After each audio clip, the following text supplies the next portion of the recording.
All rise. Oyez, oyez, oyez. Silence is commanded by this honorable commission. All those having business, draw near. Thank you and good morning, and you may be seated at this time. As you're being seated, the deputy says silence is commanded, so I ask you to check your electronic devices. I don't want them to go and spend the night at Coleman's bed and breakfast. Because it'll be like that. Trying to get it back will be a hassle and be a long time for you, okay? As we prepare now for our June 26th meeting, we have silence in the room and we're ready to proceed. Our inspiration and invocation comes from a good friend of mine. We've known each other for years and have worked with each other on several projects when he was at Bible Baptist and when with the YMCA and others. And so Pastor Emeritus husband is coming before us, and he's going to give us his inspiration, but when he indicate that he's ready for prayer and give us the invocation, I ask you to stand. Pastor Hubbard, the mic is yours. Thank you, sir. Thank you. It's my honor to be here with you, and truly appreciate the opportunity and the privilege. And from Joel Smoker, our CEO, he is out of town, but he also extends his appreciation for all that you do for our county and for our YMCAs as well. My thoughts today come from 1 Peter chapter 1 and verse number 3, where Peter wrote, "Blessed be the God and Father of our Lord Jesus Christ, which according to his abundant mercy hath begotten us again unto a lively hope." And that's the thought that I want to share, is that lively hope. You know, hope is such a great word. I have 11 grandchildren, and my oldest grandchild just graduated from Savannah State. And he is single, and he's excited about going into marketing. And he better stay single for a while, because I'm tired of paying his bills.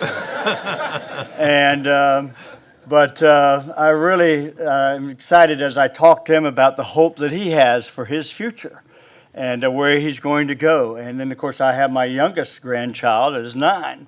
And so as I watch them and see them with that hope, that anticipation that they have, hope is defined as to cherish a desire with anticipation. And I think about you that sit on this council and demonstrate hope for our community. I'm a Savannah High grad, 1970. And so I live out that hope in this community and really cherish that hope that we have. And as my wife and I were talking about this time with you, I've had the privilege to travel to the Philippines, Nigeria, Ukraine, Siberia, Czech Republic, Poland, Amsterdam, England, Canada, and Mexico. I've been in many, many orphanages. I've seen the lack of hope with a lot of children in those orphanages. And I also have a program through the YMCA called A Place to Dream, where we put beds into Caton homes in Yamacraw and Fraser homes, and over 800 beds have now been distributed in those homes. And I see the hope from those children when those beds go in. And I'm so thankful that we as a community are able to continue to provide the hope that is needed in people's lives. And you on the council, once again, continue to give that hope to individuals, and your support to the churches and to the YMCAs and the other organizations that are out there certainly give that lively hope that is needed in people's lives. I was laughing as we put in beds yesterday, and I was thinking about this and speaking to the different organizations that come and help. One of the things is we put the beds in there, we put in blankets, and we put in storybooks and crayons and toothpaste and toothbrushes. But one of the greatest things the kids like, one of the greatest things they like, and I'm almost done, is a flashlight. Every child gets a flashlight. You know why this is important? And let me tell you why, and why it's important to me. I am a product of a foster home. My mom died when I was 16. I was in 5 foster homes because I have a brother that was a runner. And so eventually I landed in being a Baptist child in a Catholic home. And they took me in, and they still are my family, and I love them dearly. But I've always been, I don't mind admitting this, afraid of the dark. because of the situations that I found myself in. And so when we started this, we said we're going to put a flashlight in each child's home. And you know, every time they go to a bed, one of the first things they go looking for is that flashlight, because we are to be a light in this world. In fact, Jesus said in Matthew chapter 5, verse 14, that every one of us is to be a light in the world. And you, my friends, and I close, you, my friends, are a light in our county. And I thank you, I thank you, I thank you for your leadership and for your care for the citizens of Chatham County. Let me pray. Let us stand. Heavenly Father, we thank you so much for the privilege of living in this community, for the difference that each one of us is striving to make. And Lord, I do thank you for Mr. Ellis and all the council members and their desire to serve you and to serve the individuals of this community. And I thank you, Lord, that we can be a light that will make a difference in people's lives. And they have to make hard decisions, and I understand that. From being a pastor of a church, and from even now working as a chaplain with the YMCAs. The Lord, give them wisdom and direction, as the book of James tells us to seek that wisdom. Pray that you'll keep your hand of guidance and protection upon them. And Lord, let them know that they are appreciated and prayed for. And God, we thank you for them and thank you for their service. Continue to use them in a mighty way. And God, I pray that you'll be with this meeting today, and we'll thank you for all that you do. For it's in your name we pray. Amen. Amen. God bless you, and thank you for each one of you. All right, Commissioner Wiley. I pledge Allegiance to the flag of the United States of America and to the republic for which it stands, one nation, under God, indivisible, with liberty and justice for all. Thank you. You may be seated. Pastor, we thank you for being here with us here today, and to give my thanks to your grandkids, because I know Friday is their day with you. All right, and so I'm glad that you took out a few minutes of your day and your grandchildren's day to be with us, to give us our inspiration and our invocation. And we look forward to doing more work as we work in your capacity as well as work in mine. Thank you so much for being here. Roll call. Chester A. Ellis, Chairman. Present. Melinda Scott Hodge, District 2, Vice Chairman. Present. Dean Kicklider, District 7, Chairman Pro Tem. Anthony Wayne Noah, District 1. Here. Bobby Lockett, District 3. Here. Brian Hussey, District 4. Here. Tanya Milton, District 5. Present. Aaron Whiteley, District 6. Here. Marcia Buford, District 8. Here. At this time, as we answer to the roll call, and I'm reminded in my notes here to make mention of the passing of a former Chatham County Commissioner, Ben Price, who served on the county commission, and we send our condolences to his family, his friends, as well as his acquaintance, for Ben was a positive role model for a whole lot of us as we came up to know, and we knew of his father, Ralph, all right? Yeah, WSAV. And that's how far I knew I can go back, okay?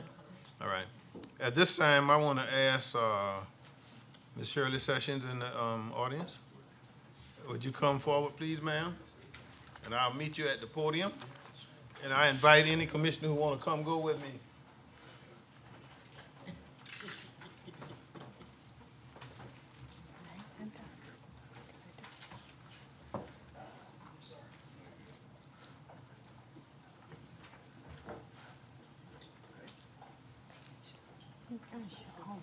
Let me see, Polly's got it. Look at you, Mike. Speedy. Polly, do you have a photo? Awesome. Y'all look so good. You look so good. It's so good to see y'all. Thank you. I want to make sure. Good to see you. Want to make sure everybody hear us. Little spicy woman. Yeah. Morning. Good to see you. You all right? Sweetheart. So good to see y'all.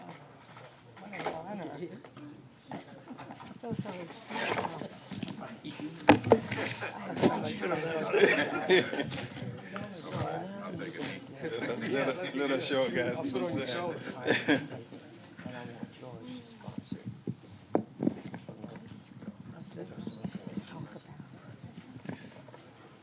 On behalf of us, all right, we just want to give you this our appreciation and our gratitude for you for stepping in and serving with us from the time that you served and for helping us make some hard decisions, all right? But you were willing to take it on. And so this says, with our greatest appreciation, presented to Commissioner Shirley Sessions for proud dedicated service to the Chatham County Commission, all right? And this comes from us to you. Oh, I have to say something back.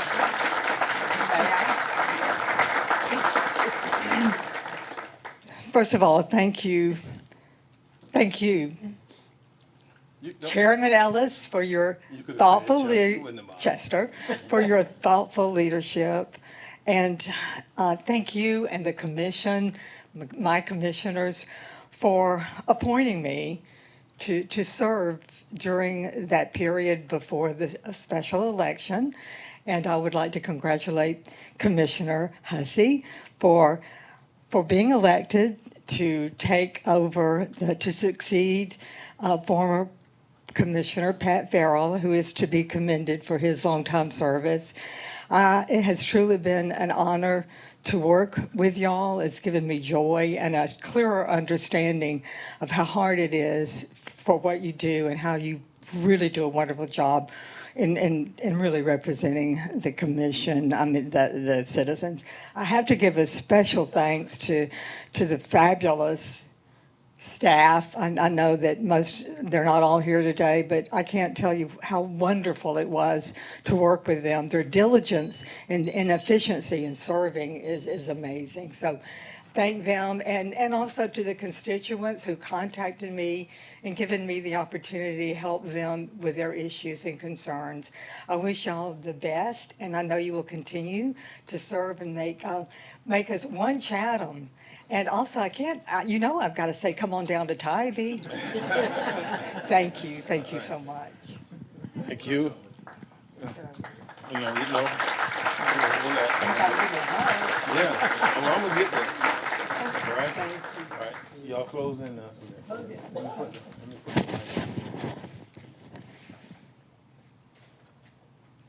Good? Thank you, Commissioner. I enjoyed it.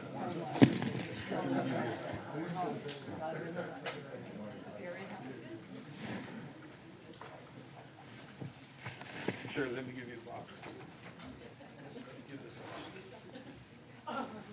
Yeah. All right?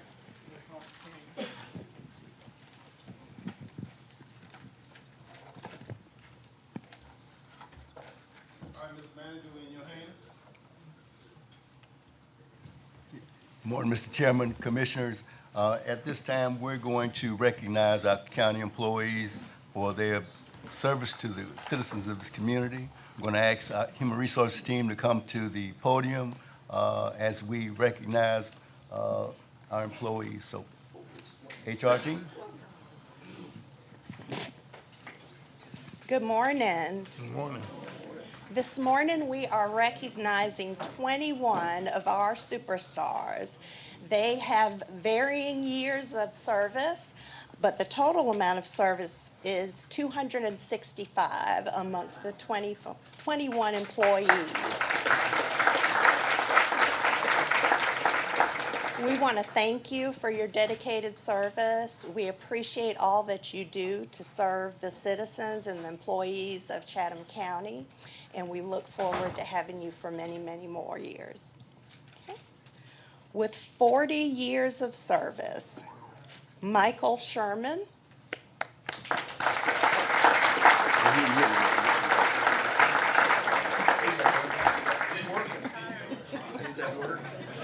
He's working. Giving them the day to come over here. Oh my God. With 30 years of service, Miss Vernetta Harvey.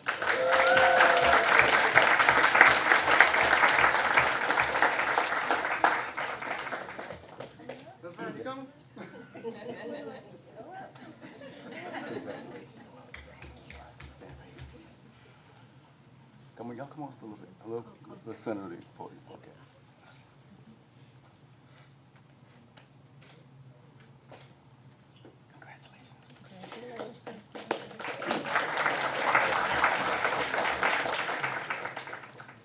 The following employees have 25 years of dedicated service. Miss Pamela Ferreira.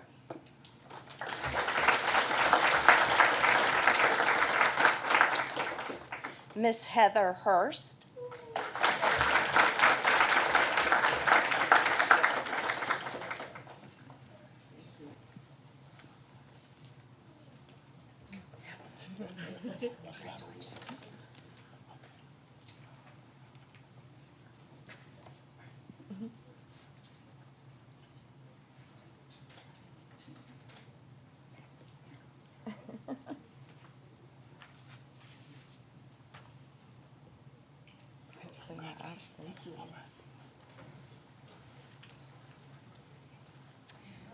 And the final employee with 25 years of service is Ms. Janice Boku.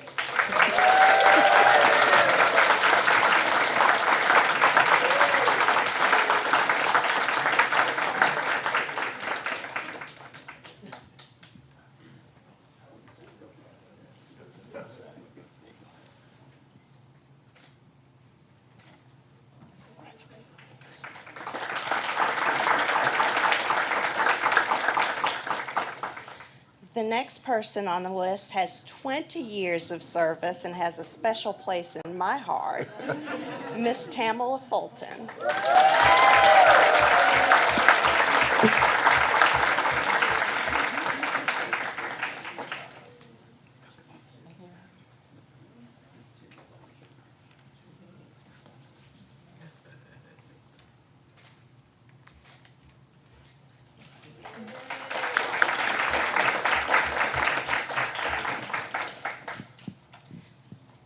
The following employees have 10 years of dedicated service. We have Scott Craig,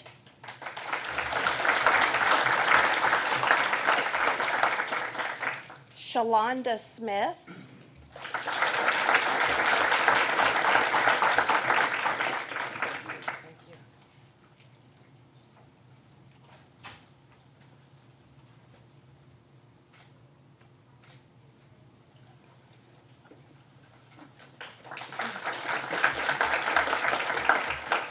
James Harold,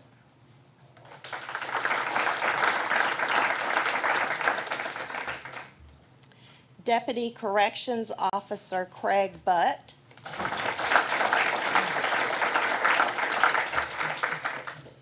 and Deputy Sheriff Scott Dabney.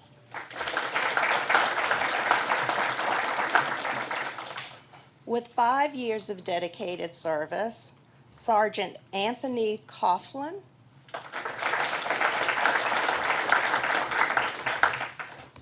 Deputy Sheriff Kenneth White, Gina Taylor, Samantha Solis, Jennifer Hart,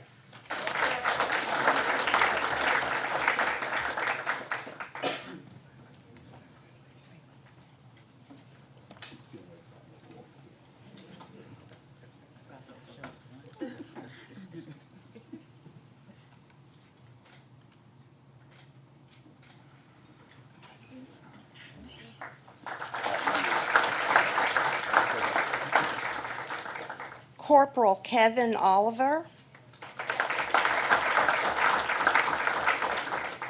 Matthew Schultz, Ellen Whitfield,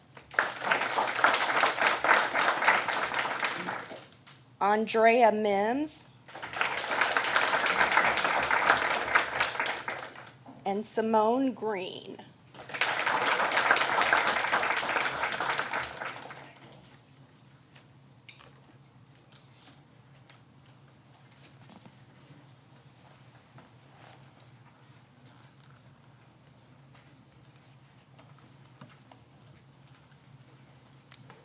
All right.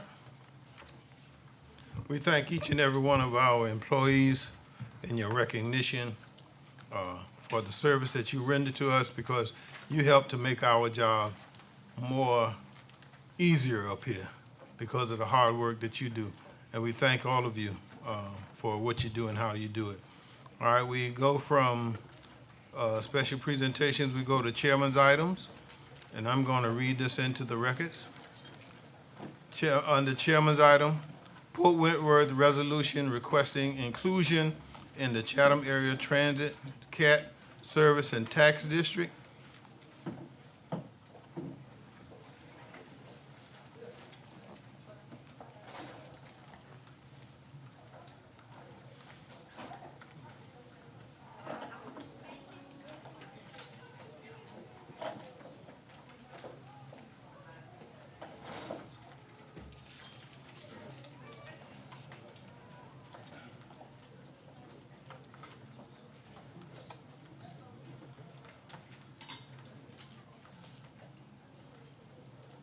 All right, let me read that again.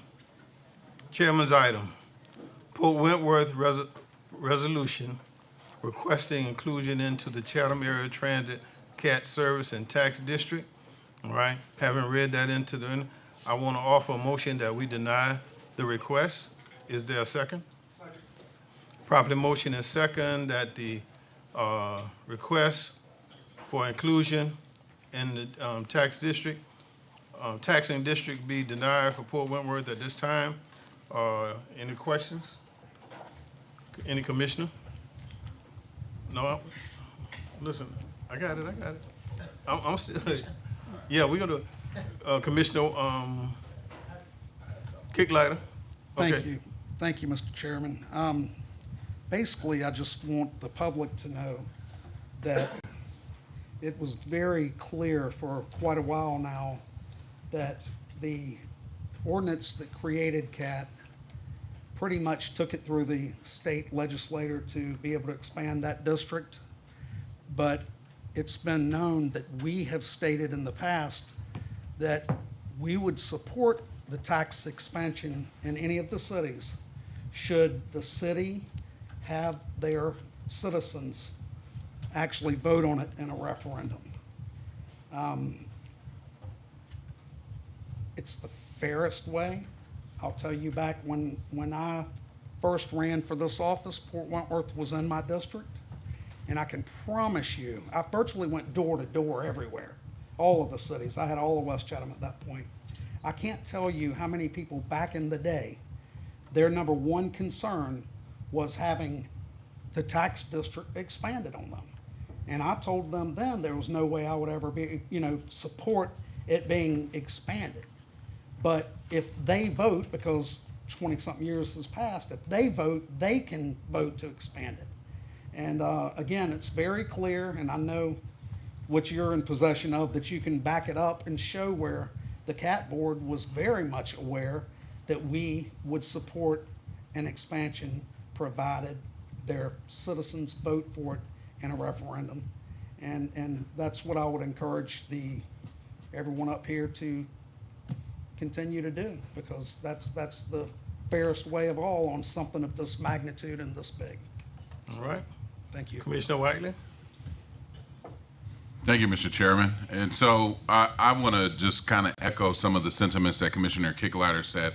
I know personally, I just couldn't sleep well at night knowing that I had the opportunity to allow the community or the citizens of Port Wentworth to choose if they wanted to have a additional tax on their tax bill, and I didn't let them. And so, at the end of the day, should it pass at a referendum, I'll happily support it. I think my biggest concern is we already have digest growth, which is something that our taxpayers can't affect. They can't change that. That's just something that happens. We're already seeing some tough economic times. And for someone to wake up and realize that their mortgage has gone up or that they have a higher tax bill due to a line item that is on their tax bill, because this is what us putting Port Wentworth in the taxing district would do. It would add a new line item to their tax bill. For us to not give them the opportunity to vote for it, just as we do with SPLOST, I think we are leaving the community out. And so I don't want to silence the citizens, and I don't think that there was any malicious intent with the city of Port Wentworth. I don't think that there was an attempt to silence citizens in any way. I know that you all are duly elected by the citizens of Port Wentworth. I just would feel a lot more comfortable if there were a referendum voting to add this tax to their bill rather than us mandating that it goes onto their bill without their vote. I'm coming. All right, you through? All right, let's go on to Mr. Lockett. Thank you. Mr. Chairman, as one of the representatives for it is in the 3rd District, Port Wentworth, and I'm very much concerned about Port Wentworth, work with them very closely, and will continue to work with Port Wentworth. However, at this particular time, I would rather give the citizens of choice to decide if they want to do this, so I agree with the referendum. All right, Commissioner Noah. Out of personal reference, in my district, I do not represent anywhere near Port Wentworth, but there are many, many, many citizens in my district that are in the tax district. They didn't want to become part of the tax district. They just got put into it. They're 10 miles from a bus stop, and they're trying to get out. So I think letting the citizens decide, I will fully support it. But with the experience that I've had in a year and a half, it's one of the top 5 things that I get complaints about, being in a tax district and not getting a service, or being added without any buy-in from the public. So that's where my stance is. Yes, ma'am. Commissioner Hart. I just need a point of clarity. Sure. Because we're talking about it as though it's a courtesy to ask for the referendum. Doesn't the law require a referendum in order for? We're gonna get to that one. Okay. Yes, thank ma'am. We're gonna get to that, but I just wanted you all to have it said doing this unread this time, Brother Hunt. All right, everybody up here good? Madam Mayor, the board agreed with me during this time as we have discussions, all right, on readiness, that if you wanted to, we will allow you to address us and allow to speak. So the mic is yours if you want it.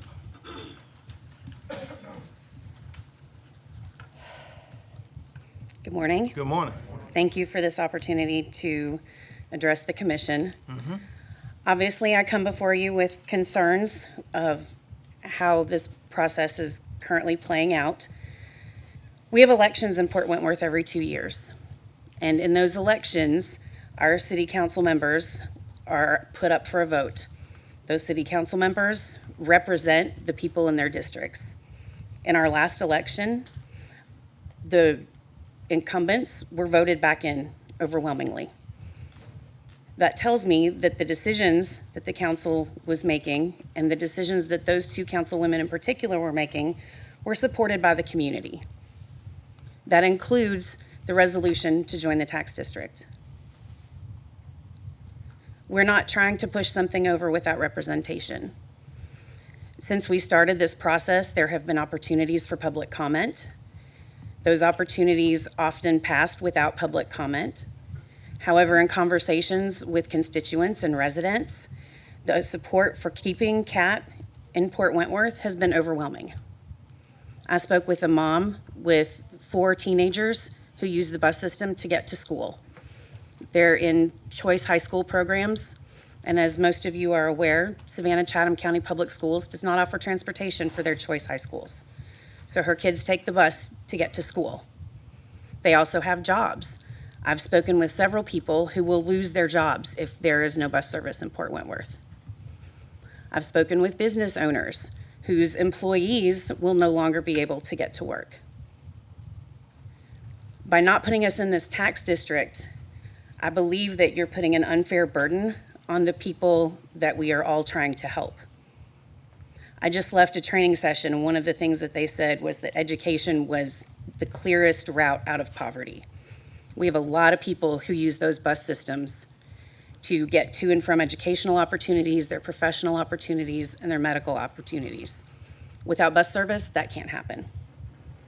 So I would implore you to think about the actual people who use the bus system and encourage you to vote your conscience on whether or not those people deserve the same opportunities that people with cars have. Thank you. Do you have any questions? Yeah. Commissioner Kicklighter. Thank you, Mr. Chairman. Mrs. Mayor, thank you for being here today. I appreciate your service to the citizens of Port Wentworth, for the citizens. And I will state that I understand your thought process. I see how that could be a thought because you're kind of new in politics. But there's many things in government that although you're elected to represent your people, someone is elected in a higher position that has the oversight over specific things. And I'll be more specific. The state of Georgia passes laws left and right that affects us, although we're elected to represent this county. And many of them we absolutely hate. They pass things from time to time that we absolutely do not want, and we have no option to obtain whatever we want out of it. What this board is doing, well, having said that, in this instance, we are chartered to have oversight of the transportation, public transportation in Chatham County. That's our duty. And in that respect, we don't believe that we should put a tax on a whole entire city without hearing from them. And it sucks for you, but we're not going to pass a tax on your citizens without them deciding. But thankfully, we're leaving you the option to petition us and ask if you would like for that to go on the ballot in November. And then you'll see if your citizens want a tax or if they don't. And there was no kind way to say what I just said, but that's the fact of the matter is we're not going to do it. We're not going to tax an entire city without them voting for it. And hopefully you can come to some kind of understanding on that. Well, with all due respect, Commissioner Kicklighter, it doesn't suck nearly as much for me because I have a car. The people that are going to hurt in this process are the people who need transportation. I understand. And personally, I can see where transportation is needed throughout the entire county, everywhere. As On that, we can agree. I love the fact that our buses are handicapped and someone that can't drive can walk or wheelchair out there and get on a bus and go. But I'm not in this position for my personal thoughts. I'm in this particular position to represent the people. And in this case, the people should make this massive decision because it's an excessive, it's another tax, an additional tax during this time when everything's overpriced, people are losing their homes, everyone's overtaxed. And if they decide to do it, that's their decision at this point. And, you know, that's the one thing, when I was mayor of a city, I let the people decide if we wanted to double the size of the city, and they did. I let the people actually decide one more on some zoning changes because you can't go wrong when you let the people actually decide it. And they approved both. And, you know, if your gut instinct's correct, that your citizens wants that to happen, they will approve it. And if not, then the right thing happened. You let them decide it. So, thank you. Commissioner Hudson? Thank you, Mayor Saunders, for being here. I know this isn't an easy issue to address, but you mentioned that you spoke to a number of citizens about this, and they were overwhelmingly in favor. Did y'all have any public hearings, any organized hearings that you can state and give us examples of that? So after our conversation, I went back and looked at the agendas. I went back and looked at the meeting minutes from both 2023 and 2025. when the contract first became an issue and then when the resolution was being considered. There were no specific public hearings for these issues. However, all of our meetings have public comment time, and anybody can stand up and speak about anything. Our agendas are published in advance so that people who have concerns can come and address those issues. Over both of those time periods, there was one person who spoke, and she spoke about bus stop locations. Not about should there or shouldn't be, but where specific bus stops ought to be. Chairman, All right, one more thing. all right.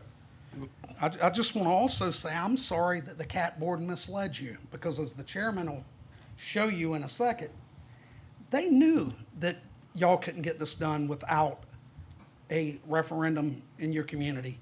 And they came and gave you that hope, and I'm sorry they did that to you to start with, because had they done their jobs and known what their structure was, they would have told you from the beginning, and you wouldn't be standing up here even requesting something like that. And now I'll just pass it back, and the chairman can hopefully give you, or you can.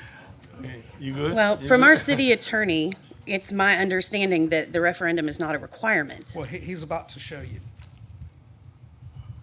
Everybody, yes, ma'am. Sure. So Port Wentworth does currently receive service. Yes, we Okay. have a contract with the CAT board to provide minimal service. So is this for an expansion of that service? But I'm asking because this will not disrupt the service of those who are receiving service, will it? Yes, and here's why. Right now, we are paying for this CAT service out of our city reserves, out of our savings account. And that is not a sustainable financial model for any city, especially to the tune of about $430,000 a year.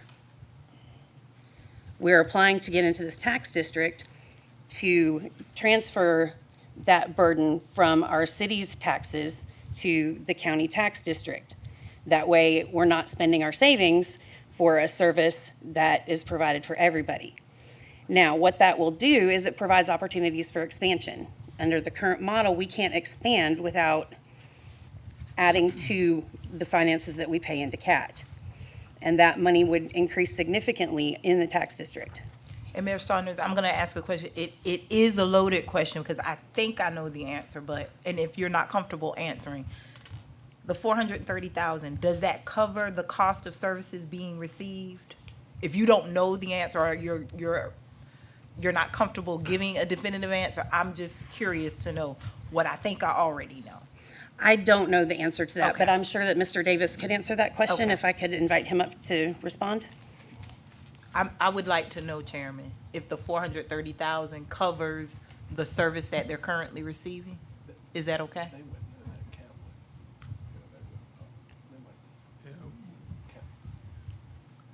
I'm trying to, Mr. Davis, do you know? Yes, sir. All right, what's your answer? It is a loaded question because it's a complicated You're right. question. The 430,000 pays for about 80% of the service on Route 5. Okay? What we passed out in the packet today included a chart of properties that are already paying property taxes in unincorporated Chatham County, paying the transit tax. All right, if they're in unincorporated Chatham County, they're not in Port Wentworth.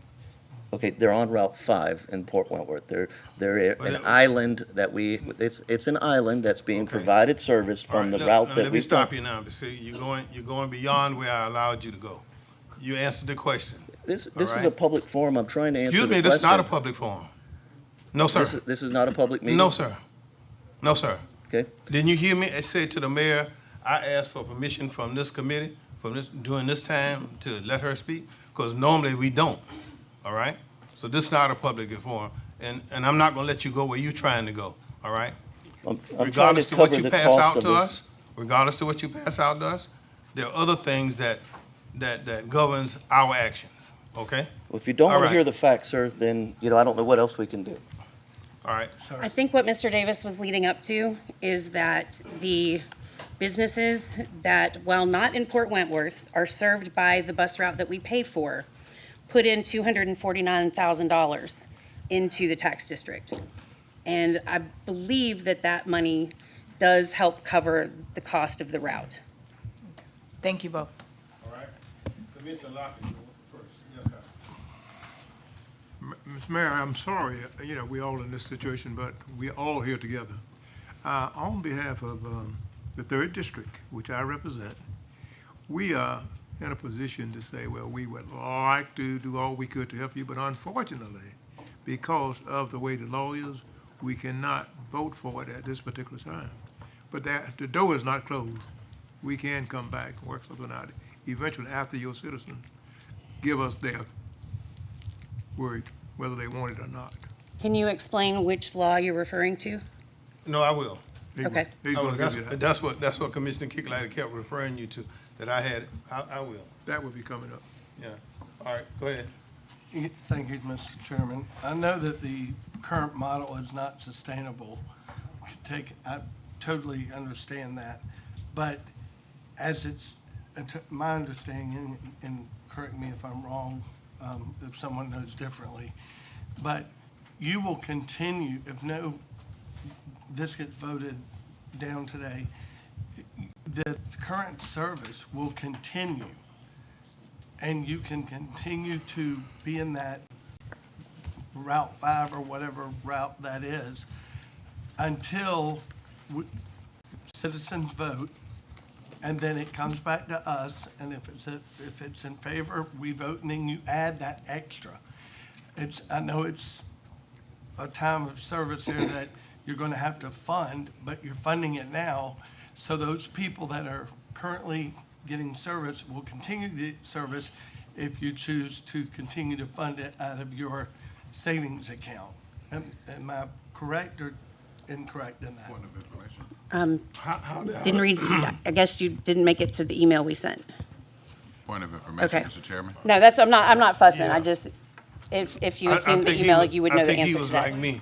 We weren't included in the email. Oh, you were. I emailed it myself. I don't have it.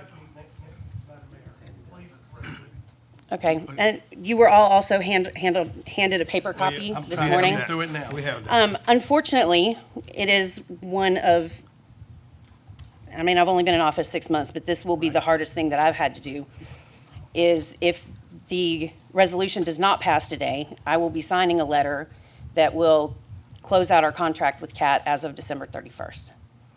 All right. Okay, that's you finished? I'm making sure everybody finished now before I talk. Yes, ma'am. Thank you, Mr. Chairman.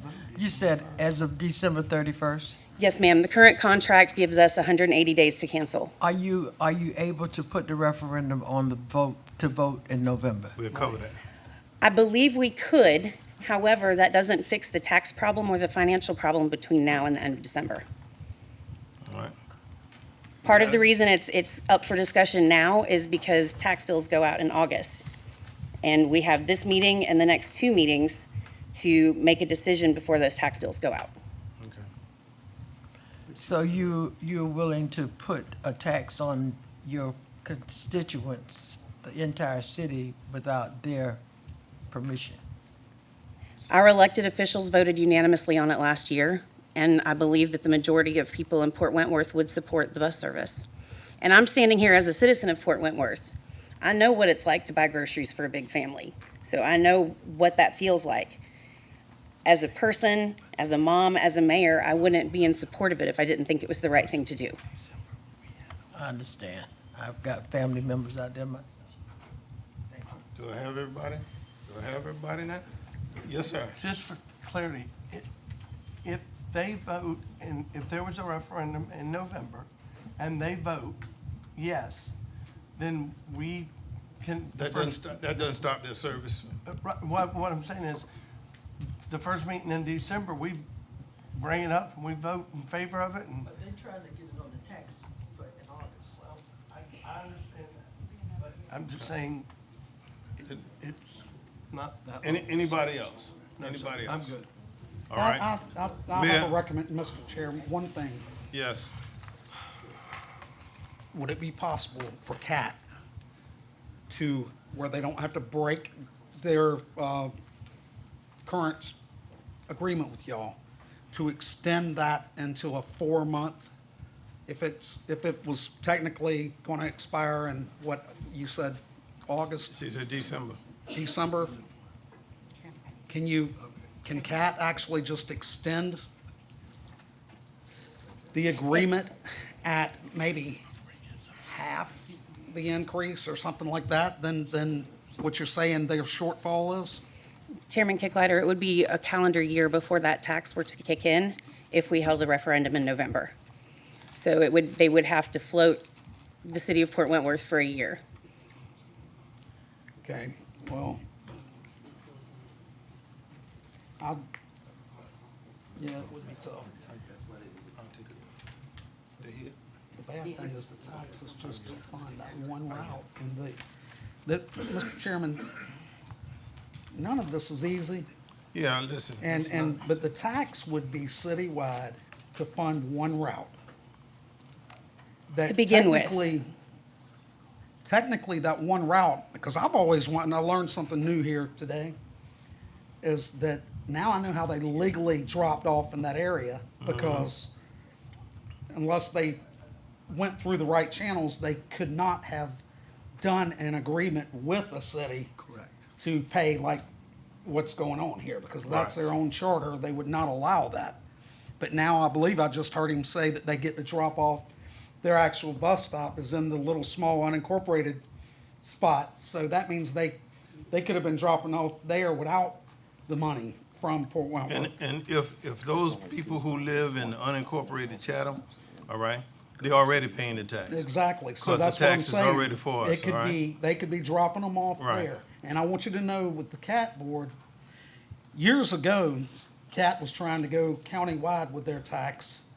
And they were talking about jobs and everything and how they needed to get out and help the jobs. And I literally laughed because at that point in time, they were not, CAT was not even running out to all those new warehouses being built out in West Chatham County that was technically in either the city of Savannah or in unincorporated area Chatham. Right.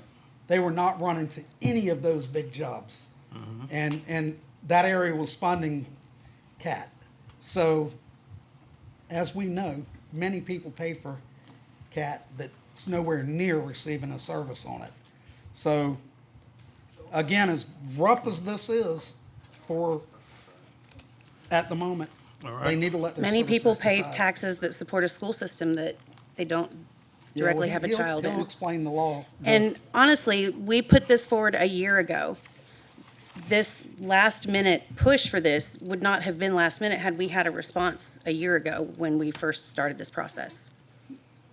I don't know. I don't know who you applied to or who you gave a notice to a year ago. That would be your Chairman Ellis. But no, it didn't come to me. No, and I'm not going to let y'all push that out that it came to me. Now, listen. Let me say this to y'all now. All right, I let everybody talk. Now I'm talking. All right. It does not matter to me whether you all go out here thinking I'm the bad guy, or I'm horrible, or whatever. But let me tell you what I say and I say this to the commissioners. My job as chairman is to make sure that we are within the law. Now, let me say this to you, and I'm gonna address what Commissioner Hodge asked. When in 11/21/23, when this issue was brought up, okay? When this issue was brought up, the cost that was given out was $456,000.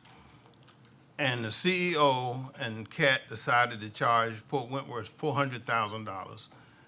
And they came and asked that they could use $56,000 from monies that we pay in for paratransit, and I denied no, okay? After then, there was a renegotiation of the contract. Now, you didn't pay the $456,000. You were given what they call discounts, which is illegal. You can't give discounts like that, all right?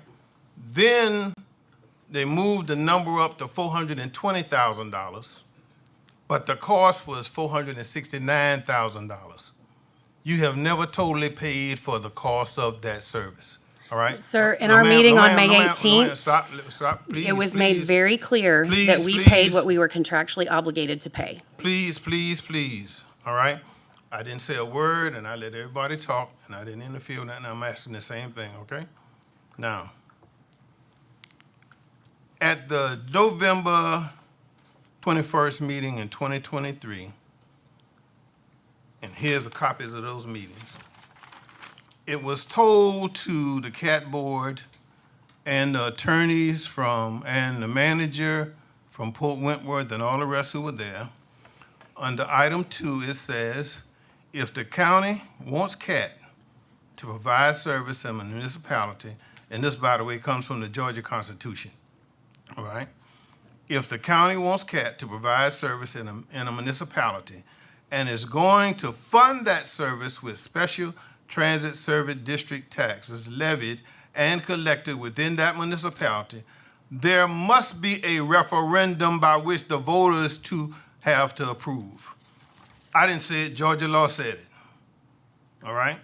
And that's why I recommend to this body that we deny your request to be added at this time, let you go back, send to us a letter that asks for a referendum.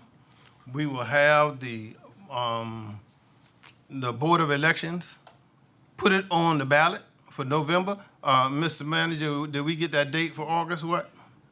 We haven't gotten it yet from the But it's the election middle of board, August. but it's in August, and we'll get that today. We should have All it right. today. It's the middle of August. You can get us a request for adding a referendum for Port Wentworth. Then the voters can speak in November, which will then cover what you want to do in December. Now, everybody having said what they want to say, I'm going to say to this board again. My motion was that we deny, all right? Voting yes means that we're going to deny. If you're voting no, then and I'm not doing all that email calling and all that stuff that was going on yesterday. Y'all didn't get none of that stuff from me. I didn't share and forward to nobody because everybody up here wants you to make up your own mind. But listen, the law tells us, the Georgia law, and it was told to the CAT board, and I can tell you, the two appointees we had were Gertrude Robinson and Tabitha Odell, who brought it in. If you go and look at that meeting minutes, and you can find it, all right, and listen to it, you'll see they told them, I don't think we can do this with this contract y'all trying to do with Port Wentworth in November of 23.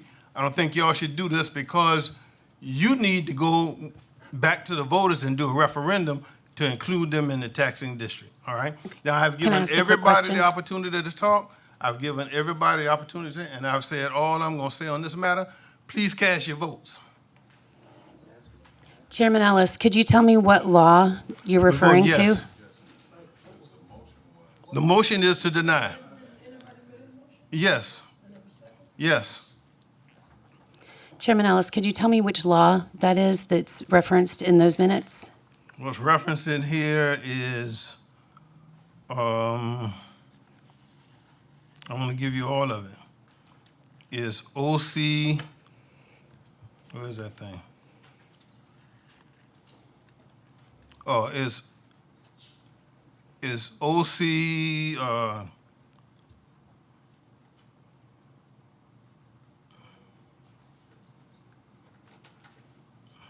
just read it. It's the Georgia Constitution Act 9-2- there's a 39 dash Act 9-2-32-9-11. That's what's in here. Okay, so Act 9-2-32-9-11? And that comes from the Georgia Constitution. Okay, All thank you, right? sir. That's what we're operating on, all right? I'm waiting on the first, all right? I'm waiting on who's that, on fifth?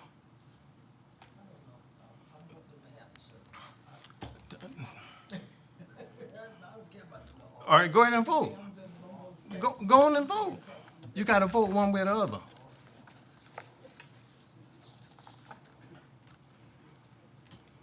All right, it passes. We will look forward to hearing from you about a referendum, all right? All right, let's move on.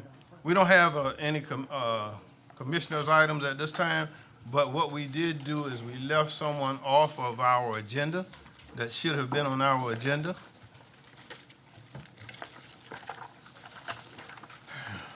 Are the folks from the Jewish organization here? They gave me a note now. Are they here or they left?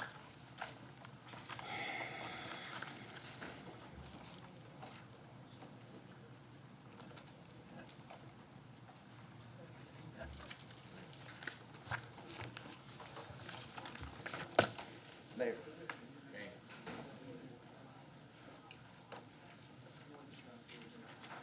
Mr. Mayor. Mayor.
Yeah, the folks that we're waiting on now were here, all right, and they did not see themselves on the agenda, so they left. And then the note came to me that we left them off. It's our mistake, all right? And as the chairman, I own up to our mistakes. It's my fault. Blame me. The buck stops here. So we're trying to get them back in, all right? So we're gonna give them this time to get it together, all right? I can make a motion to amend the agenda when they come back in to see them at that. You're right. Right, yeah. I will do that. I'll make a motion to amend the agenda. Then, yeah, so that we can get it back in. All right, it's off a motion and a second that we amend the agenda to allow the Jewish organization to come back in so that we can recognize them and get to the business at hand with them. Is there any readiness? All in favor, please cast your votes. All right, any of you who need to take a recess or whatever, go ahead and do that now, all right? If you need to step outside, the men's room, see you right and left, the ladies' room straight ahead, all right? They got some coffee or stuff around here somewhere. Well, I thought the motion was to continue us. until they get here? Yeah, All until right, they got here. then. All right, come on back, Jenna. Come on back. I passed the motion and got it wrong. Blame me. And then when they come in. Then we'll stop and go to them. All right. All right, our next item on the agenda is the table item, so we'll stay on the table. All right, it's not ready yet to come off, so we go to items for individual action. To request board approval of the following budget amendments and transfer. One, in the Special Service District Fund, transfer $61,945 from contingency to the fire department payment to other accounts. Two, in the sales tax 3 fund, transfer funds between projects as listed in alternative 1 below. 3, in the capital improvement program fund, increase sales of assets $57,200 to increase expenditures in the salt and freshwater migration project. Is there a motion? Is there a second? Second. Been properly motion and second that the request be granted. Are you ready for the question? Please cast your votes. All right. Request budget approval to revise the fiscal year 26-27 budget and millage rate levy calendar to change the dates of the millage levy public hearing and adoption of the millage levy. Is there a motion? Mr. Chairman. Second? I got a motion, I got a second. All right, Second. Mr. Manager? Yes, sir. Just for the public, we've changed because of issues with receiving the digest. We're having to move the millage hearings and millage adoption. The first and second hearings will be on July 15th. The first hearing at 9 a.m. and the second hearing at 6 p.m. in the commission chambers here. The third public hearing on the millage will be Friday, July 31st, with adoption of the county M&O, SSD, and Chatham County Transit millage on July 31st, 2026. And on Friday, also on Friday, July 31st, we'll have adoption of the 2026 Board of Education millage levy. So those are the dates for the public, and we'll send out reminders, and it'll also be published in the newspaper. All right, let's make sure we publish that, not only publish that, but let's make sure everybody here get it. Yes. Get those dates. All right. Certifying the unreadiness, please cast your votes. Waiting on, yeah. Yeah. All right. 3, to adopt the fiscal year 2027 budget resolutions for the general fund M&O. Is there a motion? Is there a second? Properly motion is second that we adopt the 2020 budget resolution. Any questions? Please cast your votes. All right. 4, to adopt the fiscal year 2027 budget resolution for the Special Service District Fund. Is there a motion? Got a motion? Second. Got a second? The unreadiness? Please cast your votes. All right. 5, to adopt the fiscal year 2027 budget resolution for the county's Participatory Fund, non-major special revenue fund, debt service fund, and the capital project fund. Is there a motion? Second. All right. Properly motion and second that it be adopted. Are you ready for the question? Please cast your votes. All right. All right. Now we go to the chief. No? Number 6 is the chief.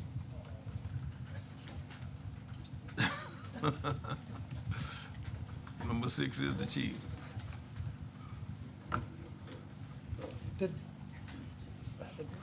No, that's not them. Those are our people. Okay.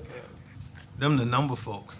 They're my friends from on the 3rd floor. Good morning, Mr. Chairman. Morning. Commissioners, good morning. Thank you for having me up here to give you a briefing on what we've been doing since the last time. So I'm going to get right into it so I can be brief. Again, same thing, operational highlights, community engagement, conclusion, and next steps, and of course, opening any questions. If you have any questions, Aaron, of course, you're free to ask. So I'm going to start off with the statistics for the fire department. We're up about 8% from last year at this time. Total calls is a little bit over 2,000. Last year was around almost 1,800, so that's about an 8% increase. No real need, no real understanding of that. It's just an increase.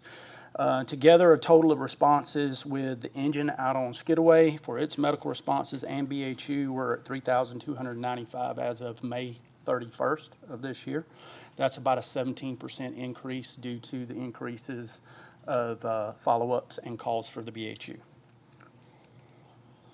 This here is just a quick look of where all of our calls are. If you'll notice, we do respond in other municipalities as well as for mutual aid as well as the BHU calls. Medical service response incident call volume total as of May 31st is 925 calls for service. 131 of those is the TAC medic operations, which we began at the end of last year supporting the dive teams, the SWAT teams, bomb teams, so forth and so on. So we've had 131 call outs for that in addition to the other types of calls and training. 25 fire standby incidents, which they actually go and respond and standby in unincorporated county for us to provide any type of medical services for any type of victim or for us. Remaining calls, which is 771, those are all self-initiated as well as other follow-ups for unsheltered, uninjured, and dual diagnosed patients.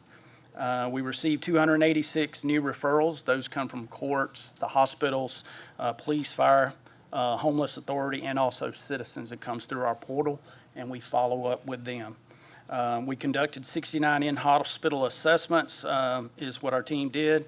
Basically what it looks at is what's the plan to safely discharge medically fragile homeless individuals. Behavioral health also arranges transports and is sometimes direct transport. So direct transport, 158 over the last 5 months. Arranged transport, that could be through Uber or other partners, 370. On the right-hand side, you can see it goes to multiple alternate facilities as well as other locations. And what we have found is that providing transport for these people are the best, most effective intervention possible because we're getting them to their doctors and seeing their doctors and getting their meds and follow-ups and things of that nature. So if they can't go there, there's a potential for a crisis reactivation. So it's a very, very positive thing. Behavioral health on the left-hand side, that is our day shift. So for the last 5 months, 396 calls that goes through 911 and we do follow-up on, or we self-initiate. On the right-hand side, that's night shift. As of right now, we do not have coverage for night shift. That's 430, so there's a little bit of an uptick at night. And what ends up happening is we follow up the following morning, and we start going and following up with everybody and seeing how we can help them. Brantley County Wildfire, along with other departments, SEMA also deployed down there. We sent 6 personnel. We sent a water tender and an engine to go down there and help the community for 7 days. The personnel that went worked closely with other agencies to include Savannah Fire. We were actually assigned to division. These are just various pictures. If you follow us on social media, you saw video and everything while we were out there. So we have already received multiple thank yous in letters and cards and things of that nature for the work that they did do down there. And all I hear is good stuff coming out of that, and they really do appreciate us coming down. We were able to co-host with the City of Savannah Fire Department, the Southeastern Association of Fire Chiefs 98th Annual Conference, June 2nd through the 4th. We held it at the Savannah Convention Center, and again, we co-hosted. It's the largest attendance ever in the 98 years. We had 434 fire chiefs participate, 191 agencies were represented across 14 states. Total with everybody attending, to include spouses and everybody else speakers, is 1,200. Our keynote speaker, Alden Mills, he was a retired Navy SEALs. He's an author. He's big time into leadership and resilience, and that's the book that you actually have up there that we placed up on your right in front of you. You also have a challenge coin. Again, if you flip it over, you'll see that it is our patch along with City of Savannah. Again, we co-hosted it. It was a very good event. During that time, District Chief Jonathan McCrary, he received the Southeastern Association of Fire Chiefs President Award during their President's dinner, which is because he basically does a lot for the Southeastern Association to include kind of heading this conference up. Also, we had Deputy Chief Chris Mills and Division Chief Josh Anderson, who is our training chief, to receive their Georgia Fire Chief certification at the same location. And of course, we had Commissioner Lockett. He got up there and did the opening for us, and we really appreciate that. So we had a large crowd over there for that. I have to recognize. Huh? Yeah. That's what it looked like. He got up there. Yep. Recognition of commitment and service excellence. I have to recognize, and this is just some of what our people are doing. I only have so much room to put on here, and we will continue on showing what our people are doing. Chief Lydia McCrary, she's over our BHU as well as medical services. She received the Dr. Mark Johnson Mental Health Innovations Award. Chairman Ellis, you came there and spoke at that event. That was part of the Coastal Mental Health Symposium. So that is an award she really appreciated, and recognition for her contributions and innovation in the mental health field. We have the President Award, also already mentioned, Fire Chief certifications. We also have Robert Cantonese. He received his PIO designation through the Center for Public Safety Excellence. Also, we have a captain with safety, Tom Boutelet. He received his Chief EMS Officer from the Center for Public Safety. And Chief Anderson also received his Chief Training Officer designation. So those are provided after a in-depth peer assess, interview, so forth and so on. So it is something that is very difficult to get, but we're moving forward and very proud of him. Also, we have Luke Cullinane in here. He's our Business Systems Analyst 3. He goes and speaks at quite a few large events, FDIC for this one that's pictured here. He also received the First Responder Innovation Award for a lot of what he's doing at Chatham County with GIS and our platforms. That would include the hydrants and our community risk assessment or our community risk reduction portals. So all of them, we're very, very proud of them, and those are great accomplishments. Recruitment activities, we did candidate testing. We had over 150-something people apply for the openings that we had. We ended up having 80-something people did come and test out. Out of that, we had around 50 people that actually met requirements, and many of those will be part of the recruit class that's coming up. Girls Camp, I have mentioned that before. The last time, June 5th through 7th, we had 9 young ladies come out there and they had a blast. They came out there, and as you can see from these pictures, they got the firefighter experience. They got to put some water on fire. They were able to do CPR, use the extrication equipment, drag mannequins, things of that nature. So they had a blast. Starting today, this afternoon, actually I believe it's going on right now, we have 15 boys in our boys camp. That's going to go this weekend, and they're basically doing the exact same thing. And I'm sure they'll have a blast as well. Here's our community outreach. You may wonder why you have fully dressed firefighters fishing. Well, it was a community event that we had that we requested to go out, and basically they're there to ensure that the kids had a good time, interact with them, and they did a very good job out there, especially since the fish were not biting. So it gave the kids something to do, to flow some water and laugh at the firefighters sitting there fishing. This was done behind Station 9 in Skidaway there at the pond. They hold it out there quite often. They've actually asked us to come and help them with some other stuff July 14th. So they kind of like what we're doing.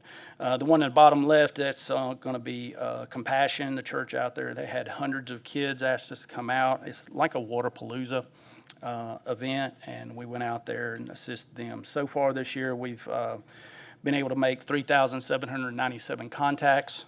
You can see the breakdown in the little box there. We reach from senior citizens all the way down to kids under 6.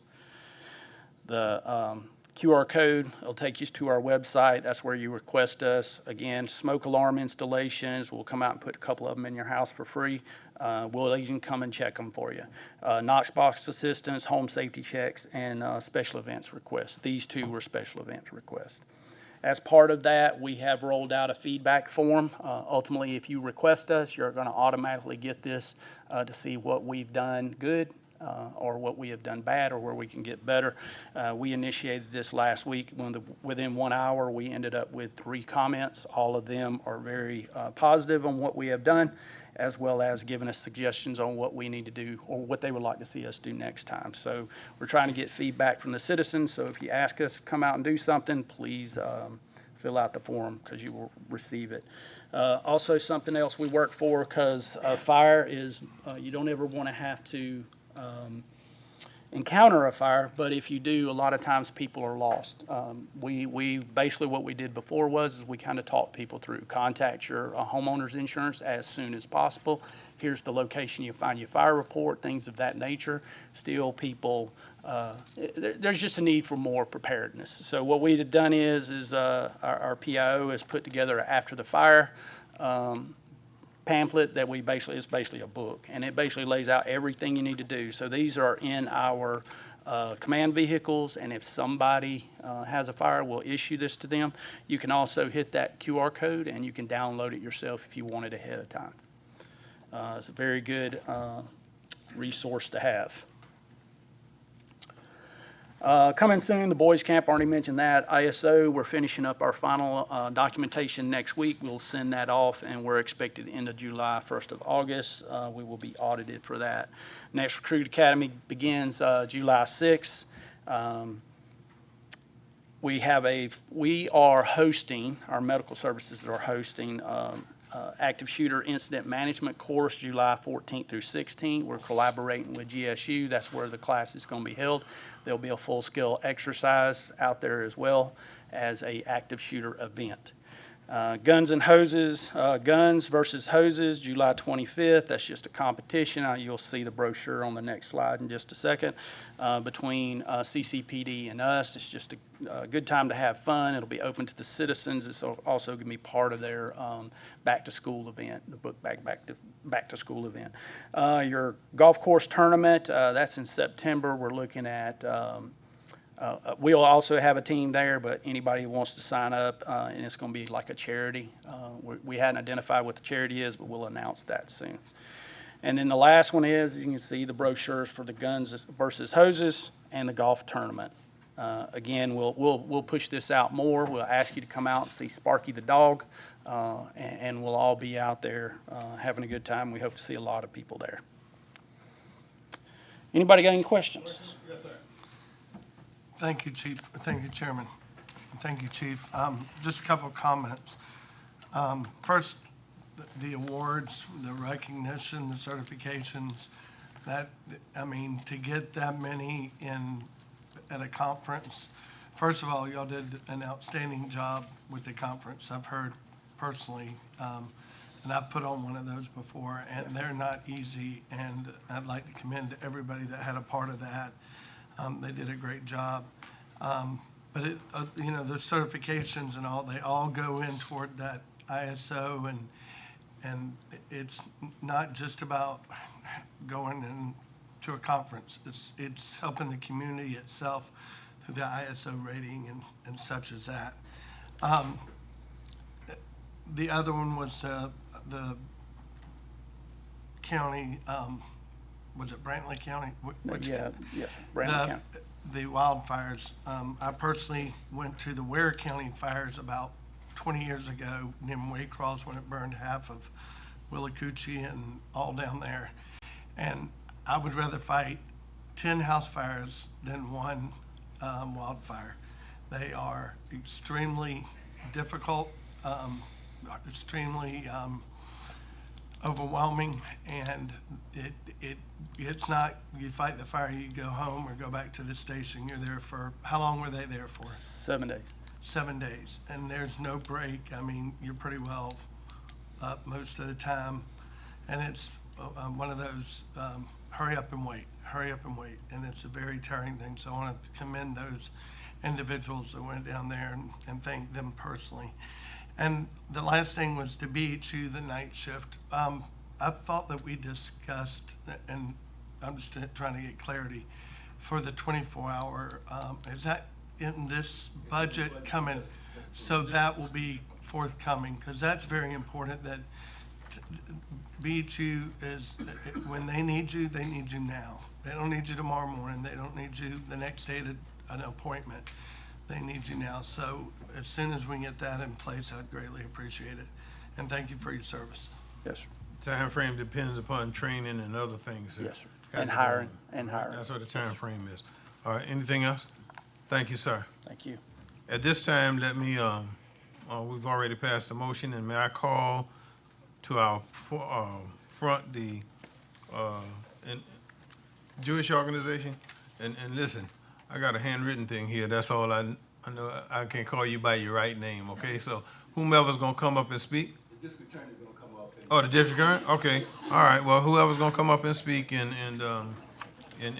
first of all, please, let me do this.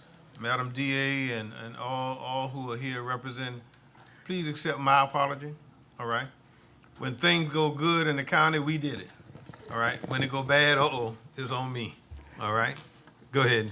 Good morning, Mr. Chair, members of the commission, county management and staff. It is now, has always been my privilege to serve as your Chatham County District Attorney. And I also want to say while I'm standing here that I'm very glad I'm not here to talk about budget and money. Thank God. Today, I am here to celebrate with you and to show evidence of the great work, commitment, and support that you as commissioners have entrusted to our office and invested in this community. Each year, our office gives out the Lawton Victim Services Agency Award, named after Spencer Lawton, the former DA, who championed and started victim witness assistant programs across the state. Because you have allowed us, and Georgia law supports it, we use our 5% LVAP funds to give money and support to those victim service agencies who are boots on the ground who do not normally get 5% funds. These entities represent either startup victim service agencies or those who are doing the work in the community. And today, as your district attorney, I'm proud to present for the Julian U Global Incorporated the Service Award. But I want to tell you, most of you know, a little bit about what the Jewel is about. The Jewel supports victims exiting domestic violence. And this organization started around the kitchen table. It is now a community organization whose purpose is to take women and survivors through a journey of empowerment, of the discovery of self-worth, the pursuit of excellence, and ultimately liberation. I had the honor of attending the Julian Hughes graduation this year. They graduated 12 individuals who came through domestic violence, came through their program, and who are now becoming certified advocates for domestic violence to help, assist, and support others who are experiencing violence as they have. Each year, and in 2025, they attended 56 they had 56 weekly participants, did 9 classes every week across this county. They served 65 unduplicated participants and victims of domestic violence. And they created and supported 2,912 community engagement, education, and outreach events on the issue of domestic violence. They have put in, not under the leadership of the Dr. Karen Austin, 468 hours of volunteer service dedicated to our community. And their organization, coming from a kitchen table, has now stood to serve more than 25 years of continuing service to survivors of domestic violence. And so thank you, Mr. Chair and Commissioners, for making time for this meeting. I know it wasn't on the agenda, but now I'd like to bring forward the champion and the warrior, the centerpiece and crown jewel of For the Julian U Global Incorporated, Dr. Karen Austin.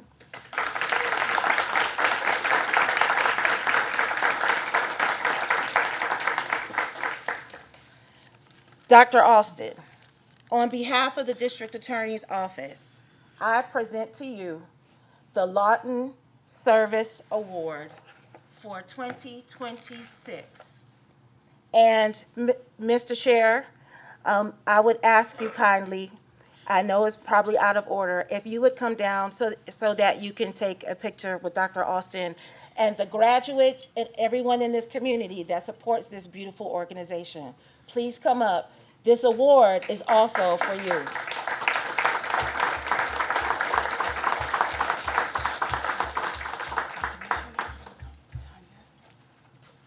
Members of the commission, if you would also come, if you can.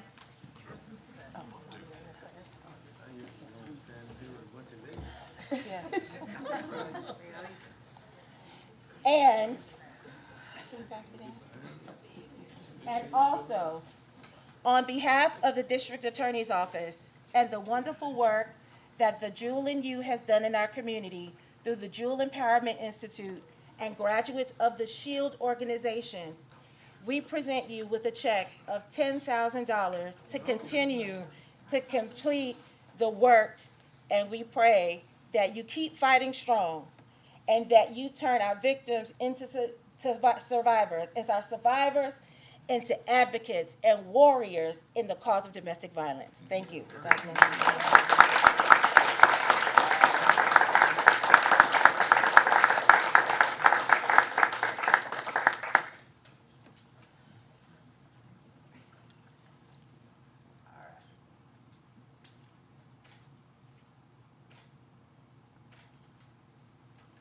Ladies, I'd like you to give a round of applause to our Board of Commission who makes this award possible every year through budget allowances. Thank you, Mr. Chair, County Management, staff, and Commission. Thank you.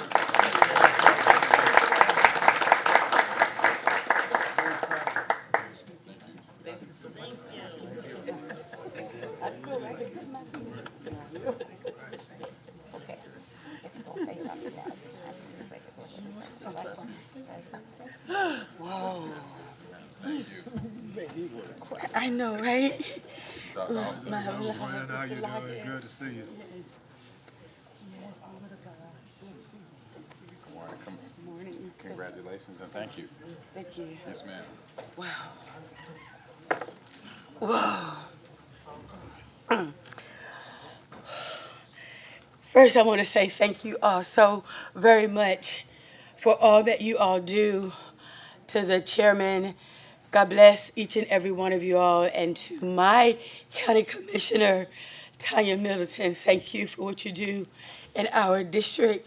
I just want to be briefly, but I want to say I'm so overwhelmed a lot because, like she said, our story absolutely started at my dining room table with 6 single mothers and their children.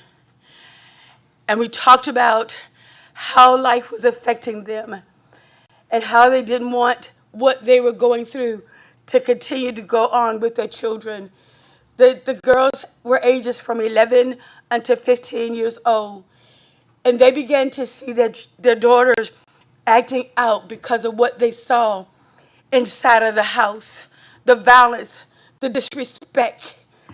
And they decided that they wanted to make a difference so that even if it was a small, they knew that what was planted in them would soon be uprooted so that they could break generational curses.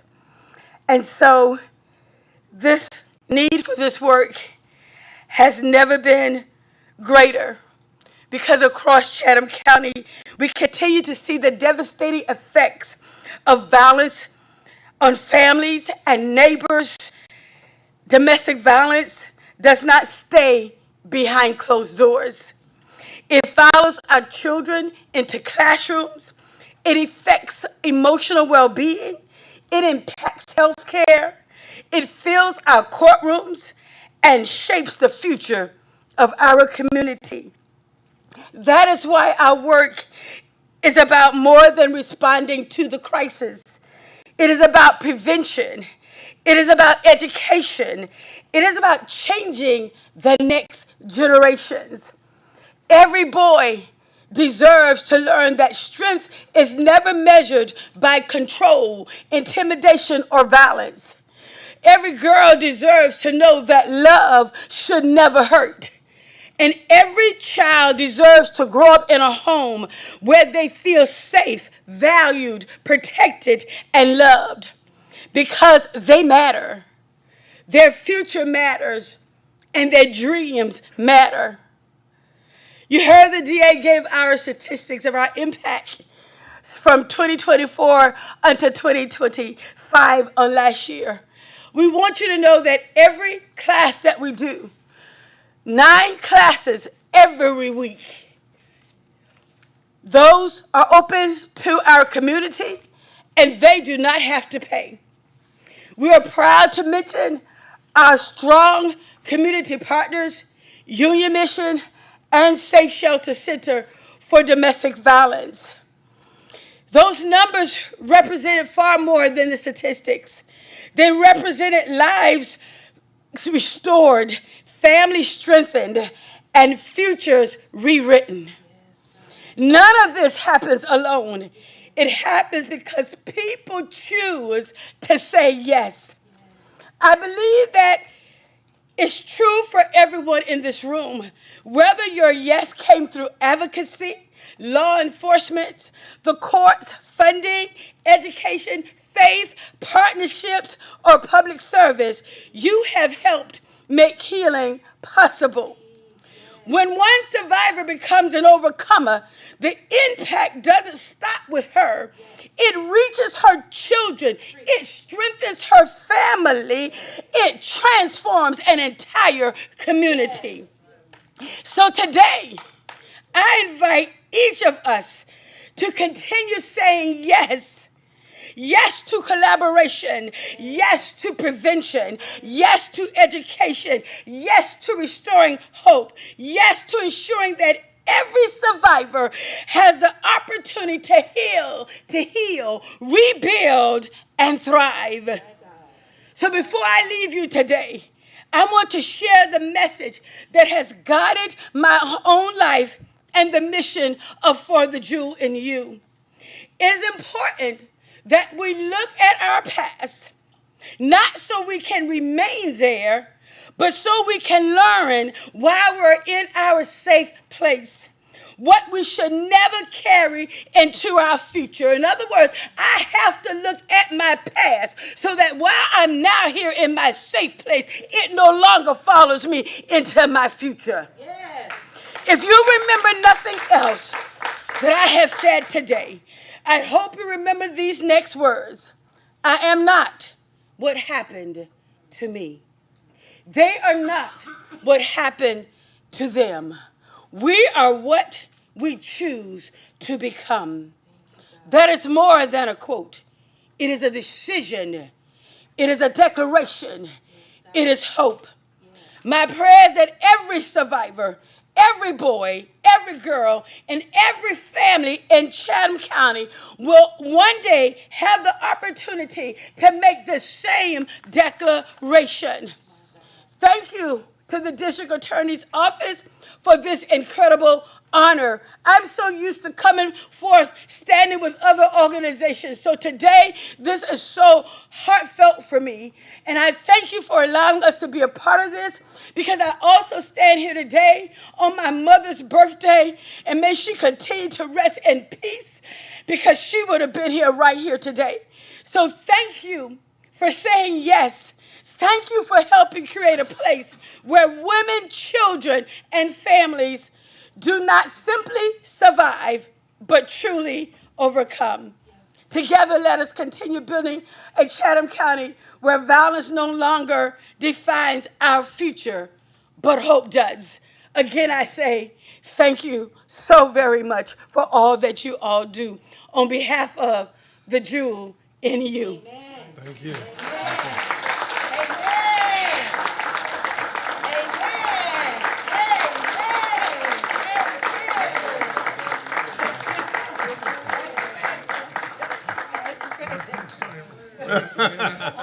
She ran out of tissue. You need some more? That was a whole sermon. Let the church sing. Thank you so much for making time. Thank you. Thank you. Since we don't pass collection plates in here, let the church say amen. All right, at this time, let us move on with our agenda. May I have a motion to accept the action calendar in its entirety? Properly motion is second. Are you ready for the question?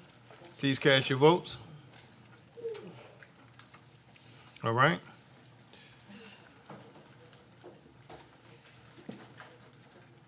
There are no first readers. We go to our second reader. The second reader is request board approval of the 26 revenue ordinance. All right, and I understand that the attorney wants to make a statement, or how are we doing this? Not on the revenue? Oh, okay. All right. So is there a motion? Mr. Chairman, I make a motion that we pass a revenue ordinance as stated. Properly motion is second that the revenue ordinance be approved. Are you ready for the question? Just one point, right, Mr. Chairman. There was a piece that was brought up in pre-meeting regarding community meetings. If you can, make sure you get us Yes, that sir. We'll information. make sure that memo goes out to the full board so we can denote that change. And also, it'll be on the website, so when an individual goes to reserve it, it'll be spelled out, so they'll know what the requirements are. Thank you, Mr. Manager. All right. All right. The petitioner, Josh Yeldon. Oh, I'm sorry. Yeah, you're right. Cast your votes. I'm moving. All right. Okay. The petitioner, Josh Yeldon, agent for Skidaway Health and Living Services, Inc., is proposing to rezone 85 and 95 Skidaway Island Road from Planned Unit Development Institutional Environment Overlay and Institutional Professional Environment Overlay to Planned Unit Development Multifamily Environment Overlay, MPC file number Z 0426000617, PIN 10219010004, 10219010007. The MPC recommends approval, District 4. All right. Who has it, Mr. Mike? Ms. Wilson. Ms. Wilson, okay. Hi, I'm trying to get this open. She right behind you. Yes. She'll help you get it together.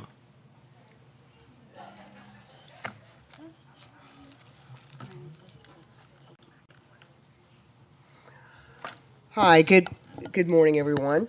Melanie Wilson, Executive Director and CEO of the Metropolitan Planning Commission. You're seeing me here today because my staff is in training. Today we've got a rezoning request for a property that is asking to go from a PUD, environmental overlay, and institutional professional district to an overlay multifamily environmental. Sure I got this right. This request involves a flume map, or this is basically the flume map, which is the future land use map. As you can see, the property is located within an area that would support this request.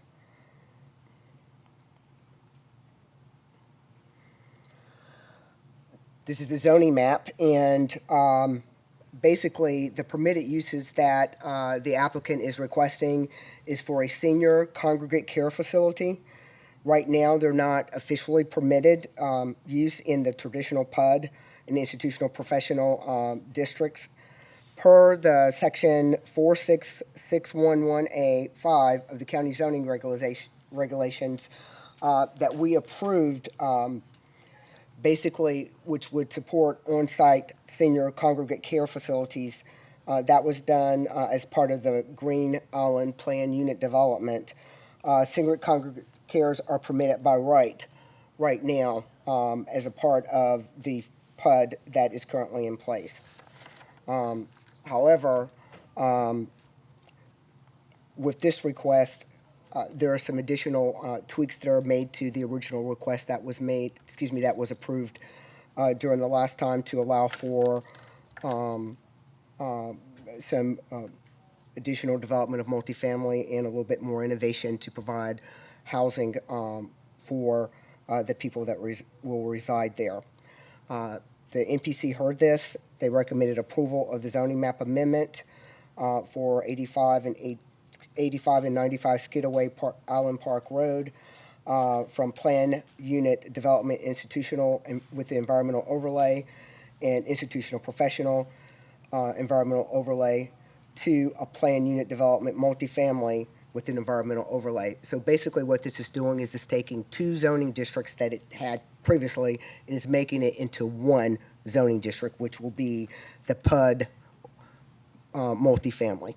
And that will allow the applicant to have a more cohesive development as they move forward with redeveloping this property. I'll be glad to answer any questions that you might have. All right, Commissioner Noah? Can you go back a couple slides to the map right there? So the 04, that's 95 Skidaway Island Park Road, am I correct? Mm-hmm. And then the 07 is the 85? Is that where the duplexes and the single-family homes, is that part of 04? Is that all one tract, or is that two parcels? When you go in the gate, you turn left to go to congregate care and assisted living, and you turn right, Let's see and if I it's can got like, the aerial on this. you see all the little duplexes and single-family? Mm-hmm. Is that, I thought all that was one tract of land. So that's a separate tract, a different Right, number? as you can see, they're two separate parcel numbers. Yeah, but I'm talking about up top, where, When you say up top, I'm trying do to, you see, Go back. when you go in the gate, you turn by 07. Mhm. If you take a left, you go back to the 5-story high-rise and the assisted living on the left.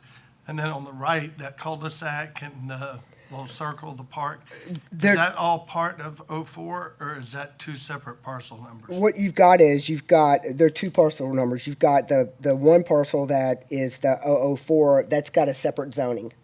And then the 007 has a different zoning. When you ask if it's if it's all part of one tract, I would say technically, zoning technically doesn't have to follow a track, or development doesn't have to follow a track. I'm trying to understand. I don't know if I I think understand Mr. your question. Geller Would you be able to understands. answer that better? exactly Okay, what I'm thank talking you. about. What, my question, and the reasoning for my question is, if we say, I know the map is drawn here and it's hatched out and we see that, but if that other part of the development, the duplexes and the single family on the right or at the top of the picture, Okay. if that's all one parcel and we're rezoning this parcel, is there a possibility of that being part of the rezoning, or is it two separate PIN They're numbers? two separate pieces. Yeah, they're two separate pieces. What this request is doing is just taking the two parcels that you see here and making it into basically one zoning class. They still will be two, you still can have two parcels, but we're making it consistent for zoning. But they're two separate, they're separate. Yes, I'm not talking about 7 and 4. Right, I understand, I understand now, but that area that you're talking about is a separate track. Okay. Thank you. Any other questions? Any questions? All right. Okay. Yes, sir. Yeah. No. Oh, you talking?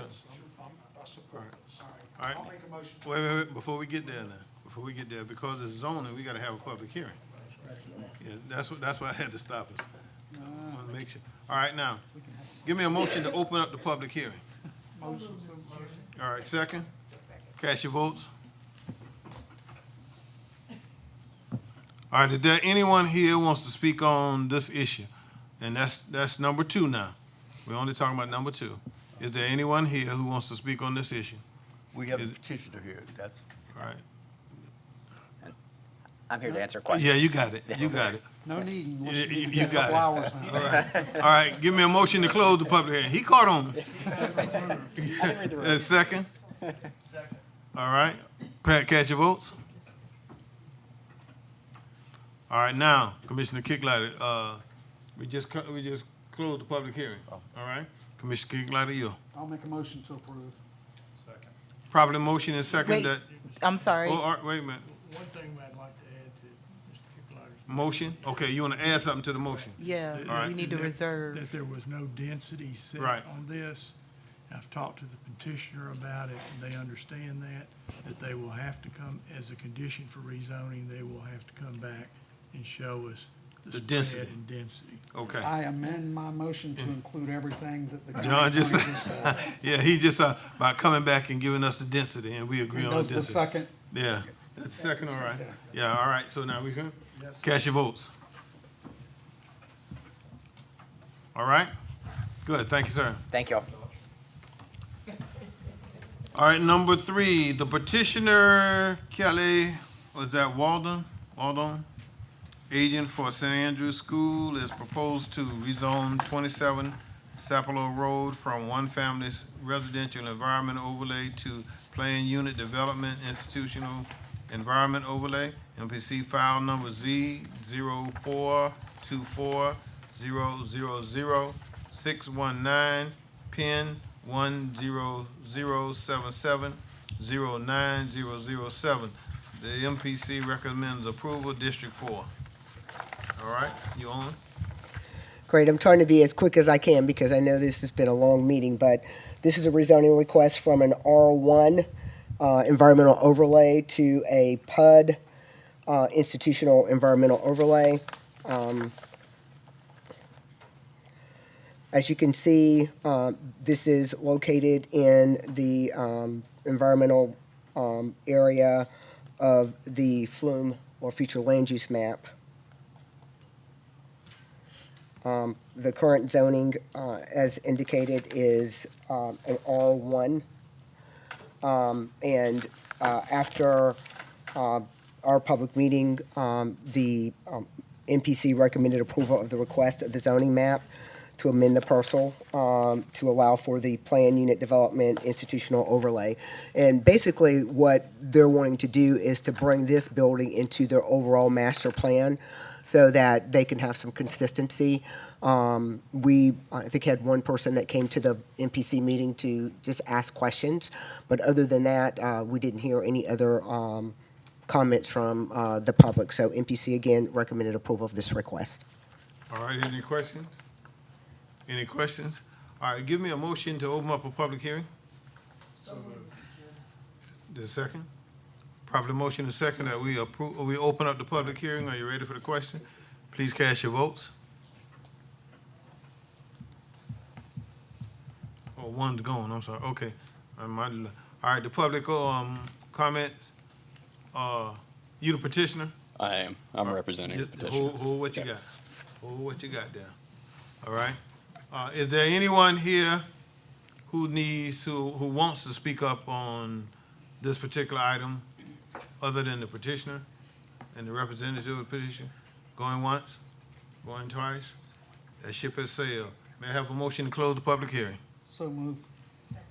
Properly motion is second that we close the public hearing. Are you ready for the question? Please cast your votes. All right? Now, let me ask Commissioner Hudson, how you up or down?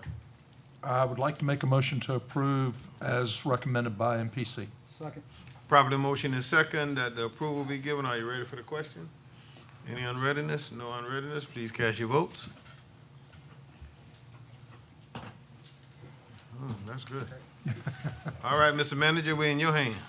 Yes, sir, Mr. Chairman. The only other updates I have is, as I indicated in the pre-meeting, at your desk, you should have a calendar, a July 26th calendar of activities from the Parks and Recreation Department. You also have some activity updates from Summer Bonanza program. And I want to remind each one of the board members to please contact my office if you plan to attend the 4th of July fireworks and ceremony on River Street on Saturday, July 4th. And that's all I have, Mr. Chairman. All right. Hearing that all from the manager, there is a need for us to have executive session. May I have a motion to recess to executive session? For Motion litigation, to land reserve. acquisition, for personnel. Personnel, litigation, Land and acquisition. All right? I make that Got that motion? Got that second? Ready for the question? Please cast your votes.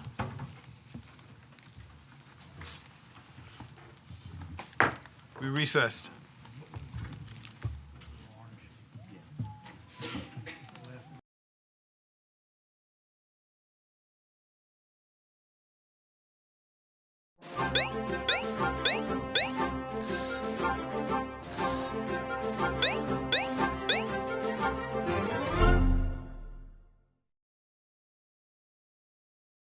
Making the healthy choice the easy choice. That's the world Healthy Savannah is building right here in Chatham County.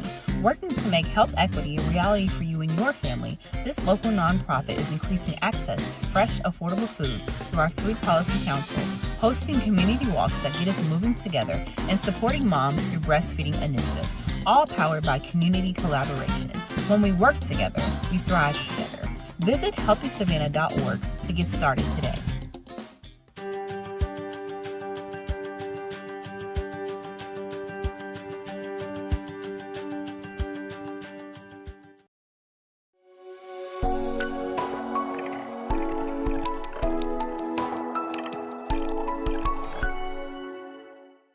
October 1st, we use that as our date of 2021, was some of our first numbers for it. And at that point in time, there were 9,092 cases pending in Superior Court. Of that, about 4,900 of those were criminal cases, but there were 9,092 total. As of last month, so November 1st of 2023, we had 6,716. That would be about 2,800 of those on the criminal side. So it's coming down. It was a godsend, really, when you look at it, and we were able to pivot. We've been making full use of our senior judges. We are very fortunate in Chatham County to have 3 full-time sitting judges, or not sitting judges, but 3 full-time senior judges. Judges Karp, Judge Bass, and Judge Abbott have been there, so we've been using them for a lot of things. We were able to turn a jail courtroom into a courtroom that we could use because we could live stream from there now, so we were able to do that as well. And then the last thing we had was the unending and just amazingly great cooperation from everybody that's been involved in particularly the criminal justice system.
Bring a kayak out, bring a canoe out. With winter in the rear view and the weather warming up, it's time to get out and enjoy all of the beauty Chatham County has to offer. Come out here where it's fresh air.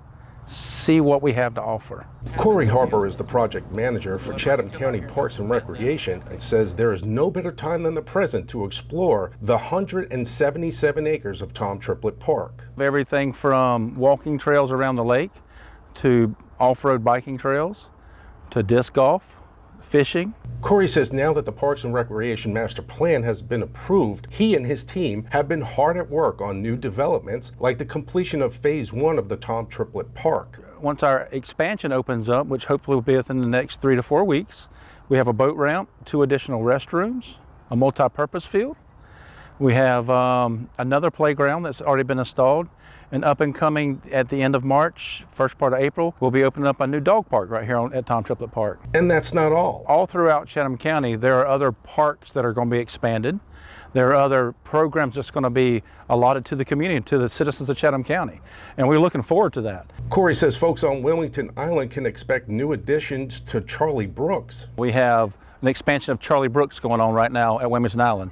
That's going to give you soccer fields and another baseball field out at Charlie Brooks. And Phase 1 of the L. Scottsdale Park is nearly completed. And then we're looking now at Phase 2, which would be, the tennis courts and basketball courts. And I know the county has plans to do a closed-in basketball gymnasium. March 26th is a big day for Little Leaguers around the county and Ambuck Park as well. Which is opening day for Little League Baseball, and that will be Ambuck's grand opening, and that's a complete new baseball field with a challenge field for special needs. Day-to-day life can often be consuming, but here's some sound advice that can make your next visit to any of Chatham County's parks a memorable one. Get off the computer, get away from the cell phones, disconnect. That's what it's about. That's what Parks and Rec should be about. Come out and enjoy the nature. If you would like more information on any other county services, visit chathamcountyga.gov. Reporting for the Chatham County Public Information Office, Robert Cattens.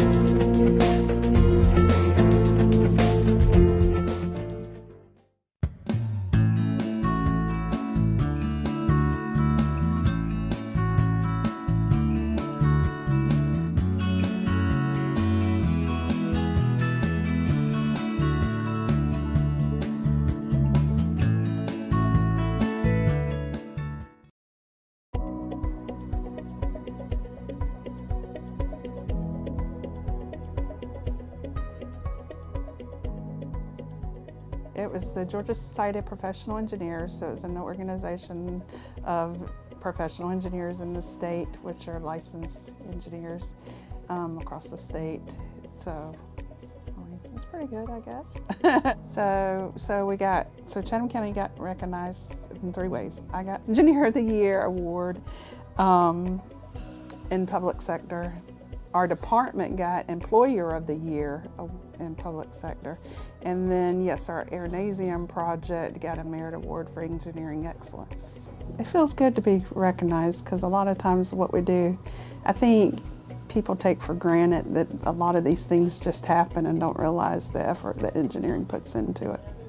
We took a good group of us up with us, and the announcer that was announcing the names was like, okay, well, we hear you, Chatham County, because we were loud and proud. I think that's what keeps most of us in public service, right? Is that service to the public and making our community better, because goodness knows the pay's not great. We could go to private sector and consult and make a good bit more money. But we stay in public service because it's to make that community better, not just for ourselves, our families, but the community at large. I think now I feel like I'm good. I've done it. So now I can try less hard. It's kind of surreal, but it's an honor because it's a recognition by an organization that is statewide. It's not just local, although I was nominated by the local ASCE there was a committee at the state level that had to review it all and vote on them, and I don't know how many they received. Maybe I was the only one. I don't know, but it's an honor because there are some really good engineers across the state and in this department, and to be recognized as of the year is incredible. Want to help reduce mosquitoes? Try tip and toss. If you see standing water and items around your yard, just tip and toss. Removing standing water prevents mosquitoes from breeding. Oh look, something to tip and toss.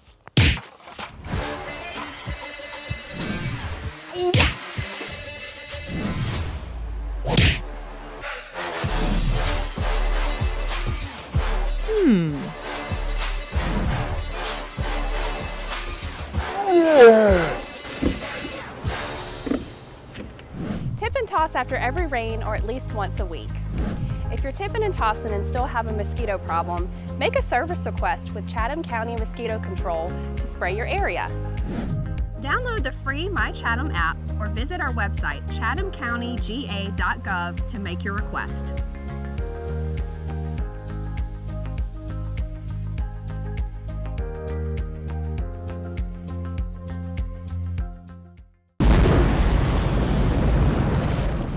This is our main training facility we have for our department. We have our burn building here. We host our recruit schools here. We do our in-house EMT and all our in-house fire training here. This is where we hold the actual certification classes and the hands-on training that we can get as close to live simulations as possible.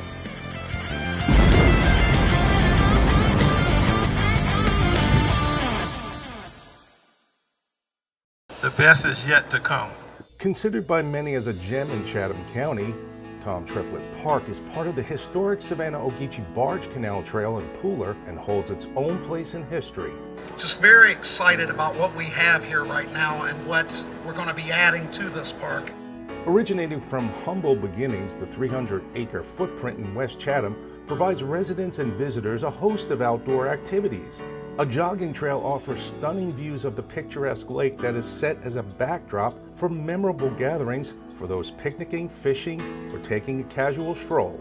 When I first ran, I ran on that premise of we were treated like the redheaded stepchild. I think it's pretty clear that we're no longer treated like the redheaded stepchild. County staff took a closer look at the park's master plan and through some creative brainstorming, developed a way to make a great park even better. One of the opportunities in 2019 was this Georgia Council for the Arts grant, which we thought, we have this wonderful master plan here at Tom Triplett Park, but we don't have enough funding to really get it all done, and the amphitheater is like the last piece of that. A rendering of the amphitheater could look similar to this, and that's not all staff says you can expect. You got this multi-purpose field which kids can come and play, and you can have picnics out here, and also when we get this grant for the amphitheater, we can have music here, art shows, or what have you. Staff says the build-out is about $400,000, with 25% of that hinging on grant funding. As for when you'll be able to enjoy your first event,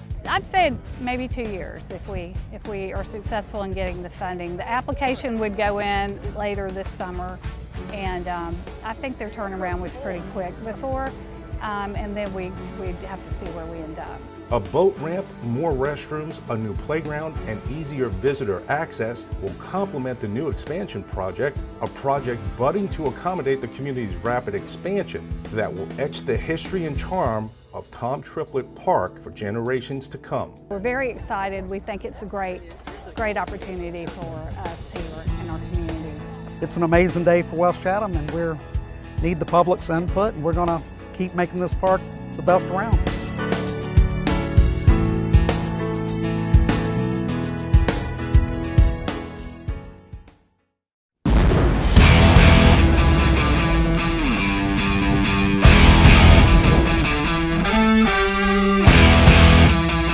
About 900 hours total throughout the entire course. That's state and national requirements.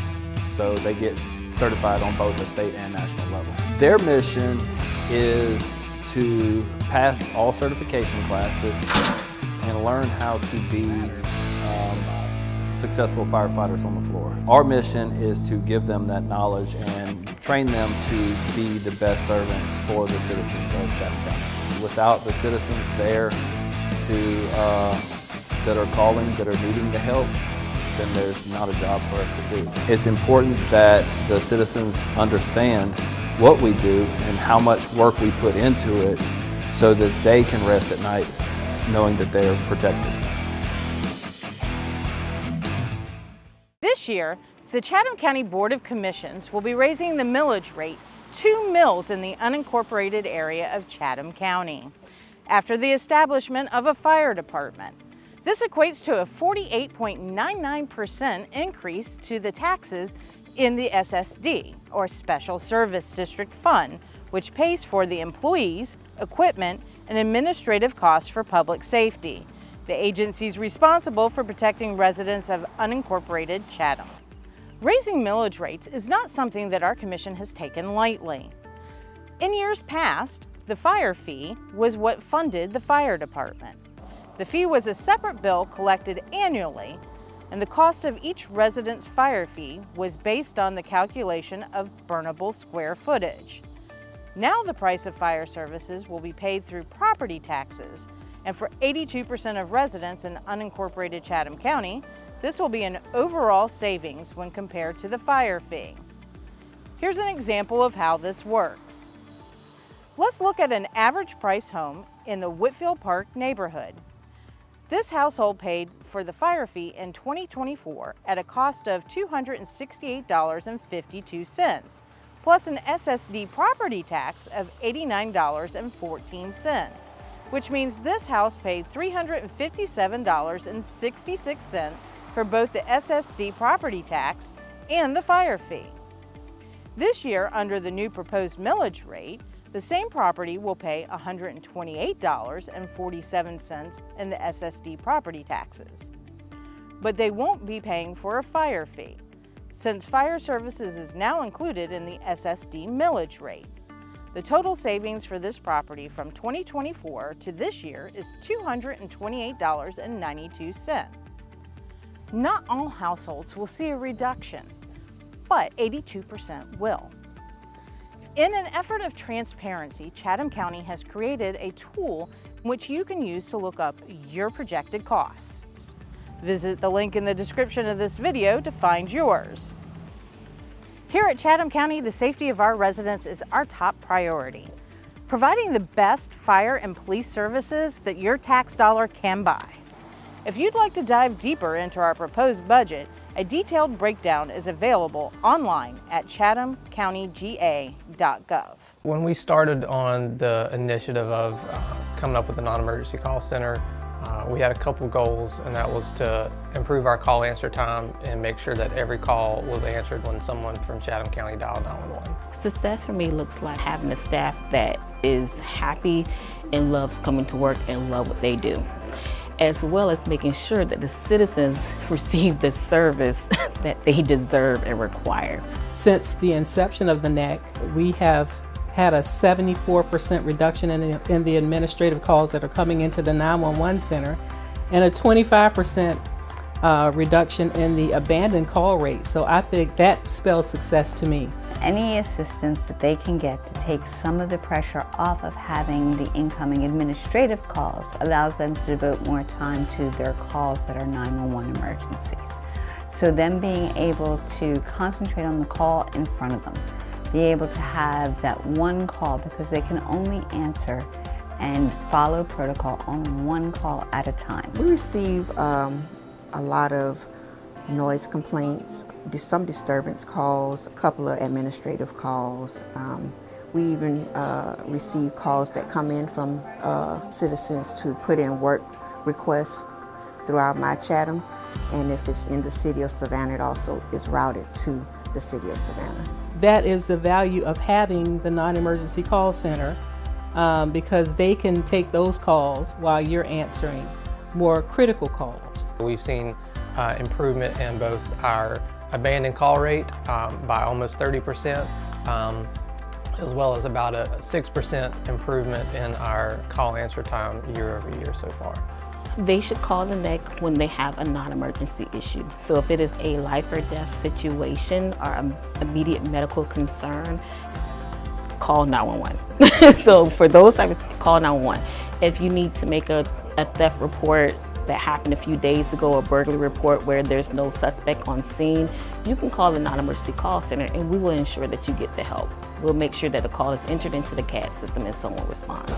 And our non-emergency number is the 912-652-6500, option 1.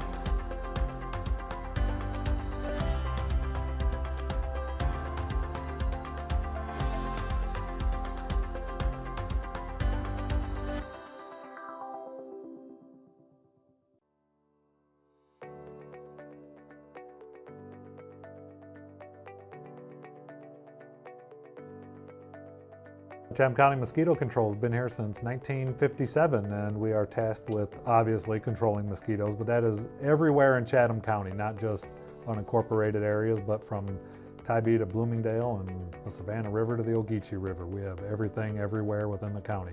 We inspect over 1,100 known mosquito producing sites throughout the county, and we try to get to those within a couple days after every major rainfall, so we can prevent mosquitoes from becoming flying, biting adults. But it seems to be that it always happens anyway, so we have 2 modes of action to take care of adult mosquitoes, and that's with either the trucks, and then of course here we have a big aerial division. So the yellow helicopters will treat for adult mosquitoes in the evenings, an hour before sunset.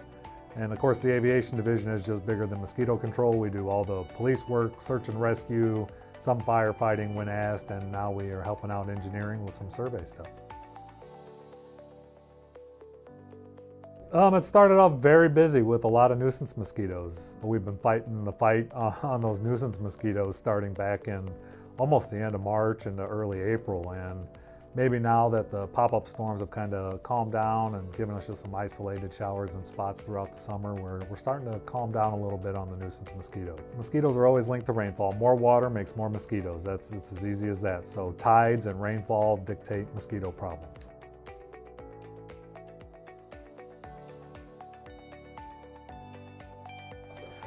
Yeah, the spray notifications are pretty straightforward. You get a email, phone call, or text from an automated system about 24 hours before the helicopters were to work around the area you want to be notified about, which is generally your house. And you sign up for that on the website. There's a little ribbon on the Chatham County Mosquito Control website that says Smart 911. Right below that, there's a little ribbon that has some instructions on how to do it. Get yourself signed up and you'll get those notifications. If you're having a problem and you want to tell us about it, the My Chatham app is the easiest way to get to that. And even if you were to call us, which you're welcome to do, it still goes into the My Chatham app. We just put it in there for you, and then we'll get a technician out. Or if you're lucky and you've got a mosquito problem, you might already be scheduled within the next day or 2. So we'd be happy just to let you know that we hear you and we're on our way and we're trying to get you fixed.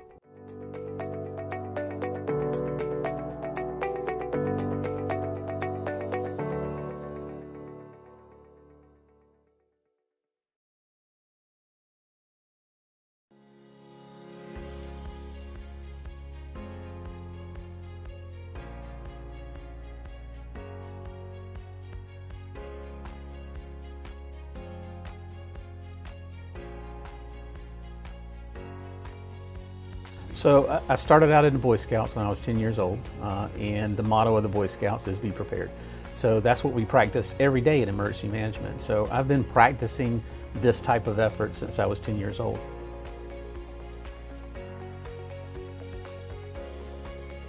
Our focus is to manage the organization and to make sure that all of the needs of the organization are being met. And there are a lot of needs. So there's community needs, there's political needs, there's financial needs. So really looking at all of those elements and all of those needs from the variety of different demographics, a variety of different partners throughout our community, and trying to ensure that we're meeting those needs as best as possible. So we've got a great staff here. They're all very, very well-rounded in a lot of different things. So we're able to accommodate most of those needs at a moment's notice.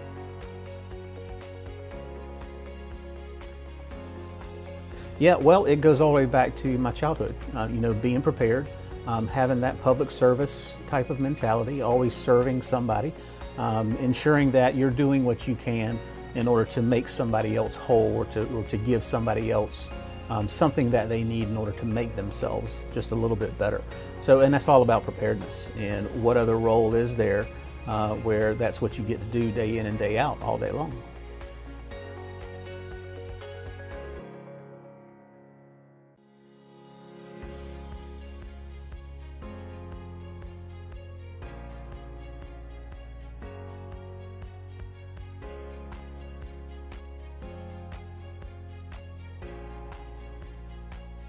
I had a really extreme incident when I was very little, to where it's one of the first memories I have is being stuck inside of a building at the beach during a tornado.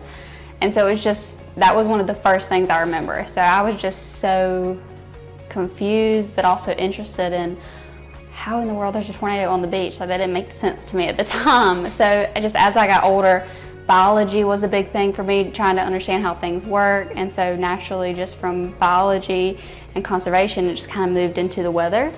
I do have some family members that also work. One works for FEMA Region 4.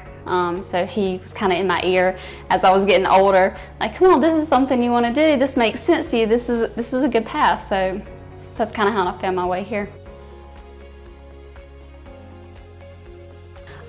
It feels like a huge accomplishment, honestly, because I didn't think that I would be here in this position so soon. And I am very thankful. When I was applying to this position, I was not expecting anything out of it. It was more, why not? Let's just try it and see. And then when I got the offer, it was, wow, okay, now I have to move to Savannah. But it feels like a huge accomplishment. I think it's only up from here in my mind. I love the county, and I think this was the perfect place to have my first job at, honestly. I think it's just the constant learning. It's every single day there's something new to learn, and then there's just more to learn about everything. I mean, it's constant. You can never know everything, and I am a person that feels like knowledge is power. So learning everything about all the little intricacies is very important. So it keeps it interesting.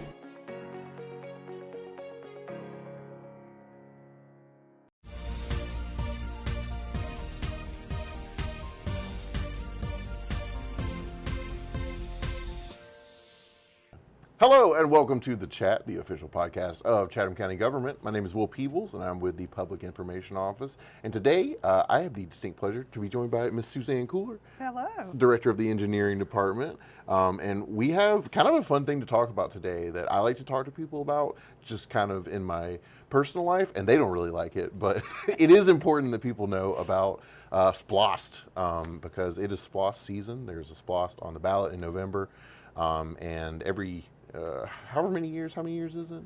6. It's every 6 years. It's a weird one. Every 6 years, Chatham County gets to vote on a 1% sales tax, a continuation of that 1% sales tax on all things sold in Chatham County. Kind of the magic of that from the government side is that individual 1% allows for not just residents of Chatham County, but anybody who buys anything here to contribute to a lot of public projects that mostly benefit people who do live in Chatham County. So yeah, I guess when you guys are planning out a SPLOST, planning out the projects that are coming into a SPLOST, what do you guys have in mind? Like what are the things that you can do with SPLOST money? Sure. So SPLOST is limited to capital projects, which means we have to be building or improving things. We can't use it towards maintenance. It has to be an improvement, a structure. The only slight exception to that is that we can use it for road resurfacing, which could technically be called maintenance, but is an improvement to the road system, right? Exactly, yeah. So those are the things that we're limited to. We can build parks, we can make drainage improvements, we can do roadway improvements, we can build buildings, we can do all those wonderful things that are capital projects. And you might be wondering, well, how much of it is paid by visitors? According to a study provided to us by the Chamber of Commerce here, it's around about 40%, a little bit over 40%. of that money, and over the years it's been pretty beneficial to us. We were talking earlier. You said $2.2 billion. Over $2.2 billion total SPLOST tax collections. Yeah, and that's since 1985. Since 1985. Yeah. Which is wonderful if you consider 40% of that is coming from people that just come visit our community. Yeah, just coming down here to and that are using these infrastructure Yeah. things that put wear and tear that we don't have to pay to improve. all those people in line at Leopold's when they Right. when they buy their ice cream. 1% of that All is the trolleys riding around. It's all the going to it. things. Yeah, it's going to it. So I don't know. And there's a lot of buildings. This is another thing that I tell people about. There's a lot of buildings that and facilities and roads, all kinds of things that are paid for with SPLOST dollars. Of the 7 SPLOST prior, the one on the ballot in November is SPLOST 8. You got Memorial Stadium. That's a big one. You got the Mighty 8th Air Force Museum. We could go way back. We got courthouse, Yep. which hopefully most people won't use in their lifetime, but you never know. Jury duty, Yeah, jury duty. You do want to be comfortable when you Want do it to be jury nice, duty. yeah. Many community centers, gymnasium, Parks. Swimming pool. And that's just the recreational, cultural type places, and not even to mention the roadways that we use every day and the stormwater improvements that protect our properties, and so the big budget, the star of SPLOST 8, in my opinion, is probably that railroad crossing at President Street. I get caught by it too. So yes, every day I get caught by it, and I come in a few minutes late, and I'll be like, if only somebody would do something about it. If only. If only. But yeah, that's the big one. Yeah. So for the list this time, we did go out to the community, and we held town halls in every district, and asked the people what they were most interested in. That was a big one. Recreation was a big one, so we're going to spend a lot of resources on recreation. Of course, stormwater is always. Oh yeah. Living on the coast as we do, it's always a request. Also, the other requests were to take a look at our housing situation, and it's become a big issue for a lot of people, as the unhoused and the lack of well, I don't want to say affordable, but available housing. Even in the community. affordable housing, workforce housing, kind of just straight down the gamut. We need a lot more. We do. We need a lot and more. So that one came out, so we're going to invest some into that, and it's a good list. Yeah.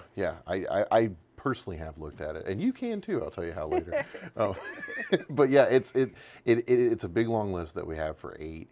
And it's been a big long list every 6 years since 1985. Every 6 years.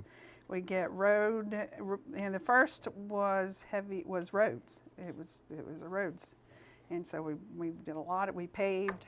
I would say, I won't say all. The goal was to pave every unpaved road in Chatham County, but some communities didn't want the roads paved, so I won't say all. But 99% of our roads now are paved roads, which are not only easier on our vehicles, but they're easier for us to keep maintained, which means it lowers our burden on our tax dollars.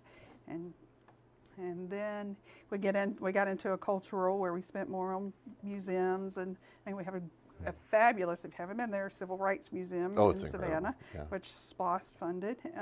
The Mighty 8th. Yeah, awesome museum too. Awesome Very cool museum. Yes. Yeah.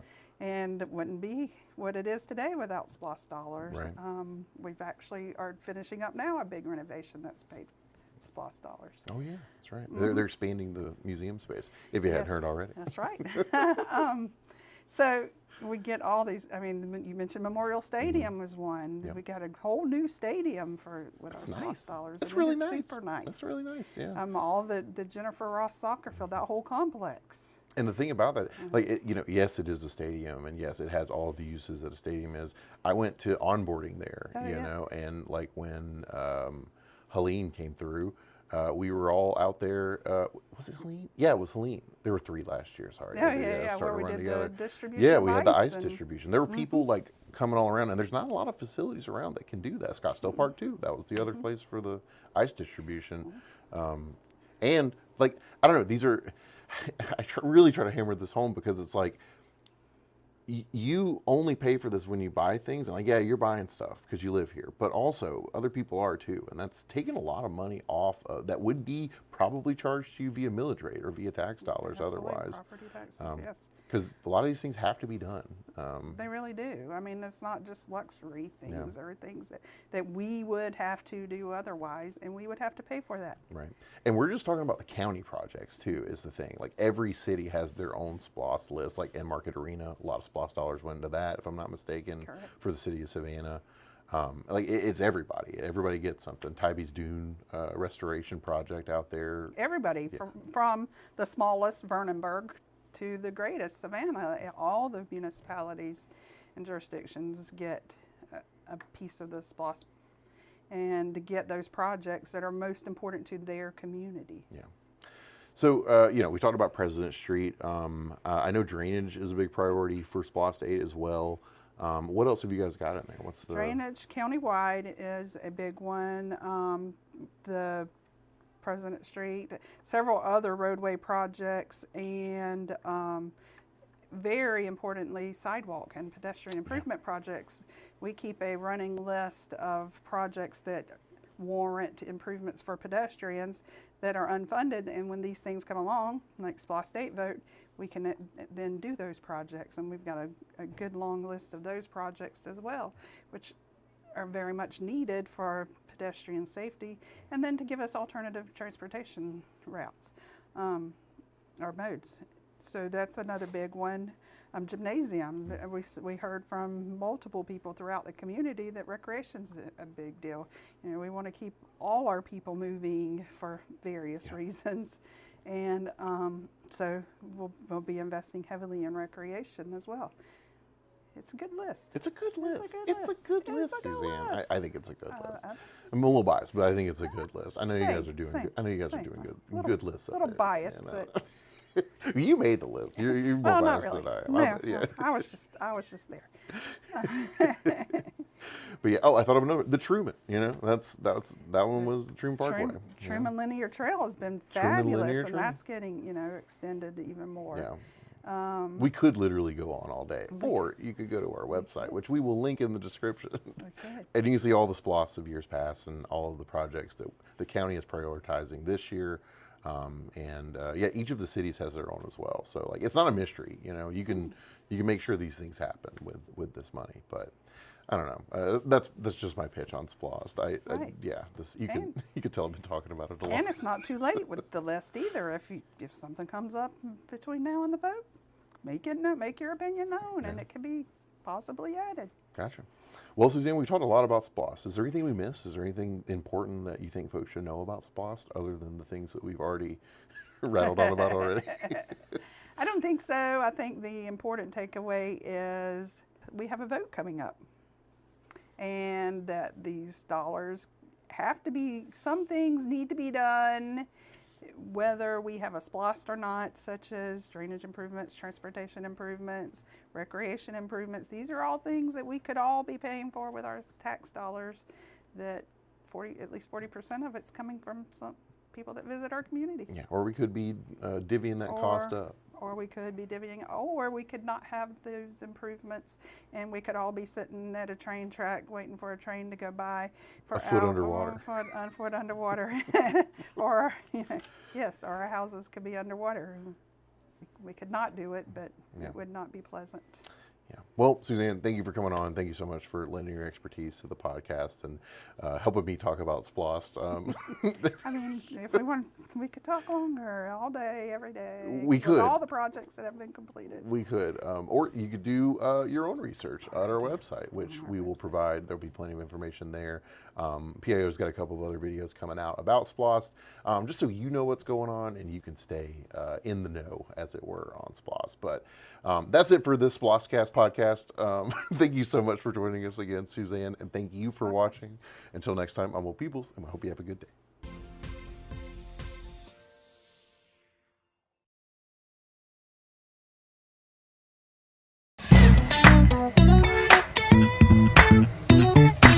Do you have large items or appliances that you want to throw out? We call that bulk waste, and our public works teams can take that off your hands. Bulky items should be placed on the curb of your property no more than 3 days before the scheduled collection day. Make sure you have your bulk trash out before 7 a.m. on pickup day. We don't take paint, fuel, gas-powered equipment, TVs, tires, hazardous materials or chemicals, and no tanks of any kind, gas, propane, helium, or air. For more information, find us at publicworks.chathamcountyga.gov.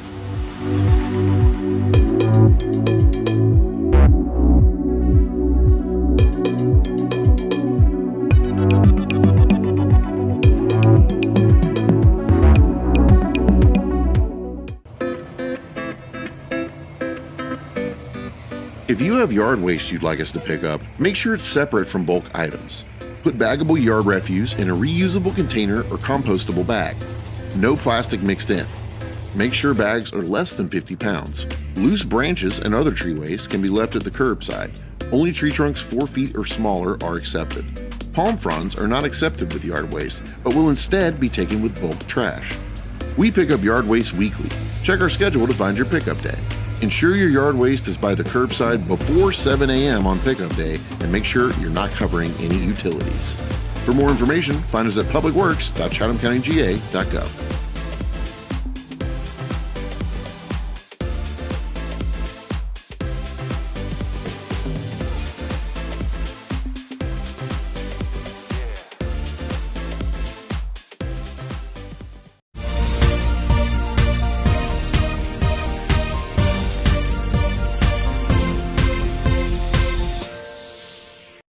Hello, and welcome to a very special edition of The Chat. We are here at Camp Low, the Girl Scouts camp here in Savannah, Georgia, and I have some very special guests with me that I would like for them to introduce themselves. Awesome. Thank you, Abby. This is Chelsea Sawyer with the Chatham Emergency Management Agency. I'm the Emergency Preparedness Manager and a little bit of the brainchild of some of this operation. I'm really excited to be here. Hello, my name is Tiffany Arant, and I am an Emergency Management Specialist with Chatham County Emergency Management Agency. Hello, I'm Lorena Kirshner. I'm the Senior Director of Program for the Girl Scouts of Historic Georgia, and I'm the person who helps plan a lot of the fun. Hello, everybody. My name is Chelsea Simpson, and I am the Director of Advancement and Marketing with Girl Scouts of Historic Georgia. So thank you guys for introducing yourselves. I want y'all to tell our audience a little bit about a very special project you've been working on called Operation React. Can you tell me a little bit more about that? Tell our audience. Absolutely. So we're talking about Operation React today, Camp Operation React, if I may. This is going to be a week-long camp targeted towards middle school age girls, and it's in partnership between our agencies to really create a hands-on, interactive experience that will expose girls to different career opportunities and skills in emergency management and really triaging disasters, right? Mm-hmm. For me, Operation React is definitely where our young heroes are going to be coming from. I think the young girls that'll be able to practice things hands-on, learn from professionals in these fields, do it in a really fun and exciting way. Should hopefully spark a lot of interest and grow that next generation of heroes that run towards a fire, not away from one. This camp will give girls an opportunity to step into the shoes of these different emergency responders, not only during an incident, but what it takes day to day, what they do, and hopefully help them understand that maybe one day they can become a leader as well. Yeah, to me, it's exactly what Tiffany just said. Making careers in public safety and first responders accessible to young girls. And that's really what we're trying to make happen. I mean, as a young kid, never in a million years would I think that I'd be wearing a shirt that says emergency management, and yet here I sit. So I think that showing them that this is possible from a young age is exactly what we're hoping to do. Well, Chelsea, I'm curious, where did this idea come from?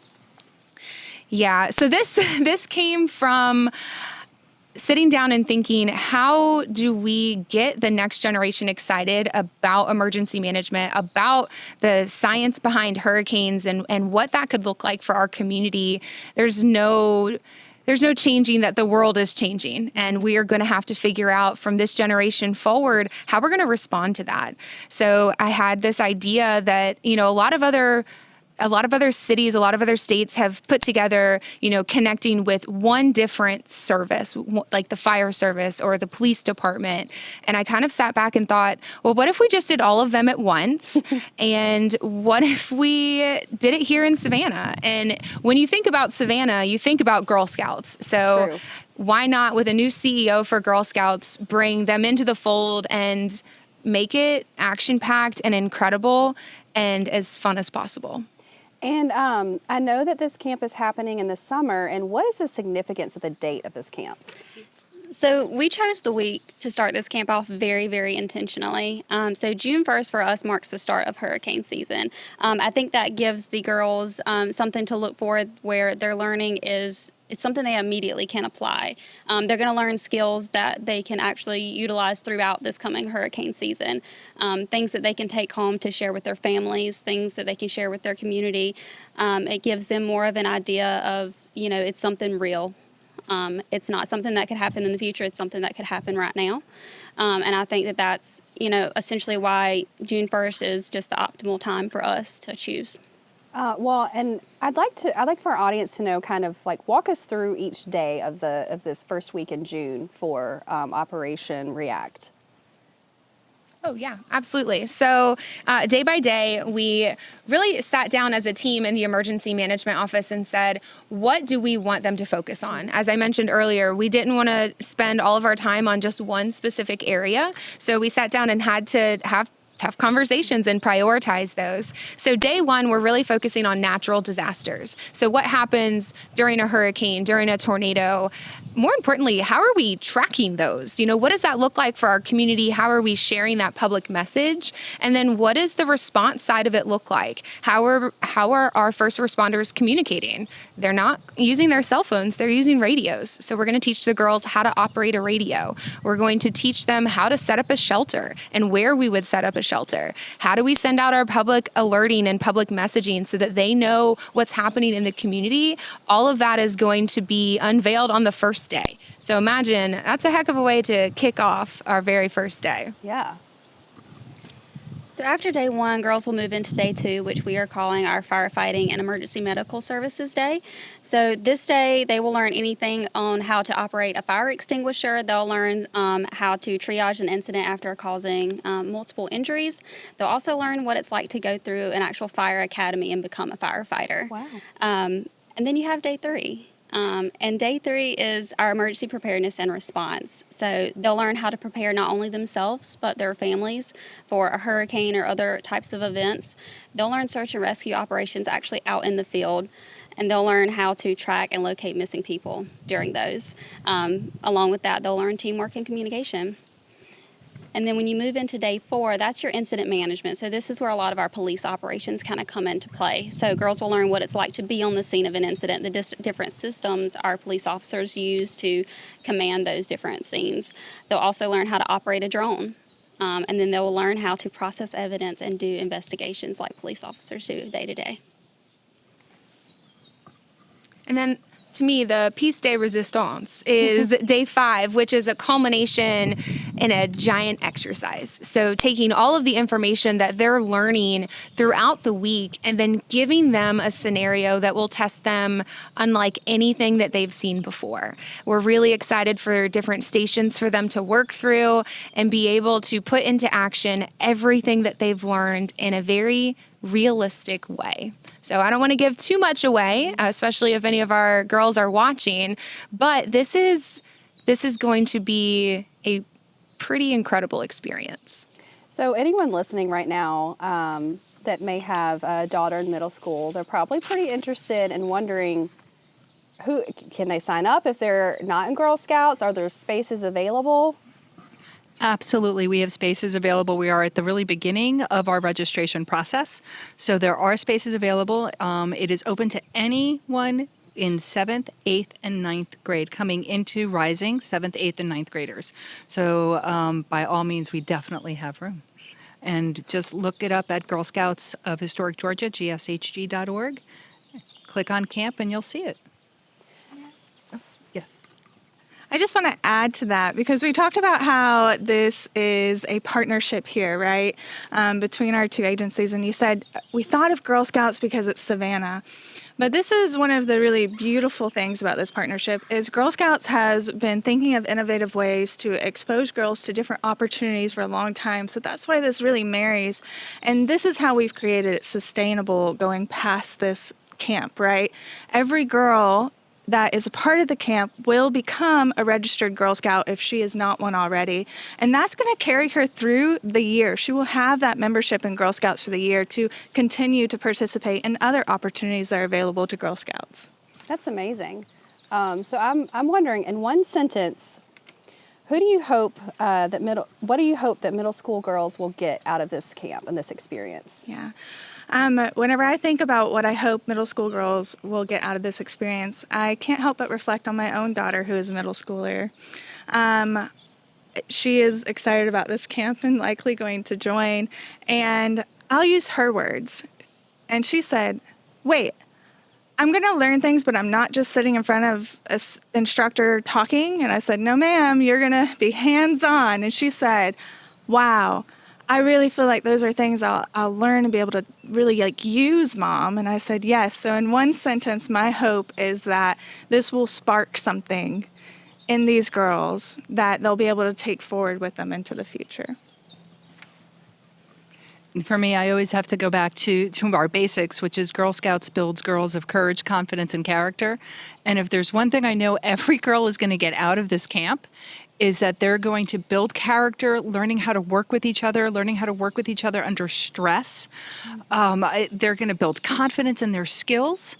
They're going to be able, as middle schools, rising 7th, 8th, and 9th graders, know that they have an impact on the world. And on top of that, that they have additional choices as they become adult women. So I hope that they gain all of that and more.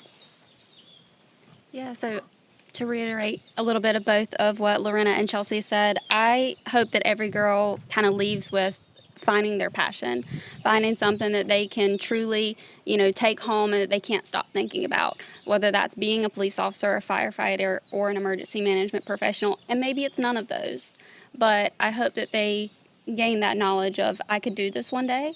And I hope they do gain that confidence, because I think that that's a big piece of what this is going to provide. I know at that age, I lacked a lot of confidence. So I hope just in the end, every girl leaves with a little bit more confidence.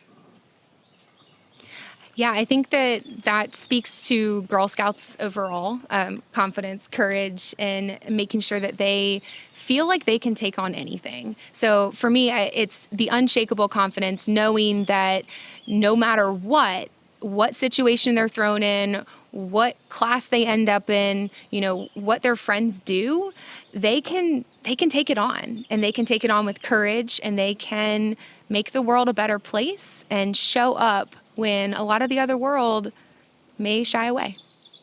That's wonderful. I would have loved something like this as a little girl. What would something like this have meant for you as a young girl? For myself, something like this would have, I think it would have opened my mind to possibilities. I think sometimes when we, go on our same paths and our same circles, we forget that there are other options. And this camp's really going to embody some of those options that girls have. Wow, for me, I think not only would it have opened doors and knowledge, I just think of some of the skills that you take away from this camp. So, for example, girls will learn how to stop the bleed. Mm-hmm. Having that skill as you go off and even become a parent is absolutely necessary. So I think I would have gained a lot more confidence and not been so scared at some situations. Yeah, as a young girl, I was extremely hesitant to share some of my ideas or some of my thoughts. I was scared of saying things or dreaming things that were too big or too crazy. And I think a lot of the time I felt maybe not heard. And so I'm hoping that girls that come into this, again, they're gaining some confidence. I wish that I would have had that at that age. I think hopefully it would have led me to this career a little bit early. Either way, I'm glad I made it here. But I'm hoping that it will introduce them to that a little bit early on. For me, knowledge is power, Abby. So thinking about the fact that they're going to have that knowledge that I never had access to is going to be huge. Knowing what to do during an emergency situation. I mean, there have been Girl Scouts across the country that have run in and done extraordinary things like saving people out of fires. Imagine what this camp is going to inspire. And I just think, man, had I had an opportunity like that, things might have been a little bit different, or might have been just like this. Who knows? But I think about how incredible that's going to be for the girls that get to experience this camp.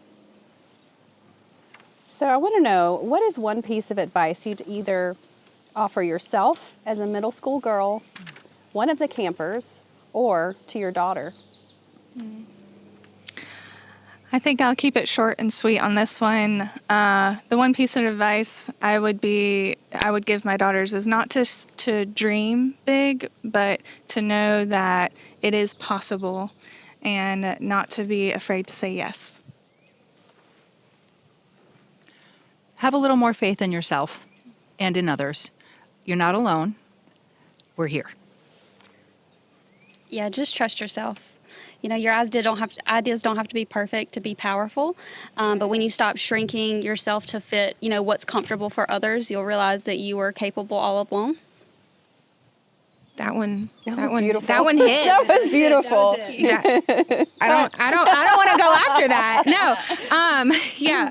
I think for me, it's you can do hard things, and sometimes accepting that you're going to fail and realizing that failure doesn't mean that you've done something wrong, because you're going to learn more from that than always getting it right. So you can do hard things, Abby. It's true. Yeah. Well, is there any other last thing that you would like to share our audience with about this camp, or a reminder of the dates again, maybe the website? Yeah, sure. Just wrapping it up. Yeah, so I'll wrap it up with one thing, and then I'll hand it to Lorena to provide that website again. But yeah, this is Camp Operation React. It's going to be the first week of June, so June 1st through June the 5th, and it's going to be a wonderful partnership between all kinds of first response agencies, not only in Chatham County, but beyond. We're bringing in emergency management agency directors and staff from across historic Georgia. And I think that that's not something that we were able to highlight too much here, but watch out, because there's a lot of expertise coming into Savannah, Georgia for this camp. Look out, world. Look out, world. And Lorena. Yeah. So our website is gshg.org. It stands for Girl Scouts of Historic Georgia. We are coming to you live from Camp Low. It is a 300-acre island out in just the glorious Savannah weather. It's beautiful. It's here. truly beautiful. It is awe-inspiring. So can't wait to see you. Absolutely.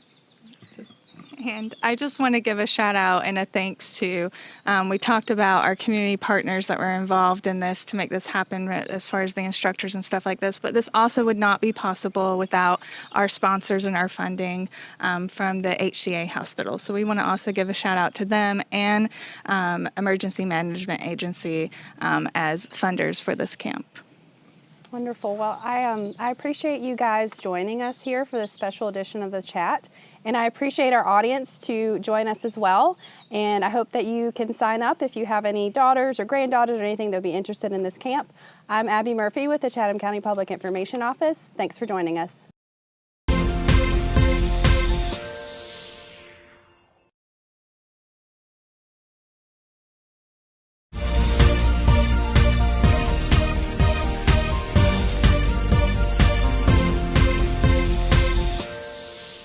Welcome to another special edition of The Chat. I'm Abby Murphy with the Chatham County Public Information Office, and I have a very special co-host joining me today. Hello, Chelsea Sawyer with the Chatham Emergency Management Agency. So we're here today to continue our discussion with Girl Scouts and Operation React. And Chelsea, could you remind everybody in the audience, what is Operation React? Operation React is going to be the coolest experience, I think, of my SEMA career. This is something that I have kind of been putting in the works and getting ready for the last couple of years. But it is a week-long camp for Girl Scouts in middle school, so rising 7th, 8th, and 9th graders, where they are going to put on the shoes and the hats of first responders within our community. They're going to learn what it takes to be a first responder, police, fire, EMS, animal services, emergency management, all of the above. Public information. Public information. They're going to learn all of these different aspects, and they're going to see, does this career make sense for me in the future? What kind of awesome things can we do? When I think back to me being a child, I felt like options were you can be a doctor or you can be a lawyer, and those are the two options for you. Agreed. I felt like that's what I heard too growing up. Right. And this is just kind of opening up the realm of possibilities that girls can do hard things and girls can go after incredible careers in public safety. Awesome. So joining us here today, we have some special guests. Would you guys mind introducing yourselves to our audience? Who wants to go first? Okay. I'm Tasha Reed. I am the Supervisor Officer for Chatham County Animal Services. Awesome. And I'm Chelsea Drain. I'm a lieutenant with the Chatham County Police Department in the Operations Internal Affairs area. Wonderful. All right, so let's kick it right off, Lieutenant Chelsea Jane. What role is CCPD playing in Operation React this summer? So we plan on providing fingerprint kits to the girls involved when they do their search and rescue operations, as they're searching for the people they're trying to find. We will allow them to fingerprint different things that the people that are lost have lost in their paths along the way. So I'll teach them how to fingerprint, and then we'll talk a little bit about how canines are used during search and rescue operations and other things the police department often provides, like drones and things like that. That's amazing. So what made you select this specific topic? It sounds very interesting and hands-on. Why did you pick this specific topic for these girls? Well, the fingerprinting is a pretty simple thing to do. It's pretty easy. And it does require a little technique that can be taught. And it gets better the more you practice.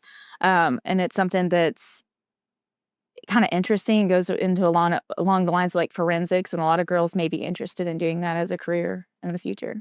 Yeah, Abby, I want to say when we first met with CCPD, we were also meeting with the Board of Education Police Department at the same time, and we said, okay, our planning team had all these ideas of what we thought we were going to do, and it took Chelsea just kind of taking a step back and saying, well, wait, you guys are doing search and rescue the day before. Why could we not use those items of who that missing person is? Is it a crime?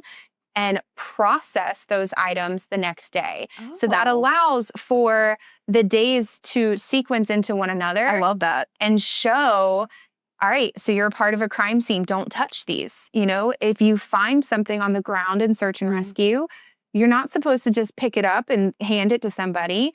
It could be a potential crime scene. So it was such a surreal moment to watch that unfold in our annex EOC and watch Chelsea light up of like, this would be so cool if we could do this. And I think I can make that happen. I think we can get these fingerprint kits. To me, that just shows what it means to work in Chatham County and have access to all these different resources and understand how things play into one another. It was really cool. That is really cool. That's definitely something that is going to stick out in the Girl Scouts' minds. I think just having that continuation of a mystery, I would have loved that as a kid. Absolutely. My Nancy Drew self would have loved, like, who done it, right? It would have been really, really cool. All right, Tasha. Yes, ma'am. What role is Animal Services playing in Operation React? So we hope to bring a kind of unique experience to this camp, right? So we have a bunch of young women that don't really know the different roles in how they could help animals in their community. I know when I was a little girl, all I wanted to do was help animals, right? Every little girl, most little girls just want to help. And I know my daughter does. Yeah, right? But growing up, all I really knew was a veterinarian. But there are so many other roles that you can play, especially as a young woman, and grow into your career that can help animals in your community and other communities as well across the world. There's no limit. There's no limit here. So we really hope to bring kind of a sense of a better reality to these women that may not know kind of what roles are out there. Yeah, I think it's really important because I didn't know about any of these roles, honestly, until I started working for the county. And I was like, I wasn't really taught any of this in school. So I think it's great for, because you just kind of assume like, oh, please take care of stuff, blah, blah, blah. But you don't know really the details of how all that works. So We've gotten a lot of questions of why is animal services part of your public safety? And I was like, one, y'all have not yet met Tasha. And two, there's a whole side of enforcement that happens and things that need to take place to ensure that our animals are taken care of properly. So what would you say to someone like, why is animal services a part of this camp? Other than glare at them. Okay, yeah. I would tell them, animal services plays a huge role in public safety. Animals get loose almost every day. We have a lot of bite investigations that we deal with. Not only that, but animals and how they're taken care of can directly relate to how someone is taking care of themselves, their children, their spouses.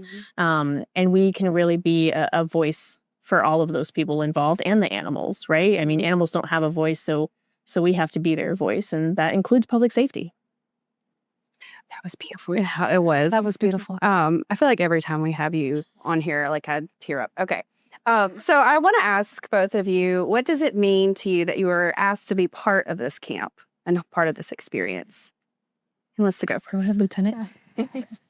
Well, I'm very excited to be a part of it. I think especially when I grew up, I can get personal about it. You know, there wasn't a lot of women really in the workforce, like really showing you can do both. You can be a mom, you can be a police officer, you can be animal services, you could be, working with government agencies or doing things like that.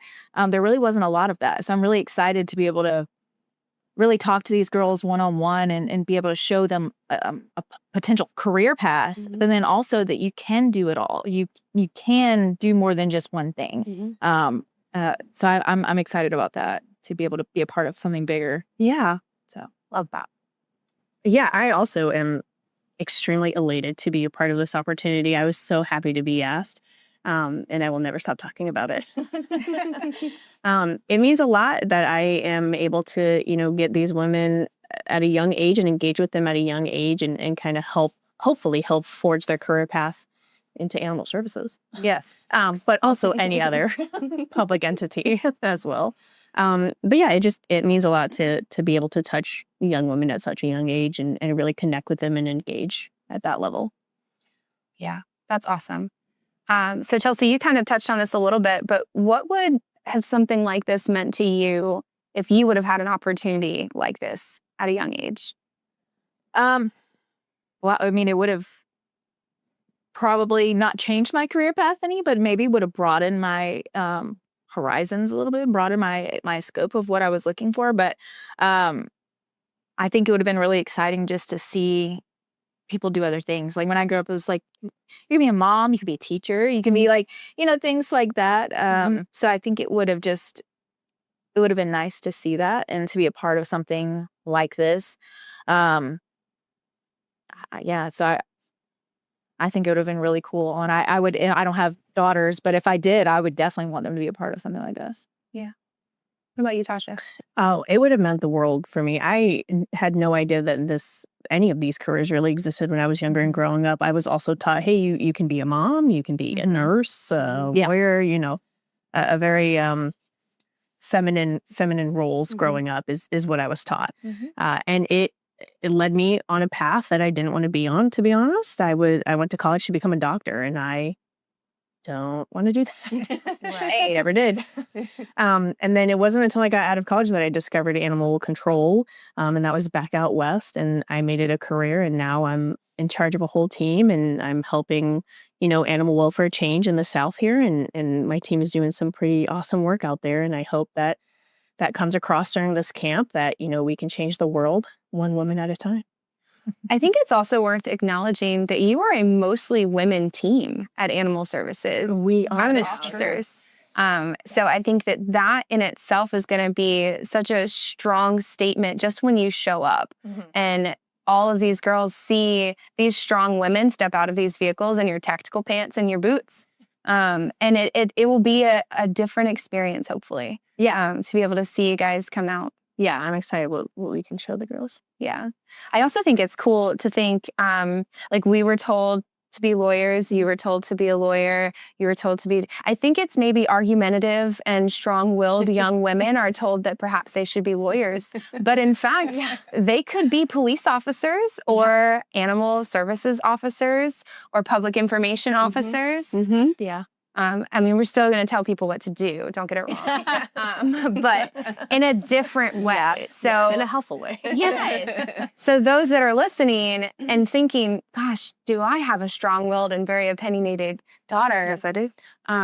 She may be needed at this camp. And this might be the opportunity for her. Absolutely. So very, very cool. Well, what is one piece of advice you'd offer either to yourself as a middle school girl, one of the campers, or if you have a daughter to her, what is a piece of advice you would give to them? A piece of advice I would give my younger self, or to, I guess, one of the campers, is to never stop exploring. Always explore opportunities, always ask questions. Never let your voice be suppressed, ever. Always be loud and take up space. Always. I love that. Excellent advice. I was actually going to say something along the lines of what you said is wherever you are meant to be there. Like you can take up space and you shouldn't feel bad about that. Whatever room you're in at that moment, you're meant to be there for whatever reason it is. Take up space, talk, say things, express your feelings, and you'll be fine. So, Yes. well, I think to wrap things up, we should have a reminder of how, if somebody is interested in signing up for this camp, how they do that and the dates. Yeah. Would you mind letting the audience know? I'd love to do Yeah. that. If you would like to sign up for Operation React, it is June 1st to June the 5th, 2026. It's going to be at Camp Low, which is a Girl Scouts of Historic Georgia property here in Savannah. And it is going to be an incredible time, as you heard throughout the day. If you'd like to register, you can visit www.gshg.org or just search Girl Scouts of Historic Georgia Summer Camp. Thank you for joining us on this special edition of The Chat. I'm Abby Murphy with the Chatham County Public Information Office. Thanks for watching.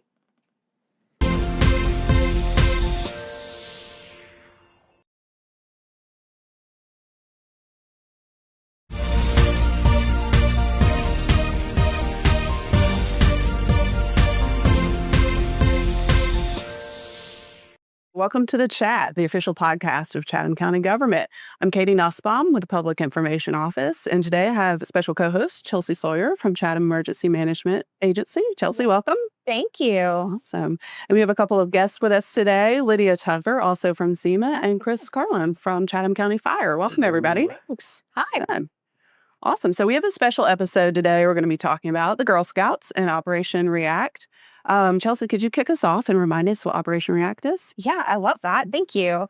So Operation React is a camp that we are putting together in partnership with Girl Scouts of Historic Georgia. It's going to be from June 1st to June the 5th, and it's for rising 7th, 8th, and 9th grade girls. This is going to be, honestly, a once-in-a-lifetime opportunity for those girls where they are going to put on the hats and boots of first responders within our community. So they are going to learn what it's going to be like to have a career in public safety. They're going to have a chance to put out fires, to go through a fire obstacle course, to climb towers. They're going to have the opportunity to do search and rescue, stop the bleed, all kinds of really hands-on kind of things you're not going to learn in a classroom environment experience. And we're excited to have the opportunity to bring it. That sounds awesome. That sounds really exciting. I think we're all looking forward to the week and seeing what happens. Yeah, absolutely. Yeah. Okay, yeah. So I guess my question for you all is, what are you doing? How are you involved in this fabulous camp? What have you done? Yes. And what role are you all playing? So I think we'll start with Chris. Sure. What role is Chatham Fire playing? Absolutely. So how do I describe this big venture? So first of all, you came and knocked on our door, which honestly was perfect. This is so much fun. So the fire department's role in what we're doing for Camp React is really the educational support piece. So by first responders, for Girl Scouts. We are bringing forth the special operations curriculum as well as the fire department curriculum, and then in support of you in search and rescue, and bringing it all to this camp. We're providing the instruction, we're providing the content, we are providing the real world experience. And something that I'm very proud of through the last few years of education is we kind of have this problem where we water things down so much that it's really like a stamp of, yeah, we covered that. And this isn't watered down. This is the same training that I would give any other first responder. The stop the bleed training that they're going to get at the end of this is the equivalent to what I teach law enforcement. So I'm super excited to pass on some knowledge. So like real life training for 'em. Yes, That's absolutely. awesome. Yeah, yeah. And can you, I guess we'll go to Lydia on this. Can you tell me a little bit about why you wanted to support this initiative? So when I started back in September of last year, Chelsea kind of approached me within my first week and was like, hey, so we're like going to do this amazing thing. And then told me a little bit about the Girl Scouts camp. And I was like, I would love to support that. Like, how could I not? As a past Girl Scout growing up and then moving here, I needed to get into something so I can share my love of being a first responder. I come from a house with the dad of a firefighter. I was a volunteer firefighter, did the EMT world, and then went to college, did a whole bunch of search and rescue stuff there. And then I decided, okay, EM's where I want to be. And so when she approached me with this, I was like, I would love to teach search and rescue. Like, that has such a big part of my heart. And I was like, to be able to educate girls in something that I love to do, it was hard to say no. And so this week, I'm super excited to give the girls opportunity, just kind of share my knowledge of what search and rescue is and hopefully kind of inspire them. Yeah. Can you give us a breakdown of what you've actually designed in search and rescue? Because I want everyone to understand Lydia has poured her heart and soul into this search and rescue component. So can you give us a little bit of a teaser of that? Of course. So search and rescue for the girls are going to look like going into the woods. Camp Low offers the perfect opportunity for the girls to go and like, I have gone through Cal Topo, marked trails out for the girls to follow, and what they're going to be looking for are items that people could leave behind. So going into the mountains is where I did a couple of search and rescue things at. We would look for water bottles, t-shirts, hats, ID cards, things like that nature. So I was like, I need to pour that into this. So I went through utilizing Cal Topo, which is a search and rescue tool, mapped out our trails with Tiffany one day. It took us about 3 hours just kind of get like this perfect opportunity and these perfect trails. And then Chelsea came out and walked them with us, and we're looking for like the best places to hide things. And so the girls are going to get that opportunity to find a trail that in the end is what someone would take, and then items that they may or may not have left behind.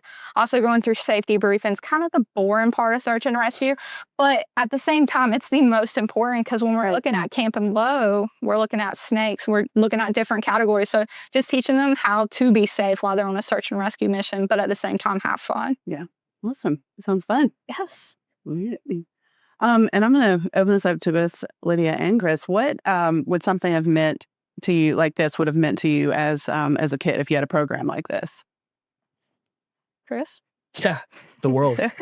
So it's actually kind of cool that you asked that. I come from a really small town, and I had no idea it was a small town until I left for the Army. But grew up in a really small town, and towards my teen years, they ended up having like a cadet program.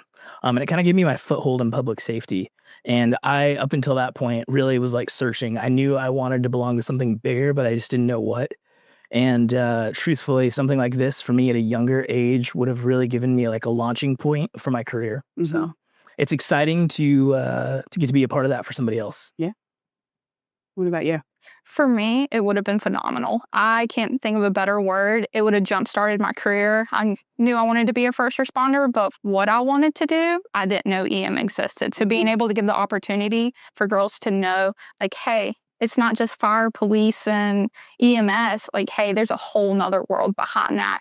And so being able to find that much sooner than I did, I wouldn't have wasted any time just jumping straight into it. Yeah. I was thinking about that yesterday and kind of felt the same way. Like, I feel like it would have opened my eyes to things that I didn't know existed. So hopefully it'll do the same for the girls. Yeah. Yeah. You know, Katie, one thing I do want to share is that this camp is different because it offers all of these realms of public safety. And that is something that, as we started building out what this could look like, we didn't want to just focus on emergency management. We wanted to focus on police, fire, emergency, medical services. We wanted to bring in all of these different components. And this is the first camp, definitely in this area, but likely broader, that has brought all of these components together.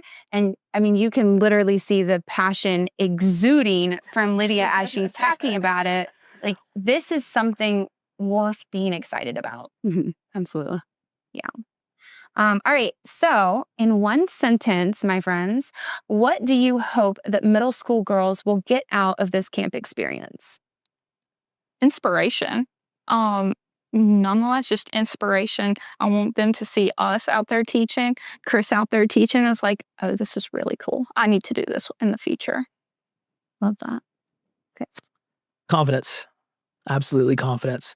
90% of success comes from preparation. And I feel like people that are just prepared in general for life or emergencies, you're just more successful in life, and being a part of a team makes you more successful. So I'm really hoping that we can instill some confidence and give them a good solid foundation and a launching point. You could ask for my not. Right, I know. Kind of in that same vein, what is some advice you would give your younger self, and maybe one of the campers, or your own daughter? Oh, goodness. That is a hard question. Younger Lydia, growing up, as you said, Chris, like in a small town, a rural county, like there were so many opportunities out there, and I would tell my younger self just to go for it. And I would tell the girl campers the same thing, my future daughter the same thing. Just go for it. Shoot for the moon. Like, it's hard to put into words. That's how excited I am, and kind of hard to put into words. Like, these younger kids are looking up to me, and I just want them to know, like, nothing is worth not going for, because younger Lydia was scared of opportunities, and now I'm taking every single opportunity. So any young girls at that, so just shoot for that move. Very similar. Fear is the entrance fee to growth, right? If I could pass on any bit of information, that it's okay to be scared, right? We don't have to be timid, right? But we can be a little scared, okay? And that is the foundation, or the entrance fee to getting into big and scary things, right? To winning the fight. It's okay to be nervous, but we have to move one foot in front of the other, right? Always forward. So Fear is the entrance fee to growth. I love that. Yeah. I'm gonna remember that one. Yeah. That's good. Yeah. Spectacular. So poetic. Chris. Right? No, you had no idea. She had no clue. Idea. No idea. Wow. Awesome. Well, good. I think that wraps us up. I think so. Good conversation. Outstanding. Awesome. I appreciate you all being here on my chat debut. Yeah, this is exciting. So yeah, thank you. I love a chance to close it out and absolutely talk to listeners and kind of just give an overview of where they can go for some additional information. Yeah, go for you. Yeah.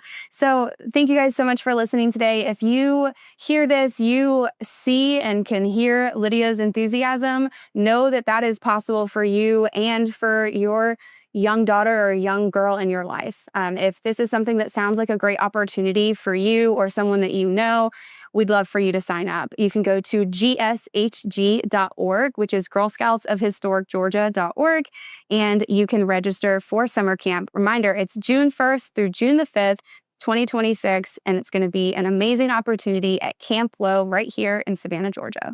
Hand it back over to Katie. Awesome. Well, thank you all again. Appreciate you being here. Yeah. Thanks everybody for watching the chat, and we'll see you next time.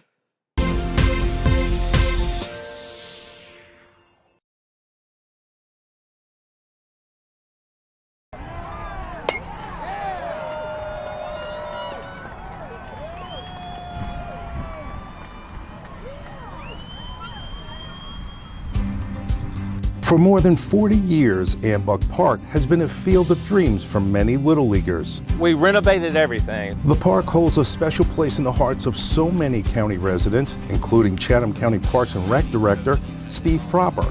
I actually played on this field when I was a kid, and it hasn't really had any renovation since then. Originally built in 1978, the recent $1.8 million upgrades, thanks to your SPLOST dollars, have made this great park a whole lot better. We laser graded the fields, we had new fencing put up, and new bleachers.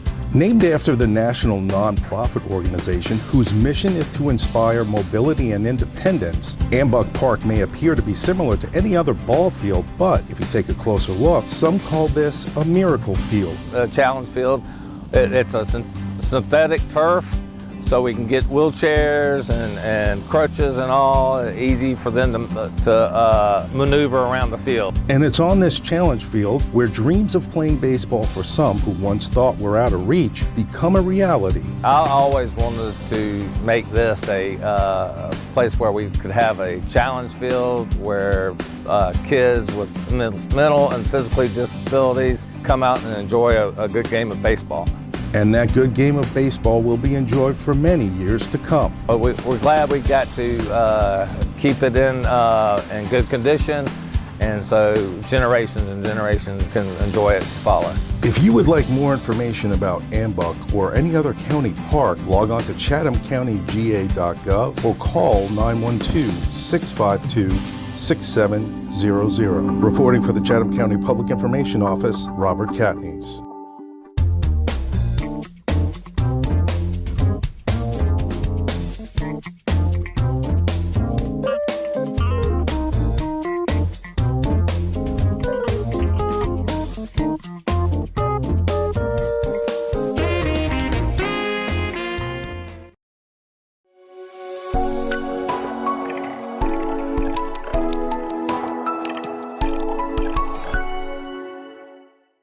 For their own protection and just provide resiliency for the community. And that was, I know, one of the big driving points of the rescue money. The need for fire protection out here is severe. I mean, there's very little. So, and it's, as you can see, it's wooded, and during dry seasons, that can be a real problem. It's a win-win for the county because we didn't even have to match the money for this project. So it's straight funds for, for the community. The number of hydrants and the number of linear feet for the water mains is going to be very close to what was proposed in this study. And it's about 3,500 for this community and almost 29,000 feet of water main, all connected to the elevated storage tank that is in the city of Savannah's district.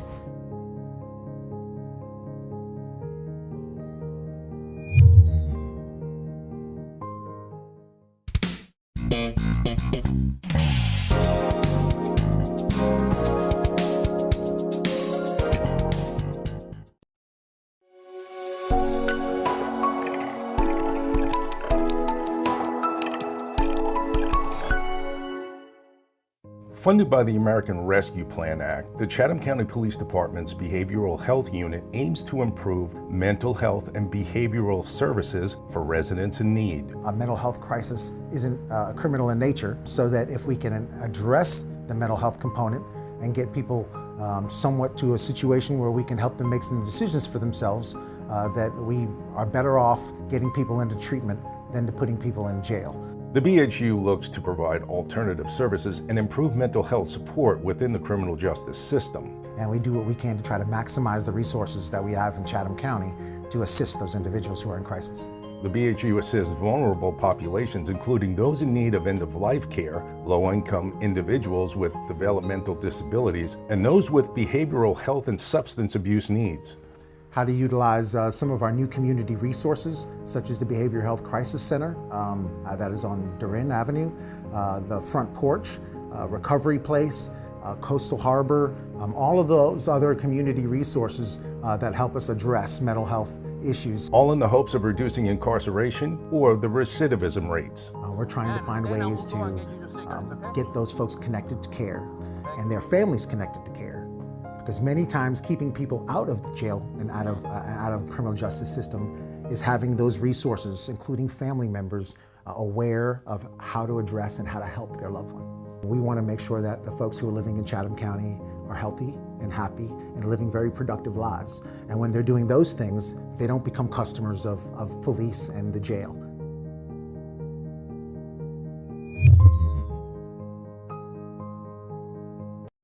Hi, I'm me, Amanda, to the Savannah Downtown Business Association. Come on in. You and your little ones are welcome here at the Savannah Children's Museum. At In-Market Arena, you'll find a welcoming space here as well. We have 3 of them at Georgia Southern's Armstrong campus. All across Savannah and Chatham County, Healthy Savannah's Breastfeeding Welcome Here initiative is recognizing organizations that offer designated lactation spaces and supportive policies for breastfeeding and nursing employees, customers, students, and guests. Breastfeeding supports the lifelong health of babies and mothers, and breastfeeding-friendly businesses nurture productivity and loyalty across our community. Providing a safe and private space for moms for breastfeeding and pumping is an easy step that sends a powerful message of inclusion. It's simple to sign up at healthysavannah.org. We'll show you how to become breastfeeding friendly so that you can demonstrate your welcoming spirit and support for the community. We just leave it as a nature preserve. It's serene, you're not around a lot of people.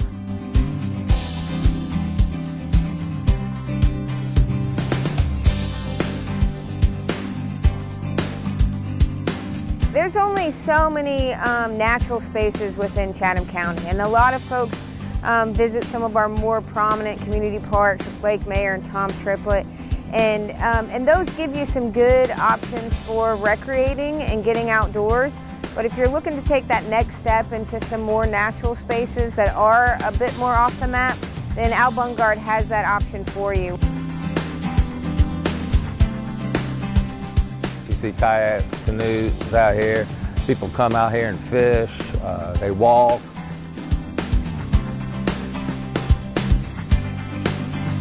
This is definitely a place for our more nature-seeking citizens to do bird watching or fishing, bicycling, and hiking some of the trails that we have around here. You want to have a couple people like for lunch, you have this nice pavilion here. You can call down to the office, the Parks and Recreation office, and reserve this.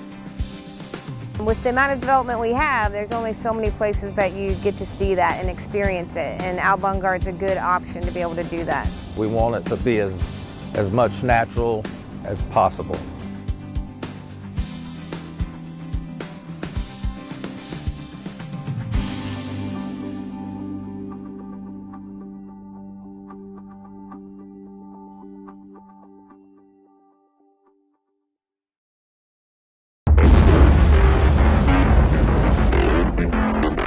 Our recruit schools are very in-depth. They're a little over 4 months long. And we start out with a complete EMT course where we get them certified at the EMT level. And then we go into the fire training where we do our Firefighter 1 certification, Firefighter 2 certification, our hazmat awareness and operations. We then go through a fire life safety educator course so we can teach them how to relay fire safety messages to the public. And we also go over a Swiftwater awareness and operations level course because we are surrounded by so much water here in Chatham County.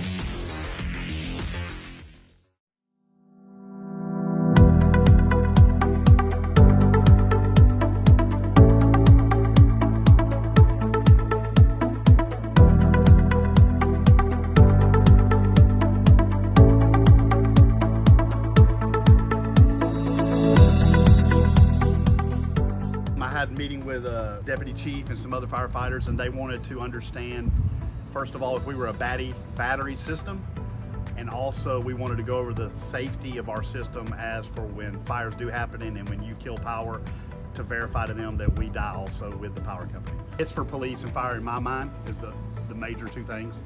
The way these systems are built nowadays with RSDs, and every inverter is an RSD. On this site we're at today, we have 2 ways of shutting it down. Half of the system has RSD switches on every single module, and the other half has the inverter close enough to the system to kill it. But our system reads frequency from the power company, so whenever there's power on this building, our system detects that and allows our system to work. At any point you kill the power company or the main breaker, the main disconnect for the building, our system realizes the frequency is lost and our system shuts down on its own. So it's double protected here. It's a pretty safe system. And I think the future is going to get even more, redundant safety going forward. It's just going to continue to get better, better, and better. I truly love providing the community with just knowledge. I think there's been a lot of times when I have not had knowledge or felt powerless because I didn't have that. There was an instance when I was little where a tornado kind of touched down. And so the lack of knowledge I had then is just something I want to provide to the community. I want to make sure that they are as prepared as they potentially can be, not only for themselves but for their family.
A portion of the American Rescue Plan Act funding is allocated to address Chatham County drainage and stormwater issues. There are 7 projects totaling more than $5.6 million. They include $600,000 for Burnside Island, $1.5 million for the Hardin Canal, $900,000 for Isle of Hope, $300,000 for the Marshall Branch Canal, $1.2 million for the One Chatham Stormwater Program, $500,000 for the Sapelo Road Betts Creek Culvert Replacement, and $694,000 for stormwater in Willow Lakes. Hopefully, these drainage projects will help the residents that are having the flooding issues.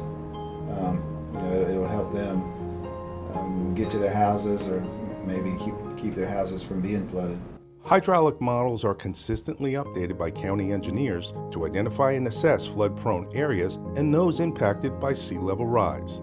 We always have to start at the low end and kind of work our way up, because if you do the projects at the upper end, then you're going to flood people downstream. So these are kind of the first stages of a much bigger plan.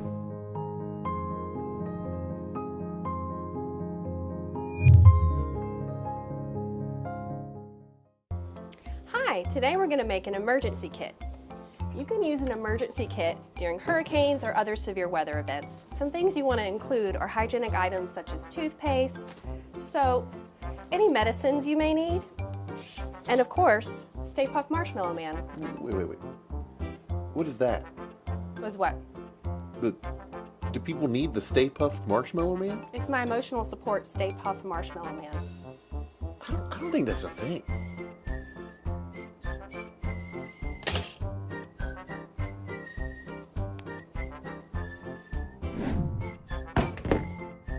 Comfort items are important in your emergency kit, but be sure to include your life-saving items too. Find emergency kit ideas at chathamemergency.org. If you've been with us here before on Gov 101, you know about taxes, specifically property taxes. If you haven't seen that video, we'll link it below. But taxes are kind of the vegetables of civic duty. It's not fun, it's not cool, and it's definitely not glamorous, but it's the way we make sure the wheels of local government, from fire services to trash pickup, keep on turning. But come here, listen. What if I told you there was a way to ensure that your property taxes don't go up, even if the value of your home does? Like, whatever you paid in property taxes this year would be the maximum taxable value of your house, even if your property value keeps increasing. That could save you thousands a year. And I don't know why I'm whispering. It's called the Stevens Day exemption, and it's what we'll be talking about today on Gov 101.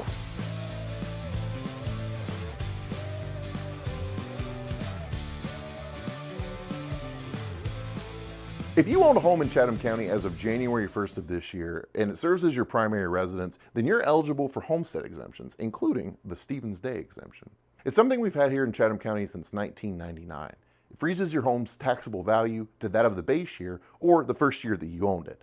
Stevens Day aims to serve as a way to protect you from property tax increases. And as we've all seen here in the last few decades, that can really help.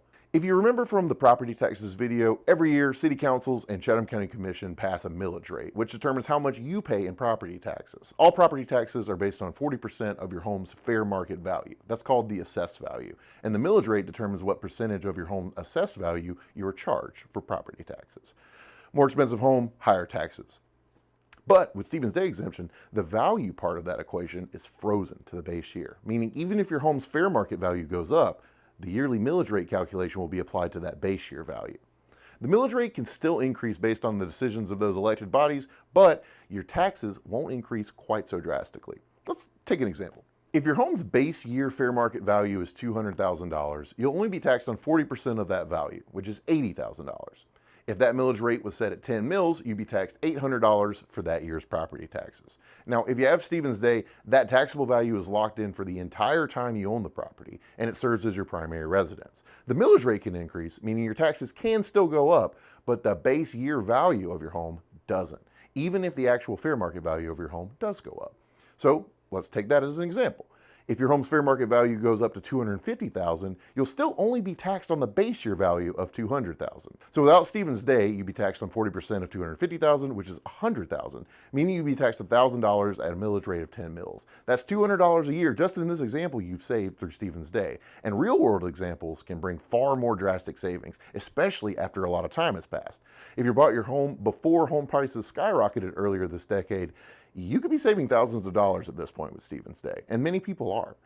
The only increases Stevens Day doesn't cover are the school board, Savannah, and Thunderbolt. These three entities have an assessed value alongside the inflationary index. So if inflation goes up 1.4%, then the taxable value of your home also goes up 1.4%. Still an increase, but far less bad than it would be with Stevens Day. And in a nutshell, that's the exemption. You can reach out to the Chatham County Board of Assessors to get the process started. Go to chathamtax.org or the Board of Assessors office to get it going. There aren't many times that I'll outright recommend something on Gov 101, but this is one of those rare opportunities. It flat out saves you money. And other surrounding counties, even the state of Georgia, have used Stevens Day, which we've had since 1999, as a blueprint for homestead exemption legislation. So if you haven't already, go get your Stevens Day exemption. There's literally nothing to lose. And thank you for joining us on Gov 101. Until next time, you are my favorite student.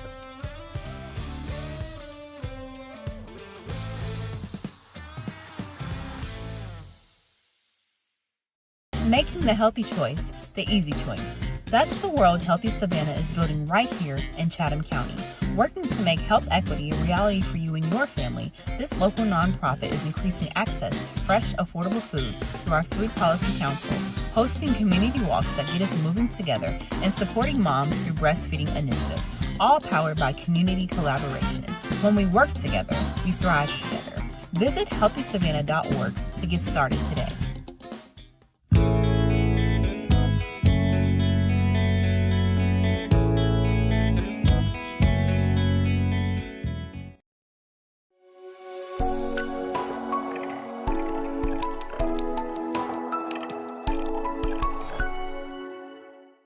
October 1st, we use that as our date of 2021, was some of our first numbers for it. And at that point in time, there were 9,092 cases pending in Superior Court. Of that, about 4,900 of those were criminal cases, but there were 9,092 total. As of last month, so November 1st of 2023, we had 6,716. That would be about 2,800 of those on the criminal side. So it's coming down. It was a godsend, really, when you look at it, and we were able to pivot. We've been making full use of our senior judges. We are very fortunate in Chatham County to have 3 full-time sitting judges, or not sitting judges, but 3 full-time senior judges. Judges Karp, Judge Bass, and Judge Abbott have been there, so we've been using them for a lot of things. We were able to turn a jail courtroom into a courtroom that we could use because we could live stream from there now, so we were able to do that as well. And then the last thing we had was the unending and just amazingly great cooperation from everybody that's been involved in particularly the criminal justice system.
Bring a kayak out, bring a canoe out. With winter in the rear view and the weather warming up, it's time to get out and enjoy all of the beauty Chatham County has to offer. Come out here where it's fresh air.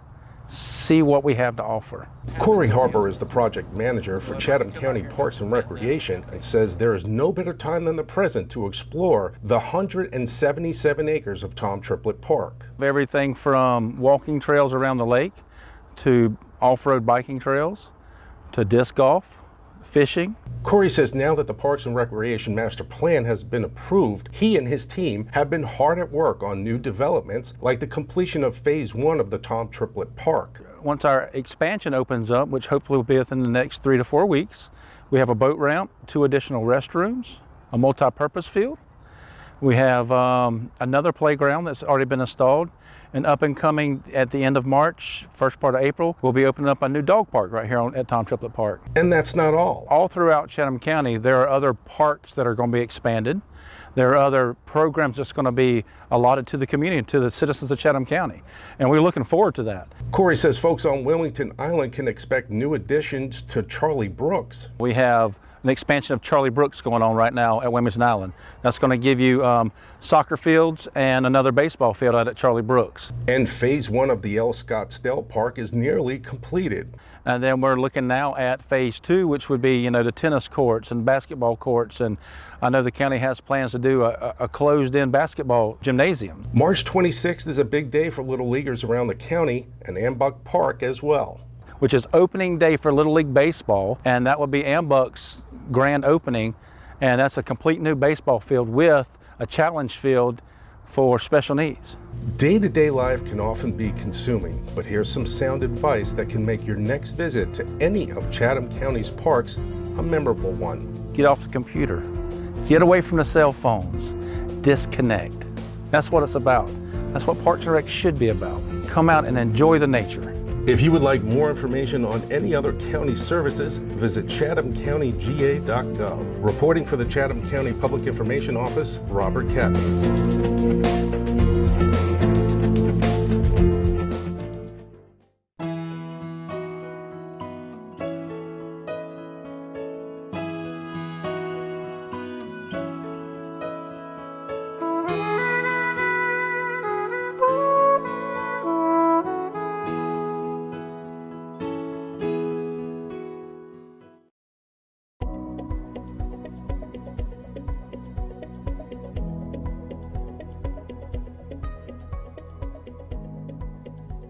It was the Georgia Society of Professional Engineers, so it's an organization of professional engineers in the state, which are licensed engineers across the state. So it's pretty good, I guess. So Chatham County got recognized in 3 ways. I got Engineer of the Year award in public sector. Our department got Employer of the Year in public sector. And then, yes, our Airnasium project got a Merit Award for Engineering Excellence. It feels good to be recognized because a lot of times what we do, I think people take for granted that a lot of these things just happen and don't realize the effort that engineering puts into it.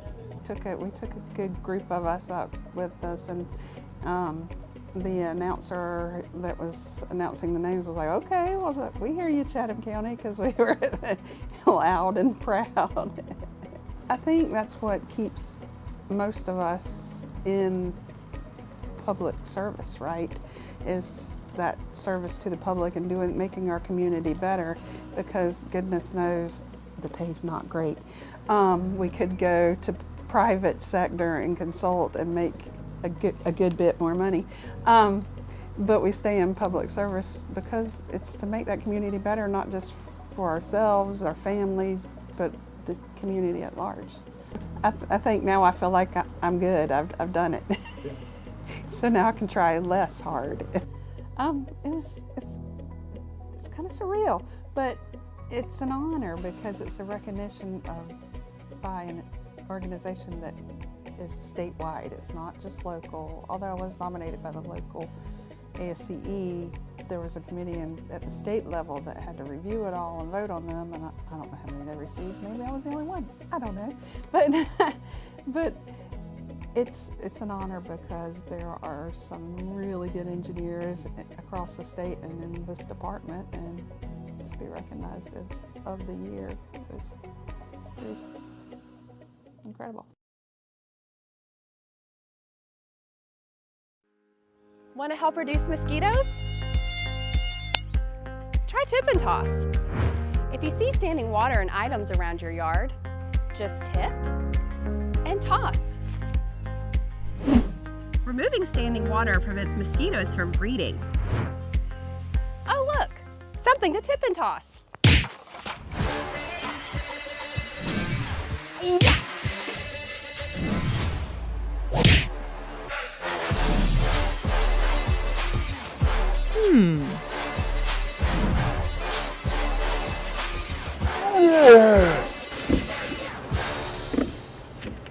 Tip and toss after every rain or at least once a week. If you're tipping and tossing and still have a mosquito problem, make a service request with Chatham County Mosquito Control to spray your area.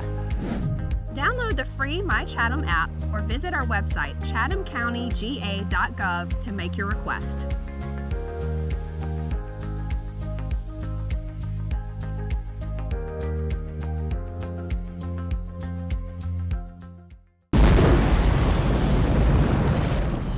This is our main training facility we have for our department. We have our burn building here.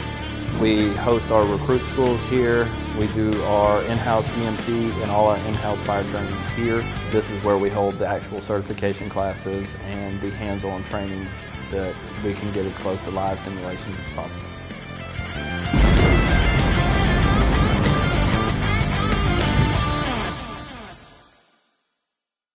The best is yet to come. Considered by many as a gem in Chatham County, Tom Triplett Park is part of the historic Savannah-Ogeechee Barge Canal Trail and Pooler and holds its own place in history. Just very excited about what we have here right now and what we're going to be adding to this park. Originating from humble beginnings, the 300-acre footprint in West Chatham provides residents and visitors a host of outdoor activities. A jogging trail offers stunning views of the picturesque lake that is set as a backdrop for memorable gatherings for those picnicking, fishing, or taking a casual stroll.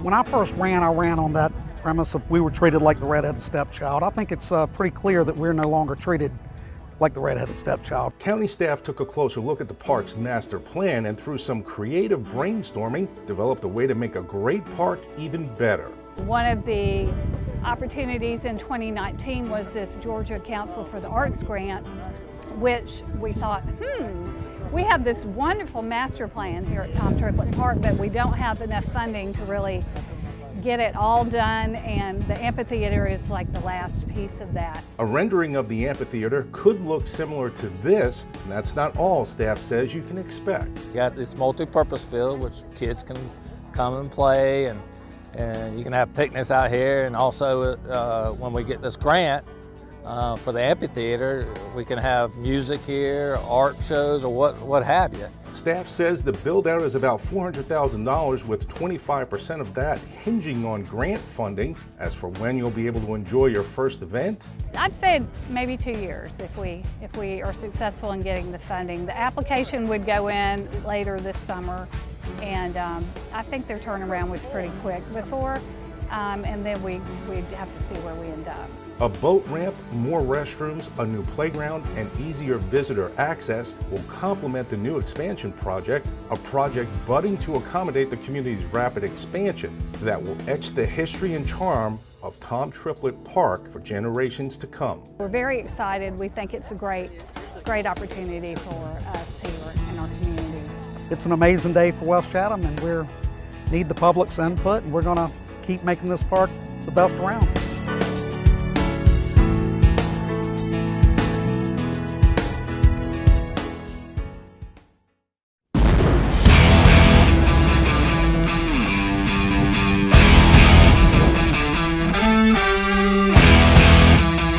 About 900 hours total throughout the entire course. That's state and national requirements.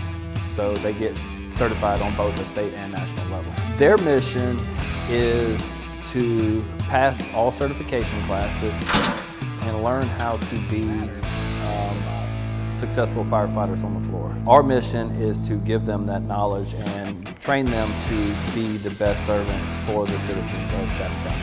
Without the citizens there that are calling, that are needing the help, then there's not a job for us to do. It's important that the citizens understand what we do and how much work we put into it so that they can rest at night knowing that they're protected. This year, the Chatham County Board of Commissions will be raising the millage rate 2 mills in the unincorporated area of Chatham County after the establishment of a fire department.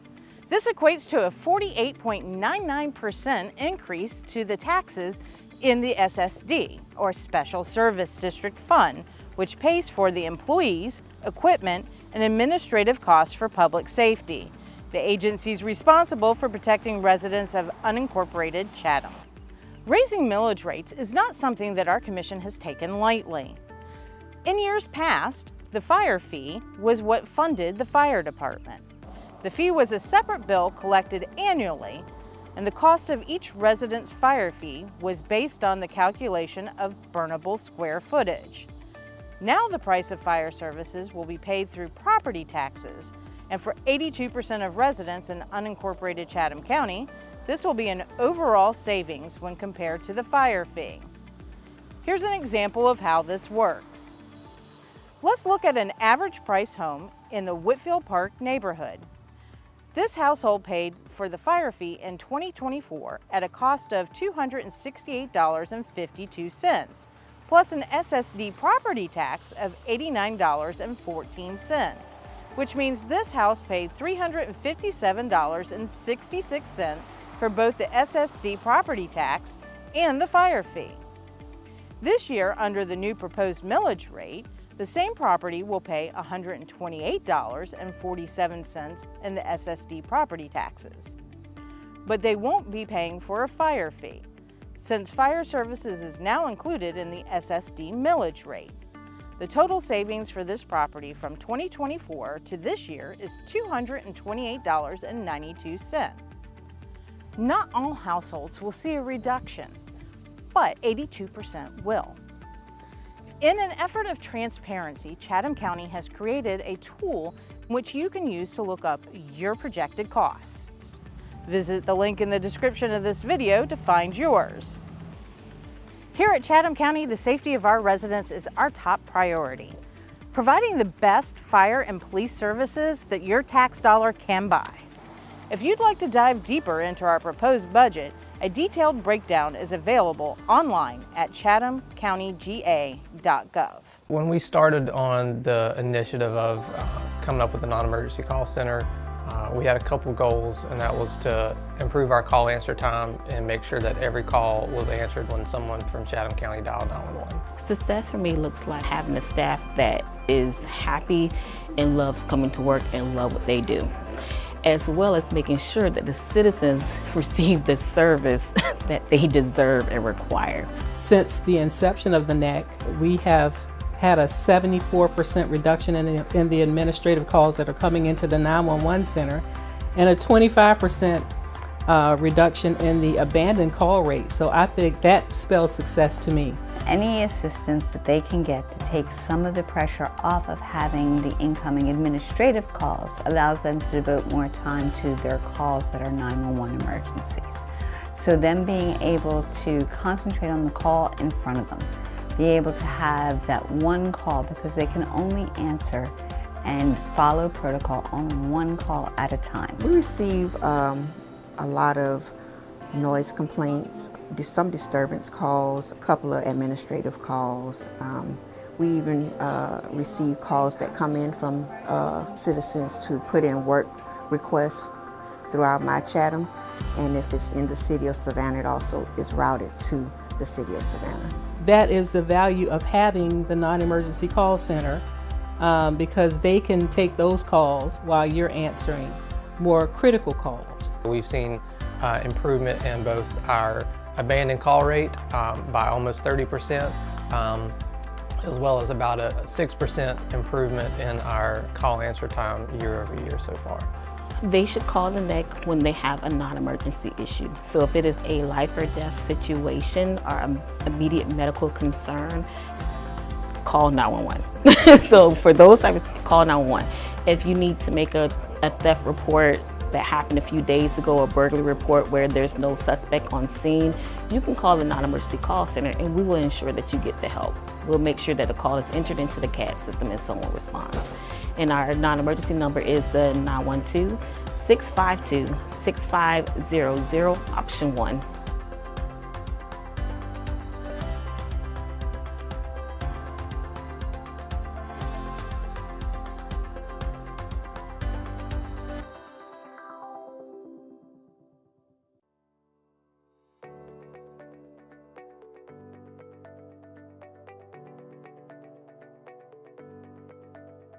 Chatham County Mosquito Control has been here since 1957, and we are tasked with obviously controlling mosquitoes, but that is everywhere in Chatham County, not just unincorporated areas, but from Tybee to Bloomingdale and the Savannah River to the Ogeechee River. We have everything everywhere within the county. We inspect over 1,100 known mosquito producing sites throughout the county, and we try to get to those within a couple days after every major rainfall, so we can prevent mosquitoes from becoming flying, biting adults. But it seems to be that it always happens anyway, so we have two modes of action to take care of adult mosquitoes, and that's with either the trucks, and then of course here we have a big aerial division. So the yellow helicopters will treat for adult mosquitoes in the evenings, an hour before sunset. And of course the aviation division is just bigger than mosquito control. We do all the police work, search and rescue, some firefighting when asked, and now we are helping out engineering with some survey stuff. It started off very busy with a lot of nuisance mosquitoes. We've been fighting the fight on those nuisance mosquitoes starting back in almost the end of March into early April, and maybe now that the pop-up storms have kind of calmed down and given us just some isolated showers and spots throughout the summer, we're starting to calm down a little bit on the nuisance mosquitoes. Mosquitoes are always linked to rainfall. More water makes more mosquitoes. It's as easy as that. So tides and rainfall dictate mosquito problems.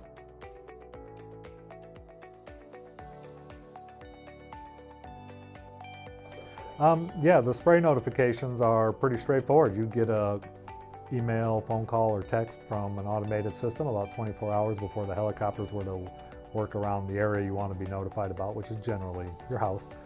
And you sign up for that on the website. There's a little ribbon on the Chatham County Mosquito Control website that says Smart 911. Right below that, there's a little ribbon that has some instructions on how to do it. Get yourself signed up and you'll get those notifications. If you're having a problem and you want to tell us about it, the My Chatham app is the easiest way to get to that. And even if you were to call us, which you're welcome to do, it still goes into the My Chatham app. We just put it in there for you, and then we'll get a technician out. Or if you're lucky and you've got a mosquito problem, you might already be scheduled within the next day or two. So we'd be happy just to let you know that we hear you and we're on our way and we're trying to get you fixed.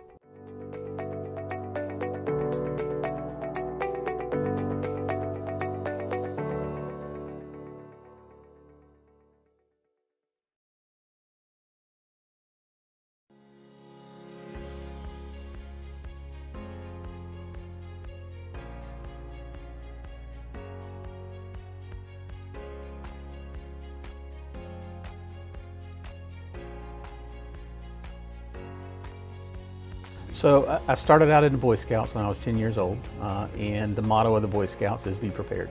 So that's what we practice every day in emergency management. So I've been practicing this type of effort since I was 10 years old.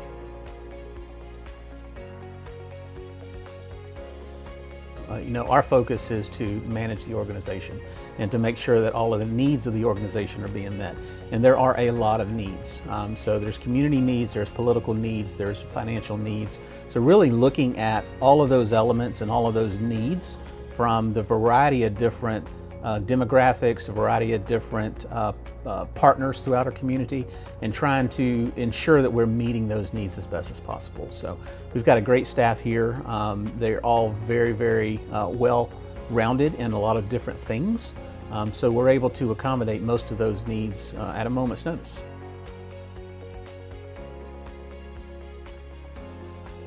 Yeah, well, it goes all the way back to my childhood.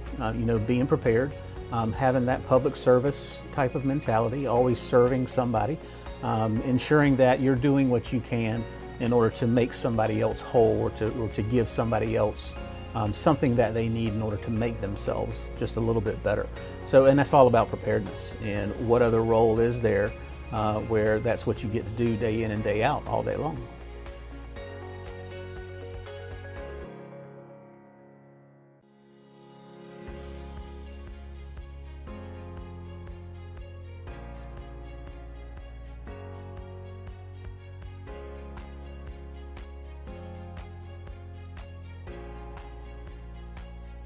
I had a really extreme incident when I was very little, to where it's one of the first memories I have is being stuck inside of a building at the beach during a tornado. And so it was just, that was one of the first things I remember. So I was just so confused, but also interested in how in the world there's a tornado on the beach. Like, that didn't make sense to me at the time. So just as I got older, biology was a big thing for me, trying to understand how things work. And so naturally, just from biology and conservation, it just kind of moved into the weather. I do have some family members that also work. One works for FEMA Region 4. So he was kind of in my ear as I was getting older, like, come on, this is something you want to do. This makes sense to you. This is a good path. So that's kind of how I found my way here. It feels like a huge accomplishment, honestly, because I didn't think that I would be here in this position so soon, and I am very thankful. When I was applying to this position, I was not expecting anything out of it. It was more, why not? Let's just try it and see. And then when I got the offer, it was, wow, okay, now I have to move to Savannah. But it feels like a huge accomplishment. I think it's only up from here in my mind. I love the county, and I think this was the perfect place to have my first job at, honestly. I think it's just the constant learning. It's every single day there's something new to learn, and then there's just more to learn about everything. I mean, it's constant. You can never know everything, and I am a person that feels like knowledge is power. So learning everything about all the little intricacies is very important, so it keeps it interesting.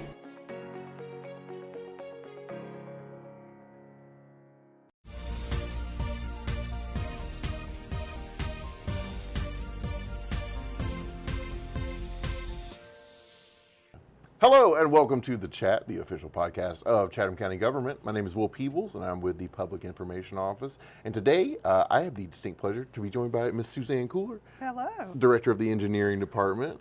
And we have kind of a fun thing to talk about today that I like to talk to people about just kind of in my personal life, and they don't really like it, but it is important that people know about SPLOST because it is SPLOST season. There's a SPLOST on the ballot in November, and every how many years is it?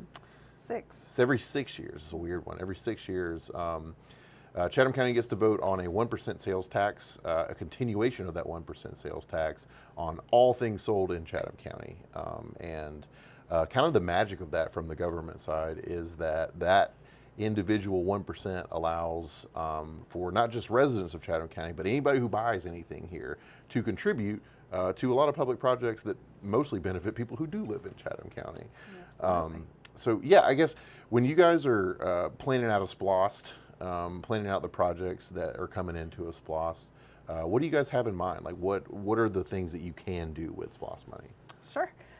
So SPLOST is limited to capital projects, which means we have to be building or improving things. We can't use it towards maintenance. It has to be an improvement, a structure. The only slight exception to that is that we can use it for road resurfacing, which could technically be called maintenance, but is an improvement to the road system, right? Exactly, yeah. So those are the things that we're limited to. We can build parks, we can make drainage improvements, we can do roadway improvements, we can build buildings, we can do all those wonderful things that are capital projects. And you might be wondering, well, how much of it is paid by visitors? According to a study provided to us by the Chamber of Commerce here, it's around about 40%, a little bit over 40%.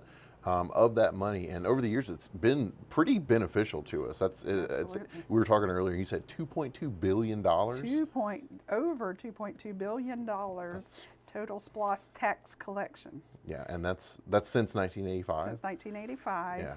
Which is wonderful if you consider 40% of that is coming from people that just come visit our community. Yeah, just coming down here and that are using these infrastructure things that put wear and tear that we don't have to pay to improve. All those people in line at Leopold's when they buy their ice cream, 1% of that all the trolleys riding around. It's going to it. Yeah, it's going to it. So I don't know. And there's a lot of buildings. This is another thing that I tell people about. There's a lot of buildings that and facilities and roads, all kinds of things that are paid for with SPLOST dollars. Of the 7 SPLOST prior, the one on the ballot in November is SPLOST 8. You got Memorial Stadium, that's a big one. You got the Mighty 8th Air Force Museum. We could go way back. We got courthouse, which hopefully most people won't use in their lifetime, but you never know. Jury duty, jury duty. You do want to be comfortable when you want it to be nice. Many community centers, gymnasium, parks, swimming pool. And that's just the recreational, cultural type places, and not even to mention the roadways that we use every day and the stormwater improvements that protect our properties, and the big budget, the star of SPLOST 8, in my opinion, is probably that railroad crossing in President Street. I get caught by it too. So yes, every day I get caught by it, and I come in a few minutes late, and I'll be like, if only somebody would do something about it. If only. If only. But yeah, that's the big one. Yeah. So for the list this time, we did go out to the community, and we held town halls in every district, and asked the people what they were most interested in. That was a big one. Recreation was a big one, so we're going to spend a lot of resources on recreation. Of course, stormwater is always, living on the coast as we do, it's always a request. Also, the other requests were to take a look at our housing situation, and it's become a big issue for a lot of people, as the unhoused and the lack of I don't want to say affordable, but available housing. Affordable housing, workforce housing, kind of just straight down the gamut. We need a lot more. We need a lot more. So that one came out, so we're going to invest some into that, and it's a good list. Yeah. I personally have looked at it, and you can too. I'll tell you how later. But yeah, it's a big long list that we have for 8, and it's been a big long list every 6 years since 1985. Every 6 years, we get road, and the first was roads. It was the roads. And so we did a lot. We paved, I would say, I won't say all, the goal was to pave every unpaved road in Chatham County, but some communities didn't want the roads paved. So I won't say all, but 99% of our roads now are paved roads, which are not only easier on our vehicles, but they're easier for us to keep maintained, which means it lowers our burden on our tax dollars. And then we got into a cultural where we spent more on museums, and we have a fabulous, if you haven't been there, Civil Rights Museum in Savannah, which SPLOST funded, the Mighty Eighth. Yeah, awesome museum too. Awesome Very cool museum. Yes. Yeah. And it wouldn't be what it is today without SPLOST dollars. Right. We've actually are finishing up now a big renovation that's paid SPLOST dollars. Oh yeah, that's right. They're expanding the museum space, if you hadn't heard already. That's right. So we get all these, I mean, you mentioned Memorial Stadium was one. Yep. We got a whole new stadium with That's our nice. SPLOST dollars. That's and really it is nice. super nice. That's really nice, yeah. All the Jennifer Ross soccer field, that whole complex. And the thing about that, like, yes, it is a stadium, and yes, it has all the uses that a stadium is. I went to onboarding there, you know, and like when Helene came through, we were all out there. Was it Helene? Yeah, it was Helene. There were 3 last year. Sorry. Where we did the distribution. Yeah, we had the ice distribution. There were people like coming all around, and there's not a lot of facilities around that can do that. Scottsdale Park too. That was the other place for the ice distribution. And like, I don't know. These are.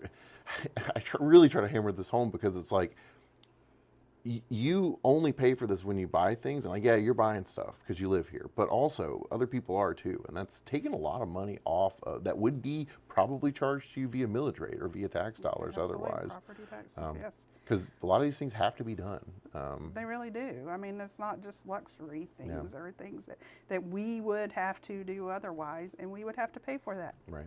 And we're just talking about the county projects too, is the thing. Like, every city has their own SPLOST list, like in Market Arena, a lot of SPLOST dollars went into that, if I'm not mistaken. Correct. For the city of Savannah.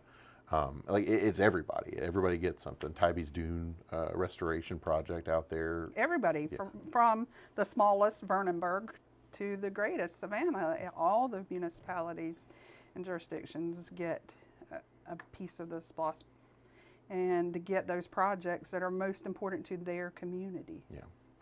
So, you know, we talked about President Street. I know drainage is a big priority for SPLOST 8 as well.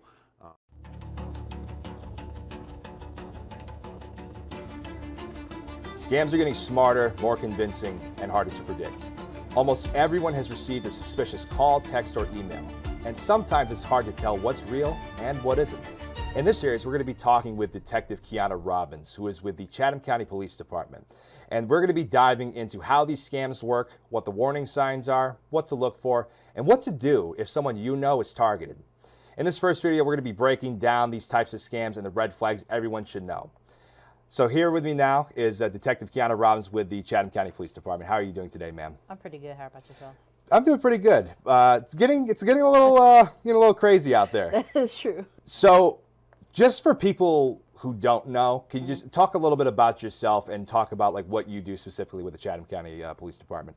Well, I'm a detective with the police department. I've been a detective for about 4 years now. We handle everything from your misdemeanor crimes to your very serious crimes, such as a homicide or, a shooting or armed robbery. I have some experience with financial cases due to our staffing numbers. We don't have particular units, so to speak, but I try to, my interest is in financial crime, so I tend to get assigned more financial crimes than anything else. So it's more of like a specialty for the department? Yes. I see. Now, why has scam prevention become such an important issue for our community right now? I think it's becoming a very important issue because, it's becoming more of a issue as far as the citizens of the community being scammed, whether it's through like social media, receiving phone calls, receiving emails, or even just, doing something on the computer and a Microsoft alert pops up or LifeLock Norton pops up. And when we say scam, like what does that mean in terms of like a law enforcement perspective? From my perspective, scam is just I guess you could say, it's just another word for fraud, which essentially is the act of unlawful misrepresentation. So, say if someone calls you saying, "Hey, I'm with your bank's fraud department. We noticed that there was some unauthorized transaction in your account," and then they start leading you on into a longer conversation to the point where they're like, "Oh, well, we can't have you hang up the phone. You can't talk to anyone about what we're talking about because then the investigation is compromised." Those kind of. Yeah, that's been a lot, really prevalent the last few months. Like I've known a few people where that's happened to, where they sort of like hold you hostage on the phone. And like, have you noticed like over the years that you've been working on these types of scams, have they gotten more like evolved, or is there like a specific pattern? Are they targeted, random? I feel like they could be targeted, but they're also a little bit more random as well. Sometimes it's kind of just the luck of the draw that someone answers the phone. There's a couple cases where the victim in the case, they feel embarrassed because they deem themselves to be a very smart individual, and that they should have, looking back at it, they should have saw the warning signs that something wasn't right. And usually what happens in these cases is the person on the other end is essentially instilling a fear or making a sense of urgency to the victim, to the point where all logic goes out the window, because either you're thinking that you got an arrest warrant for out for you, someone's coming to your house to come and arrest you, your information possibly was used in very serious crimes such as child pornography, child abuse, things of that nature, and it just makes a person so afraid that their livelihood is at stake that they just do what they at that time do what they're essentially forced to do. Right, and that's the thing too, like it can happen to anyone. Like I know a few county employees that's happened to, where they've said that, hey, we got a warrant out for your arrest, you need to come down, you need to go to this specific spot. And lately, have you been seeing, like, is this the most recent type of scam? Like what's the most common type of scam you've experienced? I think it kind of ranges. When I first started looking into financial crimes, the biggest thing was check fraud. So someone puts their check into the post office, the blue post office mailbox that's like near local grocery store. They'll put the check in, to get it mailed out, things of that nature. Well, we had a few cases where people were stealing the mail out of the mailbox, and they would go through the mail. If you had a check, what they would do is they would try to wash the information off the check. So that means like using any kind of chemical, such as like acetone or some kind of fluid that can break down the ink itself, and then they'll put either, if they could, they'll put their information or someone else's information on it to get that cash checked, or they'll wash it enough to the point where they could then scan it through like maybe a software like Adobe, and then create a new check and then print it out on check stock. And ironically, you can go on Amazon and buy check stock for like $20 for like 250 sheets. Oh, wow. Yeah. Oh my goodness. So like, are they getting, like, have you noticed that they're getting like more advanced? Like, do you think they're getting more advanced? I would say, yeah, they're getting a little bit more advanced, because now you got the spoofing of the phone numbers. So like some victims, they've even received phone calls from a number that looks similar to like their bank's fraud department, or it could have been their bank's fraud department, but it's just a spoof number. So then they answer the phone, and then they carry on this conversation, and ultimately they get scammed out of thousands of dollars. Oh my gosh! I mean, so this is fascinating, because like the way that these scams have evolved from what I knew when I was growing up, it was always like, hey, if you like, just know, like, you'll never, like, if this bank or this loan is like, you'll never get contacted by this bank or loan. But now they're just like, they're posing as that, like, just recently my girlfriend, she was she got into a car wreck, and then this was in Bryan County, and they handed her a police slip, and then as soon as she was filling out the report online, she got a call from someone pretending to be a lawyer.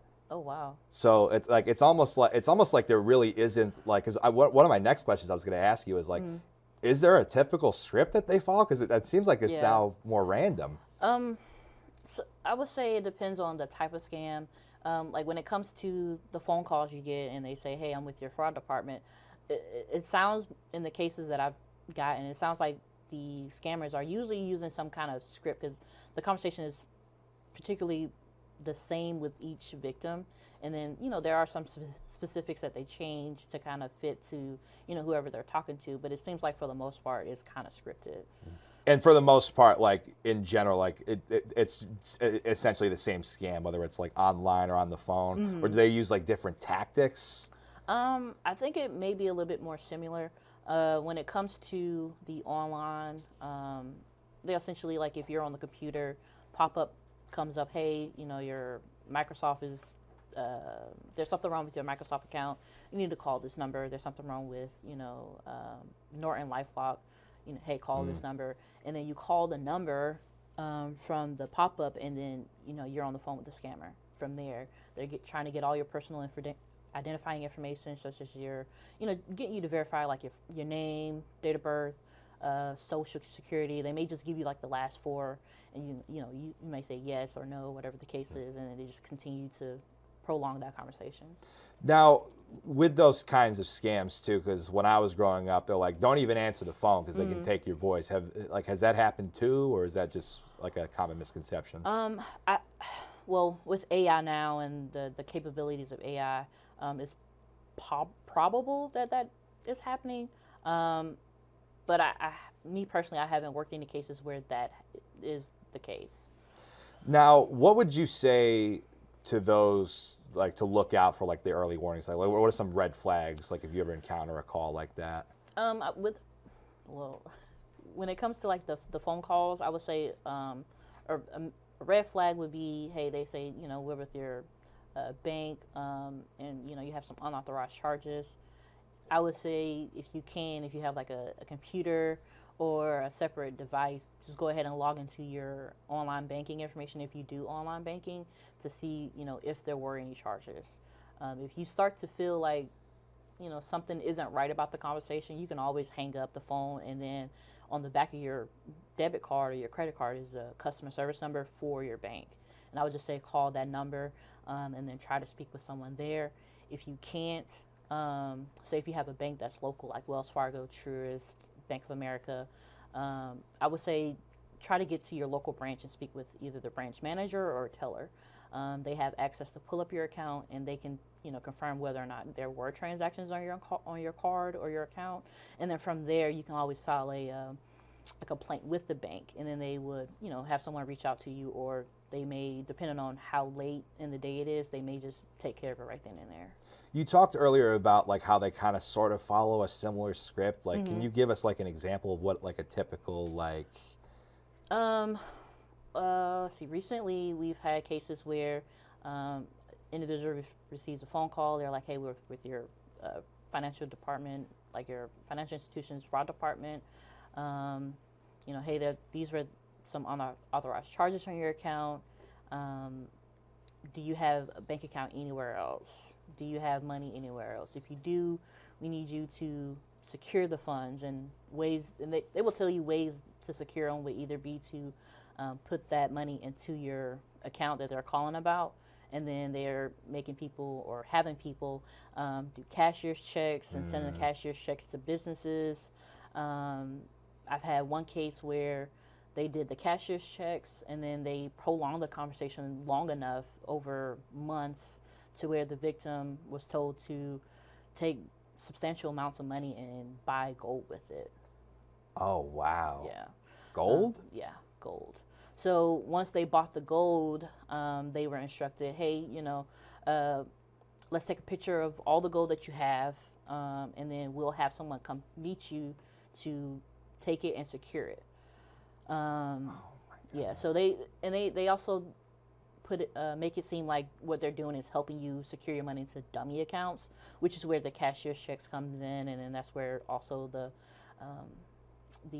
getting like gold or silver or some kind of other asset so that they can then take it from you and then say, oh, we're gonna secure this for you, but then once you hand it over, it's gone. Oh my God! I mean, that sounds terrible. That's terrible. Yeah. I mean, are they targeting because from the way that you're laying it out, it almost seems like they're like targeting certain demographics. Who are they mainly targeting? Are they targeting mainly seniors? Are they targeting mainly like younger people? Or I think it's everyone. They're targeting everyone. I think it's just for them, it's who falls for it, essentially. Oh.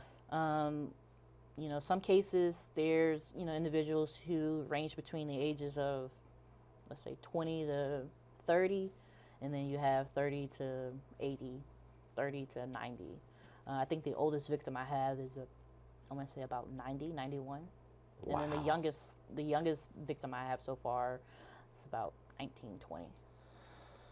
Wow, I mean, someone thinks that they might be like, if someone's like dealing with that kind of a scam, like, what's the first thing they should do? The first thing they should do is, you know, if they can, immediately hang the phone up and then reach out to whether it's their local police department or reach out to the bank to notify them, hey, this is what's going on. Can you watch my account? Especially with the bank, just have them, if you can, put a freeze on your account for the time being until you can, you know, get in person to speak to someone to actually look at your statement to see if there's any movement, see if there's been anyone trying to access your account online that you're not aware of. At least put that initial freeze on the account so that you can stop money leaving your account. With how these scammers operate, do you, in your experience, have they like operated alone, or are they like, is there like a group of people that are calling from some like hub somewhere? For the most part, I would say it's kind of organizational.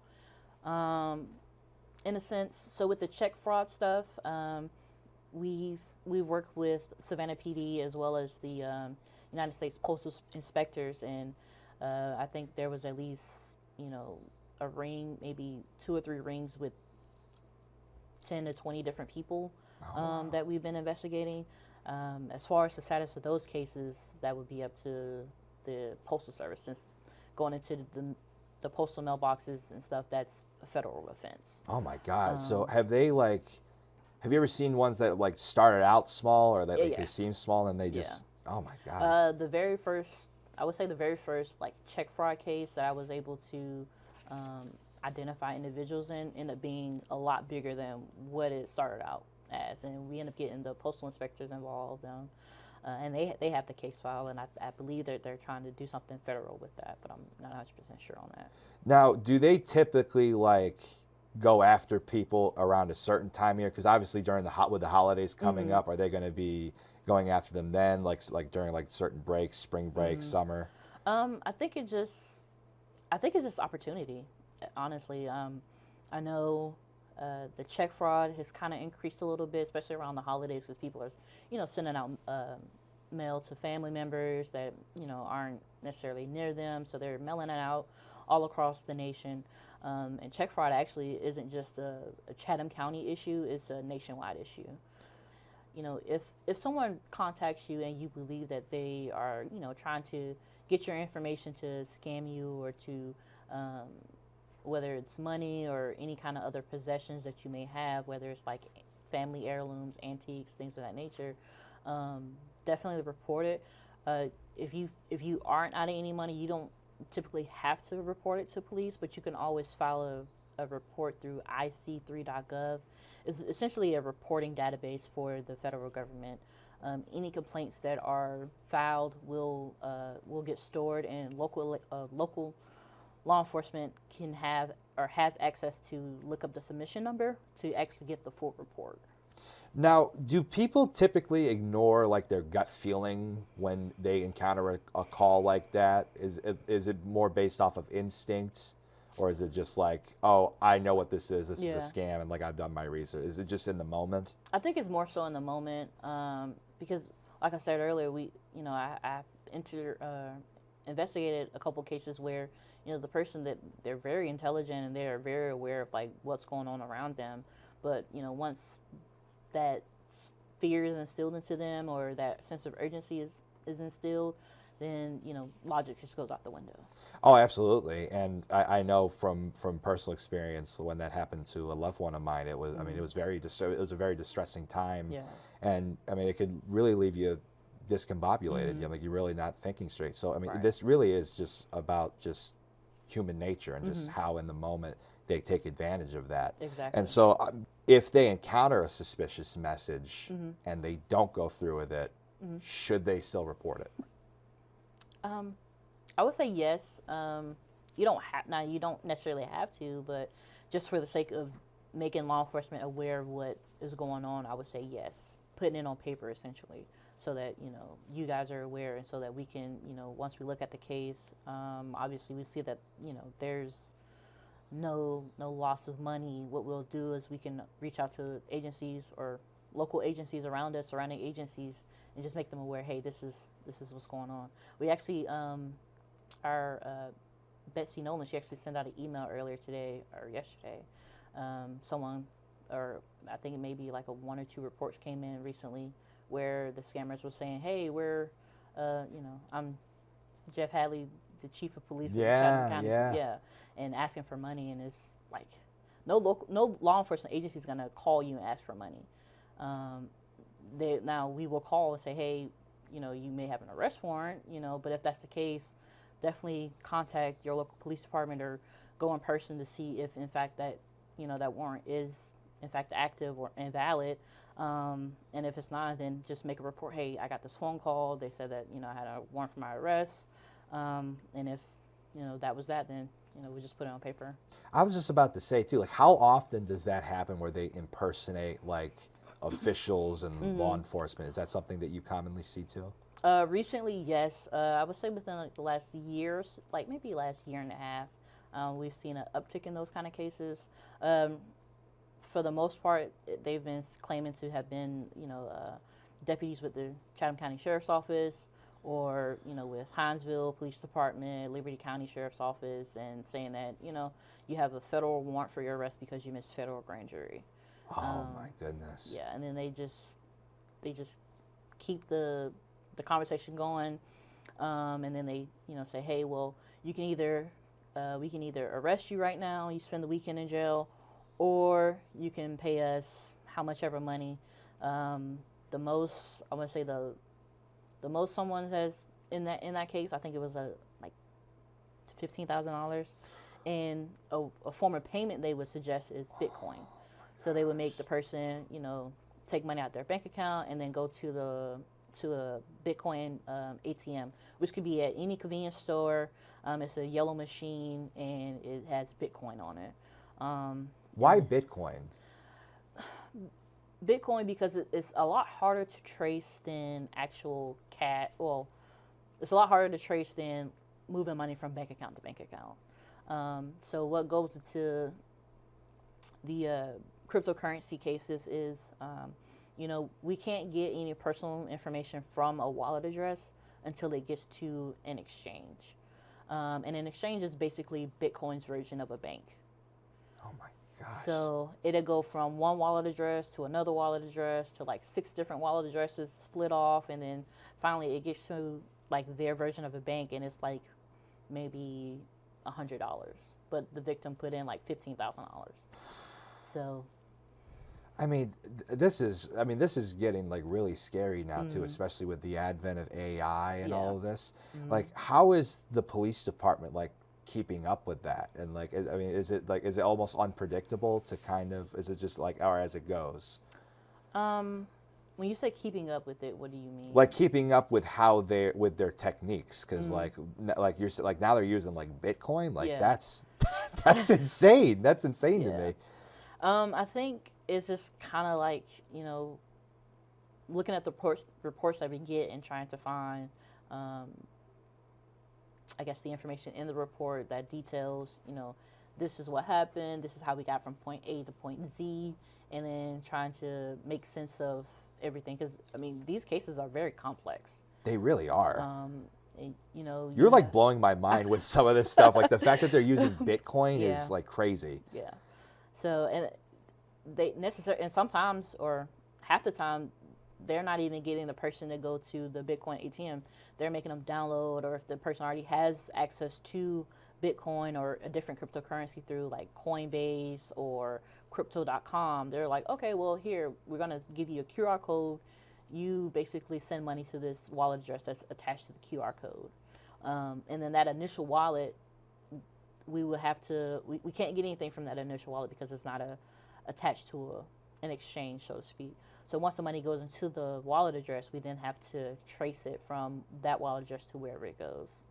Now, given what you just said with all the complexities involved with all these different types of scams, what advice would you give to residents about encountering these scams?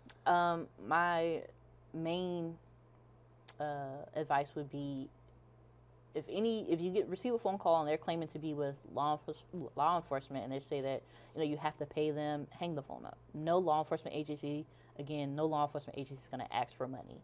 If they do, then you need to report it to the county manager or the city officials, whatever the case is.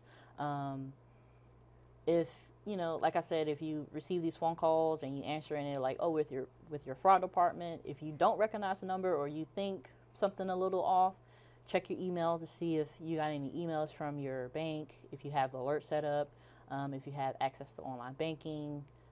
Check your online banking, or just hang up and go to the bank and see if you can speak with someone about your account. Now, in terms of residents, like, is it important for them to know the certain types of scams, or is it just like if something's odd, just report it? Like, what are the types of scams they should look out for? Obviously, the cryptocurrency, and then just being aware of, like with the check fraud, just being aware of if you've sent out any checks, being aware if they've already been accepted by the person you sent the check to. Contact the business that you send the check to just to verify if they received it or not. You can also put alerts on your bank account for that particular transaction. You just have to contact, if you have access to your online banking, just go through the app to turn on your notifications, or just reach out to your bank and just say, hey, once this check, once I write this check, can you just make sure that once it's cleared, I'm alerted? And if you get an alert and the back of the image isn't endorsed by the person that you send it to, then go ahead and file that claim so that it can get investigated by the bank. And you can always file a police report as well. Yeah, always report. Yeah, always report. Yeah. Now, with these scams, do they typically just stay within the realm of a crime of a scam, or do they typically evolve into different larger kinds of crimes like identity theft and? Oh, they spiral out to identity theft, unauthorized use of financial transaction cards. It starts off as one thing, but then it just turns into a bigger issue once these crimes happen. This is, I think, what is scary about this kind of crime, I feel like it's the most human. Yeah. Because I feel like they target people, and correct me if I'm wrong, I feel like they target people, like, especially when they're at their most vulnerable, like specifically with my case, like with my girlfriend, it was very distressing for her during that accident. Right. And then they just latched onto that, and it's like, well, I'm trying to, like, you need to sue these people, you need to go to this machine. It definitely can happen to anyone. I actually, after I filed my taxes, I think back in like April, you get you get how much you owe or whatever the case is. I started receiving scam calls saying, hey, we can help you with your taxes, like your payback. And I'm like, well, I already took care of that.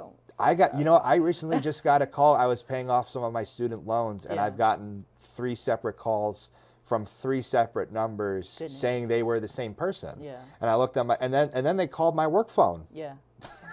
They called my work phone. I'm like, how are you how do they typically find that information about people? Is there like a database? I think it's just because, most of the things that we do is public knowledge. I think, for the most part, it seems like there's a randomization of like the phone number. So they'll call a number, and if it does come back to an individual, they may do, some kind of public information on that individual that the phone number comes back to.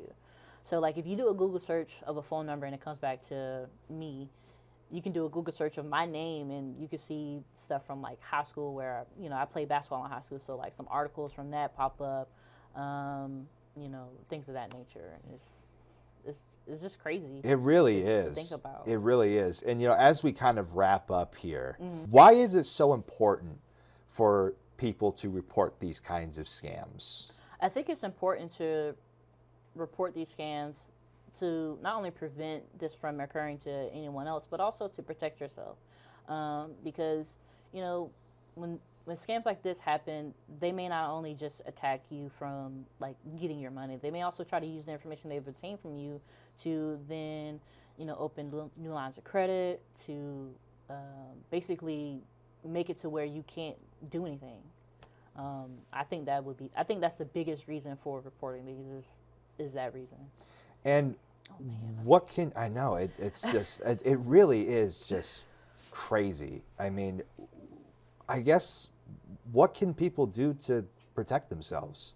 I would say putting alerts on your bank account is, I would say, is the #1 thing.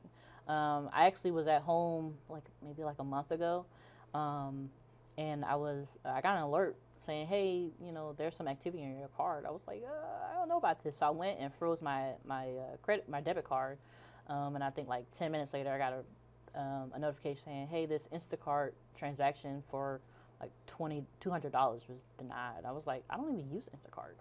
So I had to call the bank and then get a whole new card and everything. Yeah, they really are going after everything.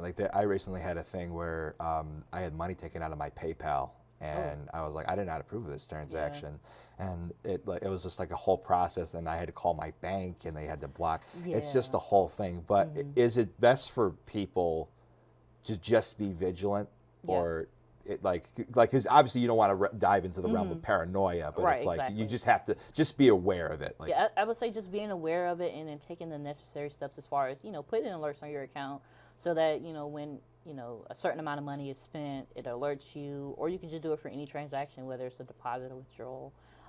It notifies you so that you can then, you know, look at it and be like, well, I don't know about that, and then you can, you know,